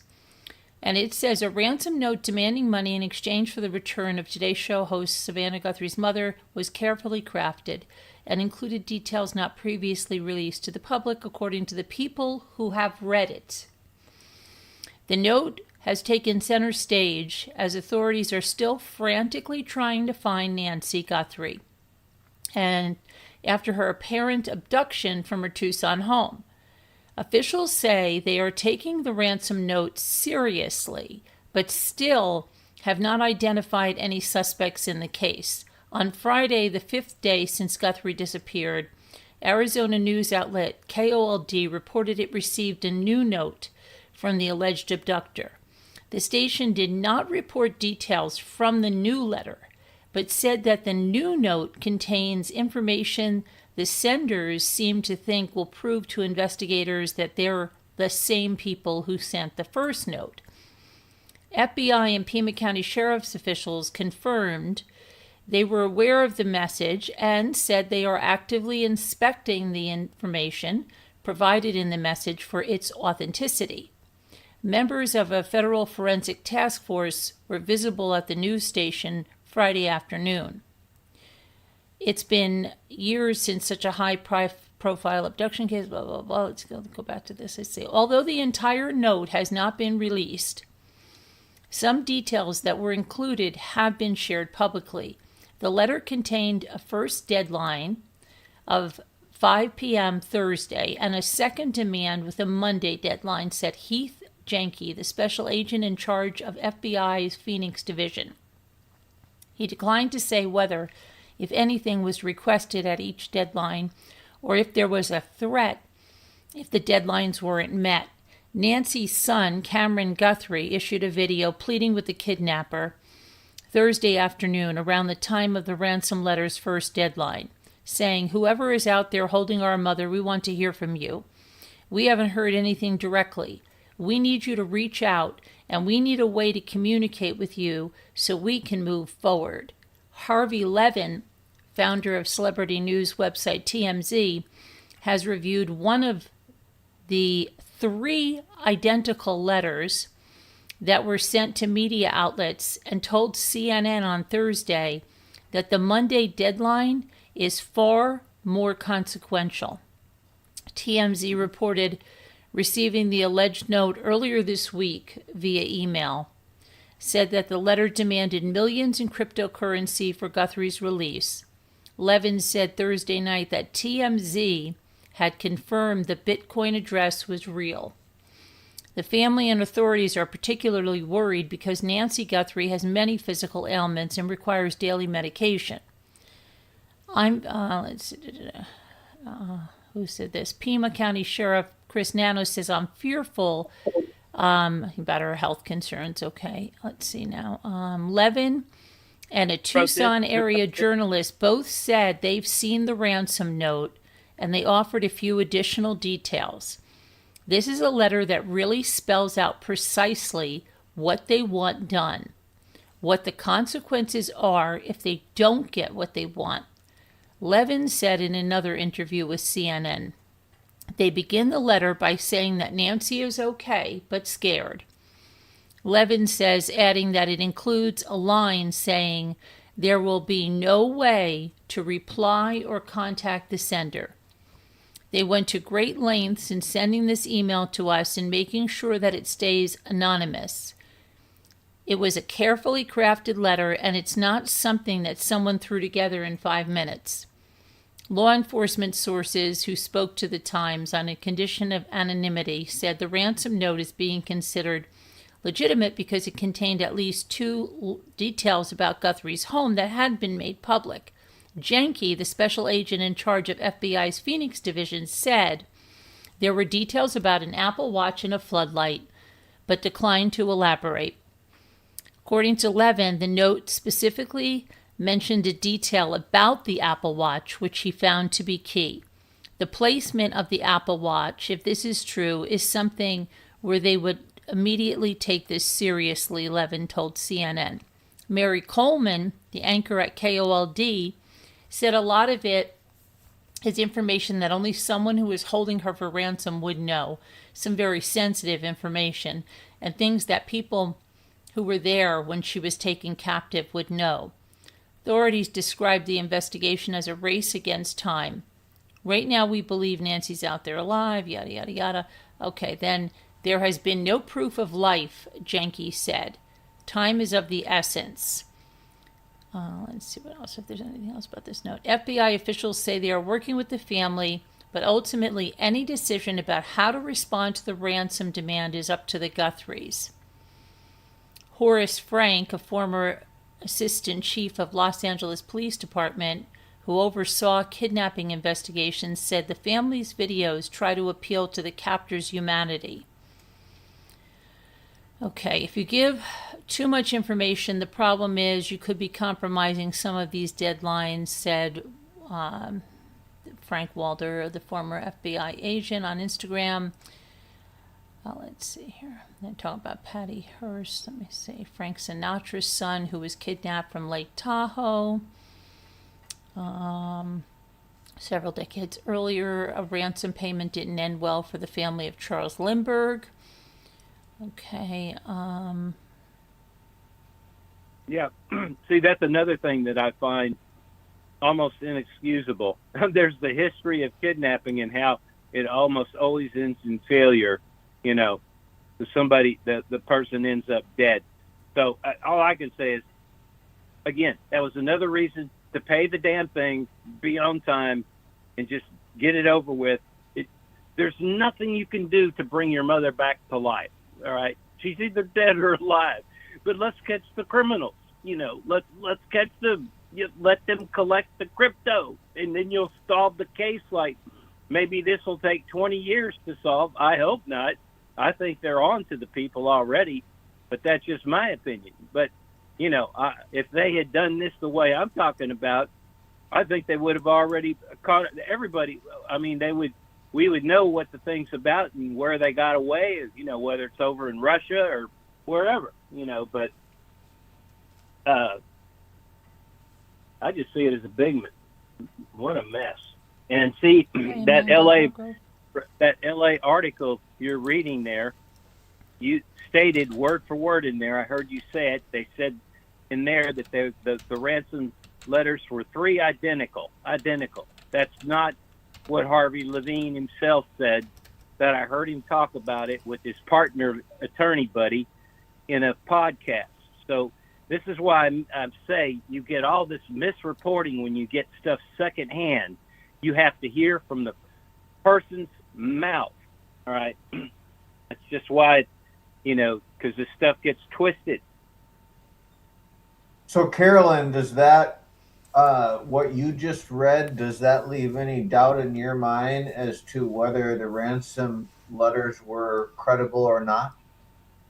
No, I still think the information that they had could have gotten out, and I don't know. I'm still going to stand by. I think it was a hired hit.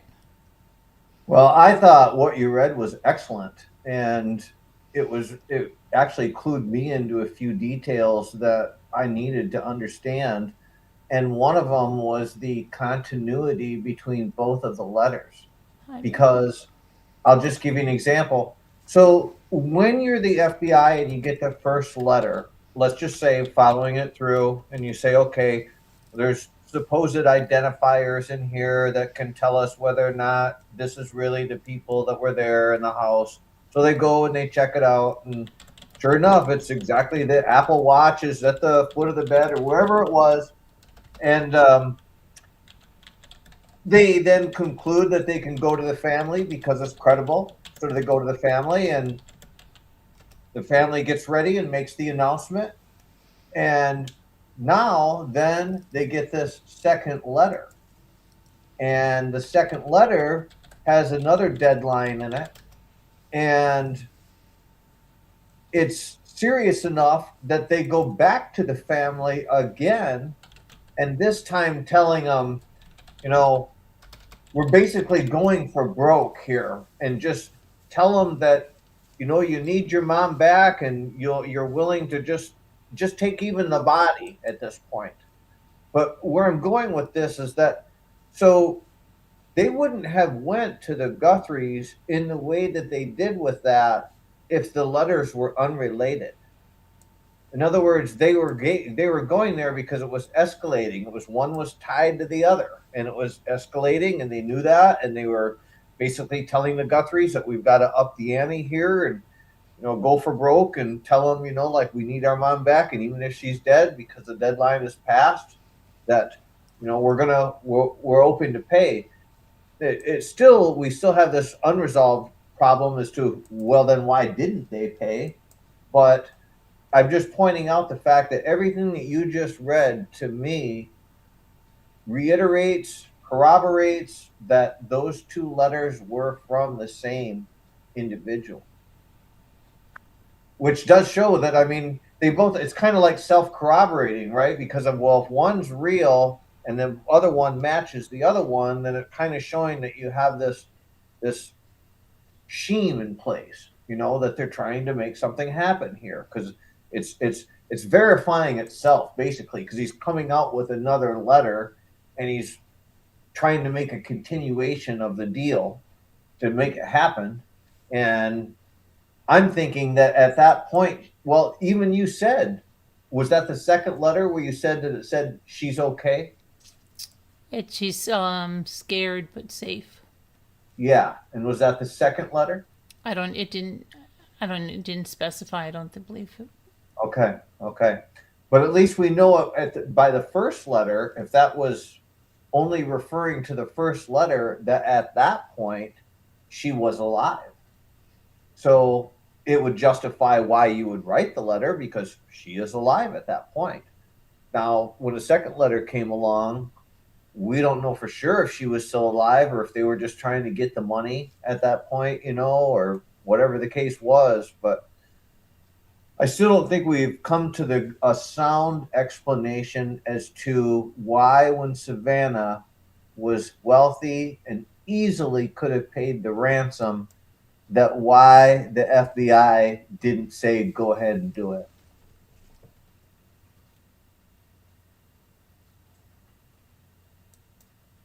I don't think so. I disagree. I think it's completely illogical. That's what I'm saying. It's illogical. I'm saying we have not answered the question why the FBI, because what we're really thinking is, just like you said, the correct thing would have been to do that. We want to sniff out who these people are. So they would have told Savannah and the family, let's pay the ransom. So the fact that they did not do that is really the central question. This is what we want to know why, because it flies in the face of logic. I mean, someone might be able to say, well, they didn't have proof of life. But as Carolyn pointed out, even at the end, they were willing to say, like, we don't need proof of life. We'll just take the body. So at that point, then that canceled that out. Yeah, go ahead. I think they're being manipulated by the FBI to try. They were thinking that they're going to catch them better to get, just like I said, the old traditional ransom notes to the newspaper and the movies, and then they wire the house and tap the lines and all that. So they're just this is not a dumb ransom person. Okay, so and this is where I think the family got manipulated, because they're trying to get them to communicate back to them. They say we'll pay, but just come on, just contact us back. Just tell us how. Yeah, do it our way. Right. It's dubious. I mean, they're being. I think they're just being manipulated by the FBI because they want to catch them this way.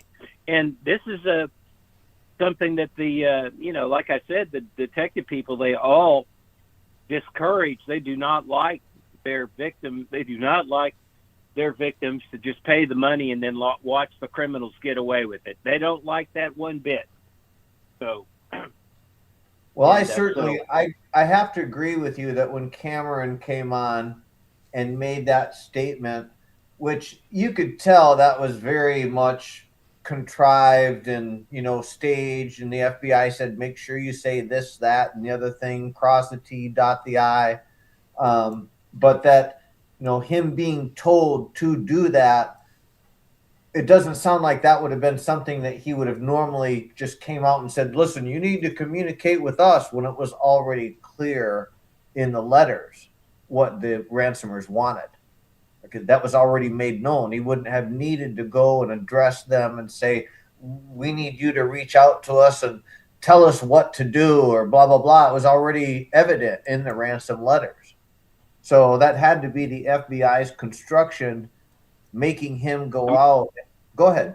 And another thing I think about this is this ransom job was time limited from the start. They were everything was set up like a domino on a schedule. And if they didn't fulfill things by certain times, and that affected their getaway, their cover-ups, that, being tracked down, all this stuff, okay, opened them up to be exposed in other ways, to be found out. So I think their thing was immovable. It was non-negotiable. That's why they made it clear, Yeah. So that's why I don't think the criminals came back at all, because they told them what they were going to do if they didn't, and the family just had to follow the instructions, and they were already set on a track. The criminals were locked and loaded the whole way. In other words, this is the way it goes. It's our only way to do it, or we're out. So, and I think the FBI. Because if you look at this in hindsight, that's the only thing that could. I mean, I can't believe. I don't believe Savannah and Annie and Cameron were quibbling over the money and demanding that their mother come back alive. That they just that. I mean, that you have to, when you're under that situation, and you know that every minute counts. Like they said, she could die within 24 hours without her medicine and all that. So, I mean, it's like you're really in a no-win situation no matter what. So you just go for it. So I believe it's got to be the FBI that convinced them otherwise. They would, I mean, I sure hope it wasn't the brother or the sisters demanding it go this way. Well, I think Because they're Savannah, sure going to feel bad now, because you figure this stuff out by hindsight, like I did. I mean, I didn't think this stuff through, but anybody in their situation would think this through. Wait a minute, why didn't we just pay up front, and then we'd be so much further ahead. But that makes you kind of wonder about how smart the FBI is too. I wonder if this makes me question one thing that I think is it not true that if they take the crypto and cash the wallet that they're not going to be found, that they're going to get away? I mean, because this is something that I've taken as 100% certainty. I mean, Bitcoin Not 100%, but it's very it's very highly probable. Bitcoin itself, yeah. But what I'm that trying it to say, is traceable. Mm-hmm. It's highly probable that it is traceable. Yes. Bitcoin itself is 100% traceable. The whole technology is built on that. The wallet is unique to the creator of the key, and it can only be unlocked by them. So but what I'm wondering is that all these criminologists and FBI people and all this, they all say that we know how to do the traceability on the Bitcoin and do it quickly to trace back who owns that wallet. Okay. So I'm just wondering if we've been bullshitted about that, not told the truth about that. Because again, I just can't see the whole operation is to catch them and let them cash the wallet, and then you go get them. And, well, even if it was slightly uncertain, and you were to say to yourself, like, well, there's a chance that they could get away with this, Right. your best odds is to pay the ransom anyway to see if you can at least try to catch them. Yeah, I think that question needs to be posed to Kash Patel and the investigator and all that stuff. This serious that needs to be answered. Yeah. This isn't adding up. Why didn't No you logic. tell the family? Why didn't you tell the family to pay the ransom? Yeah. Carolyn, what Otherwise, do you think about that? I mean, you could have paid it and see. Unless there's probably a little bit of a loophole, because what I looked up is not 100%. Maybe they didn't want to take that 2%. I don't know. Well, the time was limited, that's for sure, because they knew based on the deadlines. I mean, it's clear that when they put the deadlines in there, that they had no intention on keeping her alive for the long term. They didn't have to, because that's what the deadlines were in there for. In other words, if it's not done by this time, it's not going to be done, and we're not going to be caring for her beyond this date because the deal isn't going to go through anyway. So the time that they only needed to care for her was very short, and I don't even know. Yeah, obviously she was still alive by the first letter, or at least if we believe it. But that even could have been lied. Just because they said she was okay doesn't mean that she was.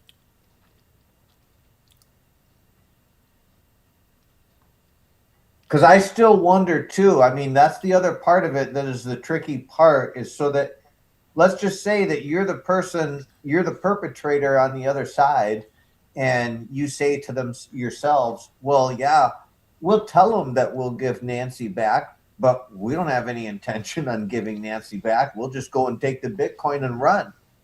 And so they didn't even have to fulfill that part about, Nancy ever being returned. They could have just used that as a way to get the money and then said, well, see you later. And that would have not been preventable, because if you go into it and you just say to yourselves, we're not going to ask for proof of life up front, we're just going to ride with it and trust that you're going to honor your word after the fact. Well, there's no way I mean, sure, you might have been able to trace where they got it and trace them down, but would they ever come out and say, this is where you'll find Nancy? Or, you know what I mean? So that's the other part of it, is we might catch these people, but getting us to tell them where Nancy is a different story. Okay, just one more thing. They didn't tell the family to pay the ransom simply because they will always say that they're in the practice of not giving in to the demands of terrorists or kidnappers. It's always been that way. Mm. And then also, I guess everybody's wanting to do the word game. And if you guys don't mind, if we could maybe continue this at another time, this Yeah, interesting It's conversation. 5. Wow. Yikes. Yeah, I'm getting tired. Do you guys ever get tired? It's really Yeah, a I'm great having- conversation. Well, I was wondering, because I can't see the chat, and so I was wondering, based on feedback in the chat, does it seem like anyone is plugged in or anyone is? Oh is yeah, they've been followed? plugged in. Okay. Yeah, they've been Yeah. plugged in. Yeah. So I've enjoyed it, and it's kept me very lively, and I've especially felt that it's been great conversation, that it hasn't been, a struggle on any of that. And so I really have enjoyed it. It hasn't been tiring. I did look over at the clock, and I thought, my goodness, that's late. Why am I I not know. That's why tired? I'm starting to feel like sleepy. But I sensed, Carolyn, I was like, I was wondering if your voice was sounding a little bit different. Maybe Yeah, a you little were- tired. Yeah.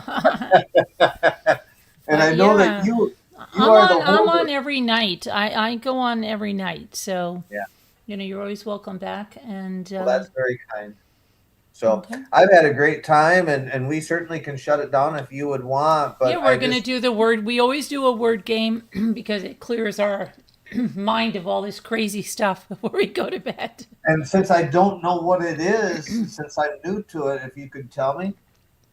Oh, it's a word cookie game, and we just all play it together a few rounds, and like Scrabble. yeah, it's just something to we always do it. It's just something to clear our minds. Sometimes we talk about really heavy, like really hard cases with kids that are, killed and stuff and left with their moms and a lot of stuff. So it just kind of clears the air. Well, I'm a big Scrabble player, so I love Oh, that. then you should go so you can see it in the chat, and then you could you just type in.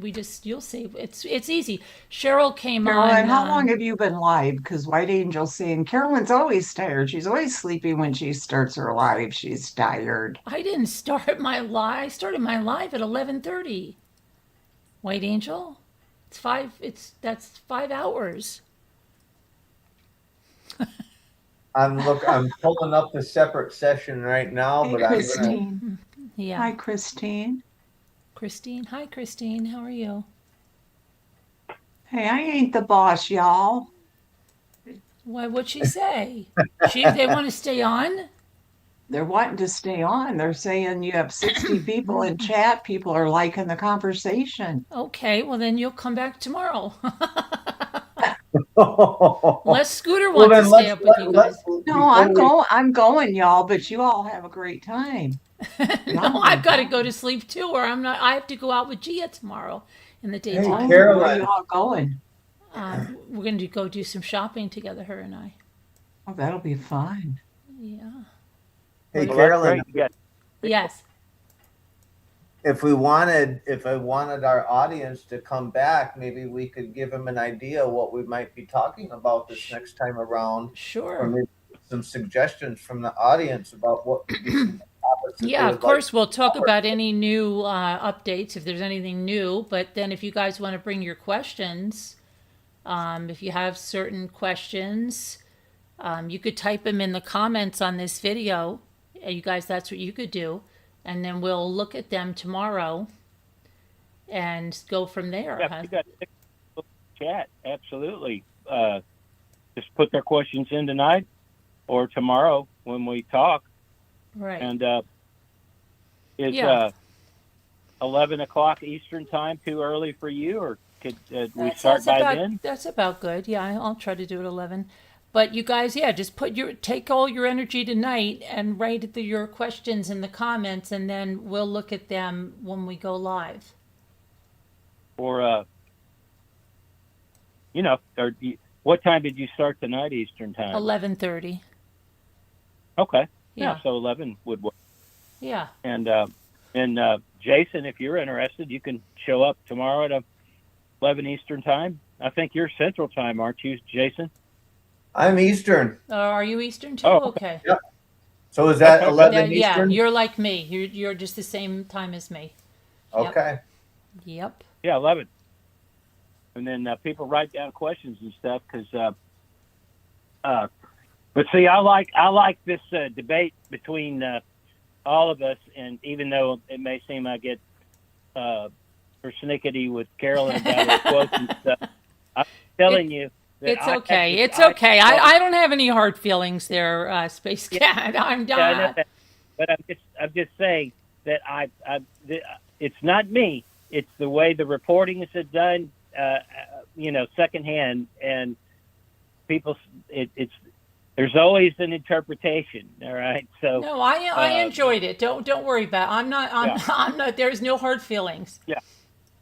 And I would yeah. like to pose a question to the chat just because I don't see you guys out there, but I know that you're listening. And that would be that, one of the big stumbling blocks that we've been trying to decipher in this conversation tonight is why is it that the FBI didn't advise the family to pay?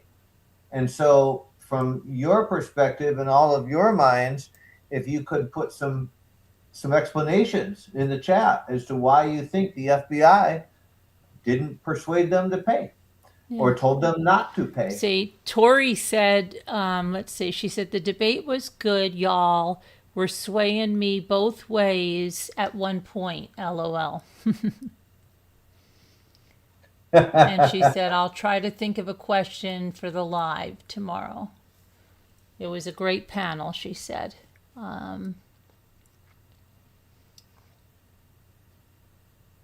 Yeah, well, I'm really glad, Jason, that you've come to this conclusion about the importance of this question being somehow deciphered with that goes unanswered and unaddressed. And I think it would be worth it to get this to somebody like Brian Enton or Ashley Bamford, one of those people. Mm-hmm. Nancy Grace, no way. She's too National Enquirer for me. She comes up with all kinds of crazy stuff that isn't true. But yeah, we ought to get that question to the reporter and also to a streamer. There's a streamer that goes down. He even got a question into the sheriff yesterday when he was going to do his radio. A Tucson guy? 857. Yeah. But I'm just saying, these are important questions that they need to answer, and they should be made to answer on the record, Mm-hmm. Mm-hmm. Well, I want to credit you. I want to credit you for bringing it up because you tapped into it. And the more I started thinking about it, I really couldn't present a good reason why that they wouldn't follow through on that they wouldn't say, go ahead and pay. I mean, it was the family's ultimate choice to do that. They had the choice. And so that they wanted their mom back. They would have done anything. And so the only thing that would have stopped them from doing that would have been the FBI. The FBI would have said, no, don't do that because whatever, reason the chat might think the FBI would say it. But for some reason, the FBI persuaded that family to not pay. And that was probably the disaster mistake. Even though they said, in that article they said they left it up to the Guthries, but Yeah. Yeah. yeah, I don't believe that because right, yeah, I mean Yeah. Savannah has enough money Look that would have look been at you know what? It's just not believable because they're saying we need to hear from you. Contact us back some more. So that's just bullshit. right. That's You right. do not Yes. need to hear. They do not need to hear back from them. That's the FBI with their little setup game. That's so Exactly. blatantly obvious. No It's matter true. who it came through. Yeah. So Cameron would have never came on and said those things if the FBI didn't yeah, coach him to say those things. yeah, 100%. Yeah. yeah. Yeah, Most they people were believe setting, it. they had that house bugged 10 ways to Sunday that if there would have been any type of communication around that house, they'd have known about it. FBI would have known about it. oh yeah. Anyway, Carolyn, I hate to abuse the welcome, but you've been very No, kind no, and it's generous. fine. We're on, you haven't abused anything, like I said, and even I don't mind debate, and I don't mind different points of view. I don't. In fact, sometimes it's fun, I arguing your really, point. It's okay. I don't harbor any ill will or Well, anything. I think it's fascinating that we each have our own opinions about the thing and what the real situation is. It's and any one of us could be right, really. So it's Yeah, not. right. And There's no I will tell you at one better. point, I'll tell you something, Space Cat. I'm like, gosh, is he getting now? Is he getting me to freaking think about this ransom note? And Yeah, I'm like, get the hell out of here. who, yeah, me getting you to think about it, Carolyn? Well, yeah, you and Space Cat, but I told Space Cat, that you're don't no, yeah. I'm But not just going, I'm not ready to go completely there yet. I did have a yeah, pause for a moment, but but I can admit just it. See, remember, Carolyn. Just remember, I used to think like you. That the ransom stuff was all bogus and total bullshit. So it didn't right? take a That's what I'm lot of. saying. I hope that like we all can discuss it. And if there is Yeah, a difference, it's just a difference. It doesn't mean that you hate the other person. Oh my gosh, no. It's just good. Just you just get your points across. And sometimes maybe you read something or something, and then you're like, well, wait a minute. Like what's yeah, that about? I'll tell you guys a quick story so as I was going through my ruminations over the weeks and I kept watching different things and pouring over it, and I would watch all these different channels and all of them were basically saying that the ransom letters were hoaxes. They were all hoaxes. And I started thinking to myself, like, am I insane? Is my reasoning off? I went through this 100 times over, and it's got to be the ransom notes have got to be legitimate. Like, there's no way they're going to put the family out there crying their eyeballs out with anguished faces and have it not be real. And so I finally came across this one particular channel, and I didn't know the channel well. I didn't investigate and research the channel well, but I noticed they had a live call-in just like yourself, Mm-hmm. and I decided I'm gonna call in and see what they say. So I called in, and they gave me the floor for about 20 minutes, and I went on and on and on and on. And after I got done, the person who owned the channel, the creator said, and this was probably about 400 people listening in at that point. He said, "Well, Jason, this is what we've been saying all along." And I said, "You mean you agree with what I'm saying?" Well, of course, that's what we've been going over all this time. And this is unbeknownst to me, right? Because I haven't Mm-hmm. watched the prior videos. And so then he said, "Well, where have you been getting all this information? Like, who's been telling you all these things that you're thinking is wrong?" And I mentioned a couple names. He's like, "Don't ever say those names on my channel again." And he said, "Listen, I'm going to tell you what really went on out there so that you understand, because you seem to be a little bit naive." This is what he's telling me. He says, "All those people who are lined up out there in front of Nancy's house, that whole thing, all the way up and down there, he said almost all of it was about money. This is just people out there on Money Road trying to make in money, and they really didn't care genuinely about trying to solve the case and work toward avenues of logic like we are. That they would just let people say anything under the sun to carry on the moment when they knew themselves that it couldn't be real. Yeah. Yeah. And And so, I got to say, go ahead. JLR is totally guilty of that. He's the worst because he's listened to all this stuff all this time, and just in the last couple of days he's been taking calls, and so and this is the first time I had the attention span to listen to a few hours at a time of these calls. And I mean, he gets the wackiest calls coming in with the wackiest. I mean, he knows it's all total bullshit, and he could debunk it instantly.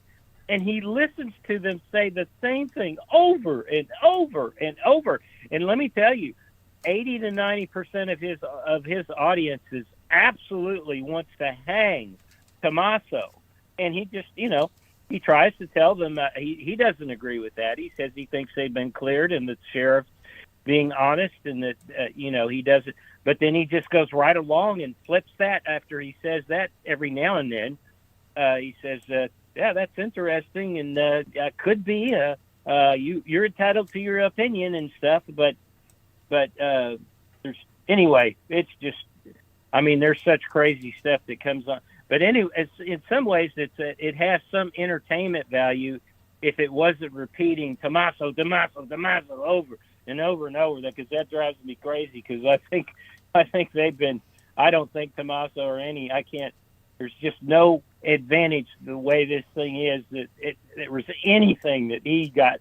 He's gonna have his whole life is ruined from just being, a part of it. But I anyway.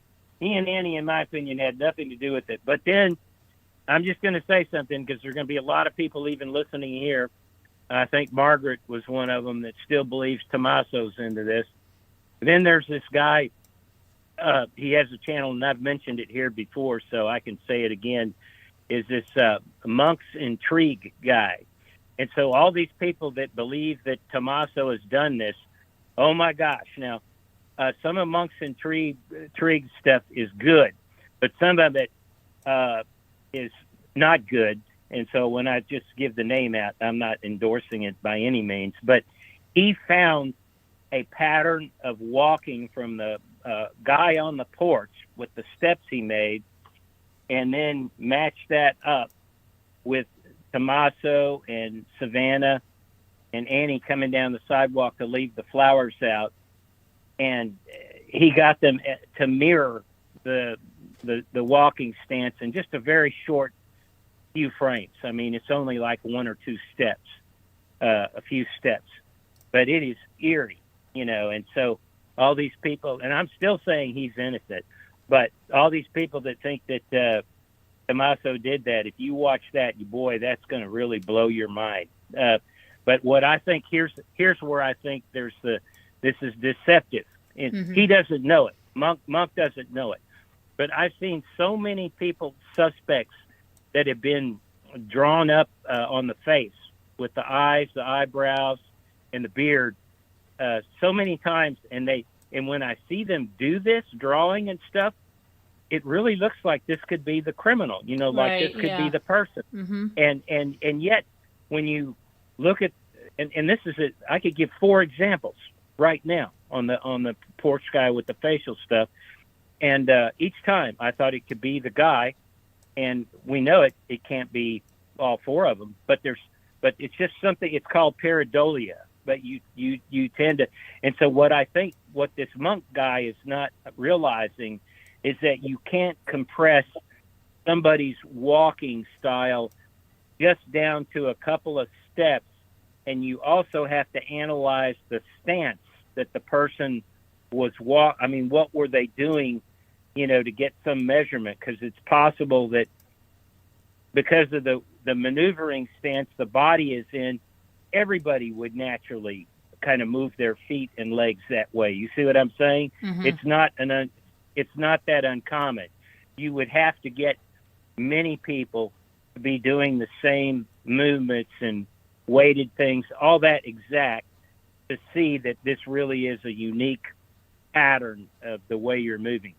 But if you don't analyze things the way I just said that, and you would look at this, you'll now be, if you were 99% convinced it was Tommaso, now you'd probably go to 100%, because of that thing. But I'm just saying, be very careful about stuff like that, because that can be very misleading. Yeah. And the compliment I want to pay to this channel is that, unlike those other channels, which I'm just basically going to say for the most part, well, I won't talk negatively about them, but I'll say this channel, and for anyone who is listening in the chat, and this is me speaking from someone who kind of went around and sampled everyone, that I felt that this channel was a sound, valid channel that actually was really seeking out information that they really wanted to solve the crime. They weren't out there just trying to sell whatever theory to hopefully get people to plug in. They actually really want to talk about, well, what actually happened here? And so I'll be a fan of this channel forever. And I just want to put that out that, Carolyn, I think you do a great job. Oh, thank you. Thank you. Yeah, That was really that reminds sweet. That was sweet. That reminds me, one super quick question that probably Carolyn knows the answer to already, or that it's available. Didn't they put that Kalila guy's prison record and charges and all that that are charged against him, the sworn statements and all that stuff? Can that be read through? Yeah, the FBI? I think they did. I can look for it tomorrow. Seemed like I heard something about that too. Yeah.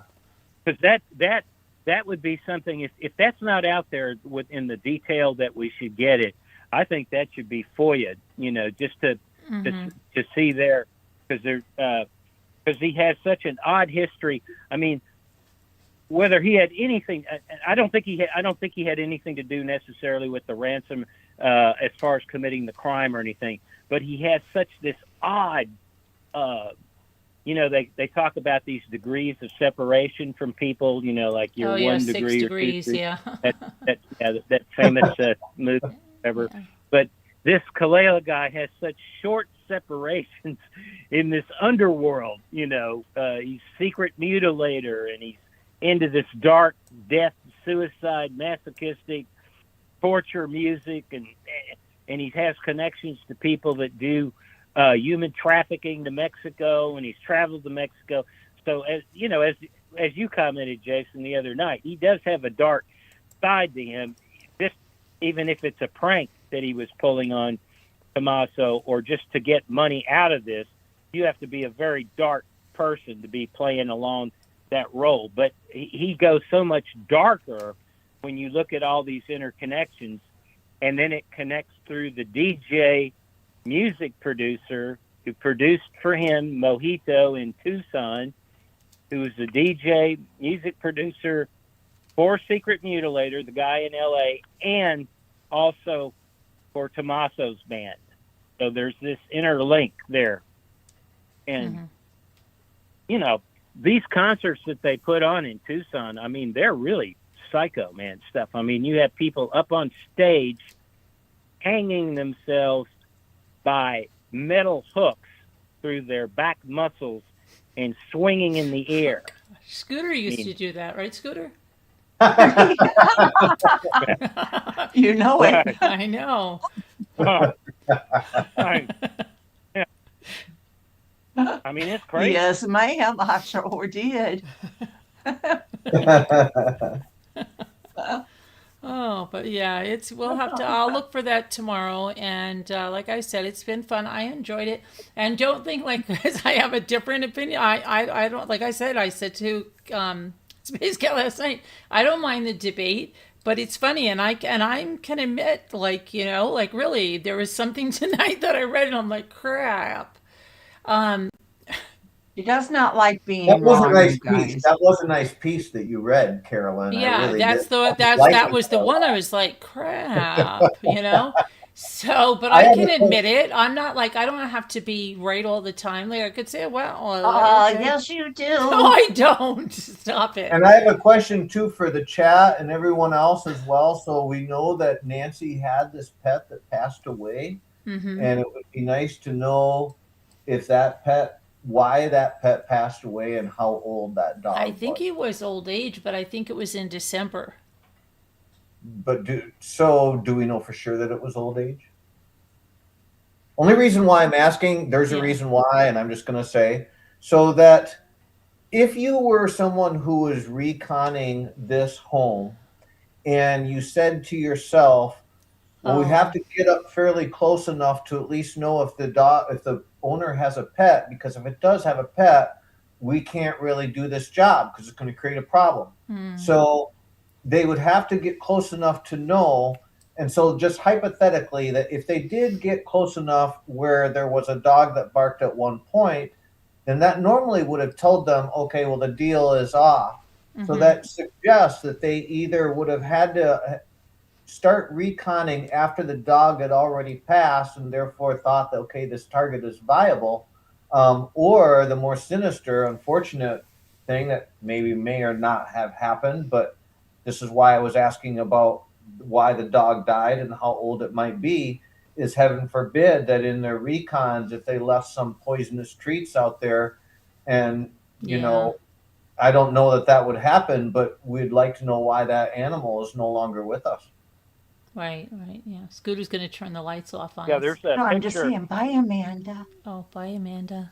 There's a picture of just this last Christmas with Tommaso holding the dog. It looked like a kind of a big, fat, little, medium-sized Looked like poodle, like medium a tall, like a cockapoo maybe or something like that. way Yeah. overweight, and Way overweight. yeah. And did it look Overfed. old? Did it look old? Oil. He didn't really look. You think he looked that old? He wasn't gray in the face. He was still black. No, you know. he had pure black, and he didn't have graying hair. So Yeah. But and, I don't know. Was that Tommaso picture was- from 2025? It could have been. Well, it was from pretty recently. I heard it was. Yeah, it It was was pretty a Christmas recent. that he's Aw. holding the dog. Yeah. can't Look, be- he didn't look really old. He didn't. He looked pretty nice. To me, it's, Yeah, he looked like middle age. me- He did not look old. He didn't look like he was on his last two or 3 years. He didn't Yeah. look like he was on his last four legs. No. But he to was me- definitely weight. Yeah, and it's overfed. somewhat of Spoiled. a Some clue. people can't help it. It's somewhat of a clue because there's a couple things. Either A, the ransomers or the perpetrators, either A, they just so happened to stumble upon that place right when the dog was passed, after the dog was passed, and they're like, oh, okay, this is great. Or they knew the dog was there previously and somehow knew that it was gone so they could come back. Because, I mean, just the fact, like, if you think about it, it's highly coincidental that they just happen to start reconning and showing up after the dog has passed. I mean, it's just kind of like, so the timing for that to happen would just be by chance. Like, oh, we just happened to show up and start reconning. Go ahead. Certainly, you would think the FBI has autopsied that dog if it wasn't cremated. Wouldn't you think that that's been done by now? I don't know. mean, Usually they do cremate the dogs. You know, a lot of them because they but- like to but keep they- them. They like to but- put them in a little urn and but- keep them. That's true. Well, yeah, it should be verified though, because other people just have them. Well, anyway, yeah, it'd be, but okay, but still, even if you cremate or whatever, there could be remains that could be tested for the poison. So that's all I'm trying to say. Mm-hmm. See, I there's have a to way be the to do it. bad guy and shut this down. Okay. See, Scooter's shutting the lights, but we'll. See, All right. Everybody, I just gotta- I put your gotta keep being questions. the bad guy. Oh, stop! No, Put you're your- not. You are wonderful, by the way. Put your questions in the comments here, guys. Don't forget, put any questions and we'll look at them tomorrow when we go on, and then that'll be Yeah, good. put your questions in, and these Yep. gentlemen will be back. Okay. And this time I'll figure it out to where I can actually see the chat as we converse. Yeah, so you that- can pull it up on another device, but the only thing you have to do is just make sure you mute the YouTube. Right. Otherwise, it'll. And now I think I fixed the echo with these stupid earphones, but I'm getting it down. It was a pleasure, and I just want to thank you all. It was wonderful. yeah, it night. was very nice. Thank you, and have a good night. And everybody, may the Lord bless and protect you and give you His peace. Prayers for everybody in this community, because we all need prayers and we're all going through things. So pray for everyone if you do pray or think good thoughts. And I love you guys, and thank you for hanging with me, and thank you for always being here for me. And I appreciate you guys. Love you. God bless. Good night. Amen. See you Night, tomorrow. y'all, and good day. Bye bye. Good day, murder. I know it's a daytime Yeah. for you. Goodbye, everybody, and thank you for playing the word game. You guys did great. Bye. Okay. Bye. Bye. You guys did great. Let me see. Now I've got to get it. Uh-oh. Where's my end thing? Here we are. Good night, everybody. Love you. God bless. See you tomorrow.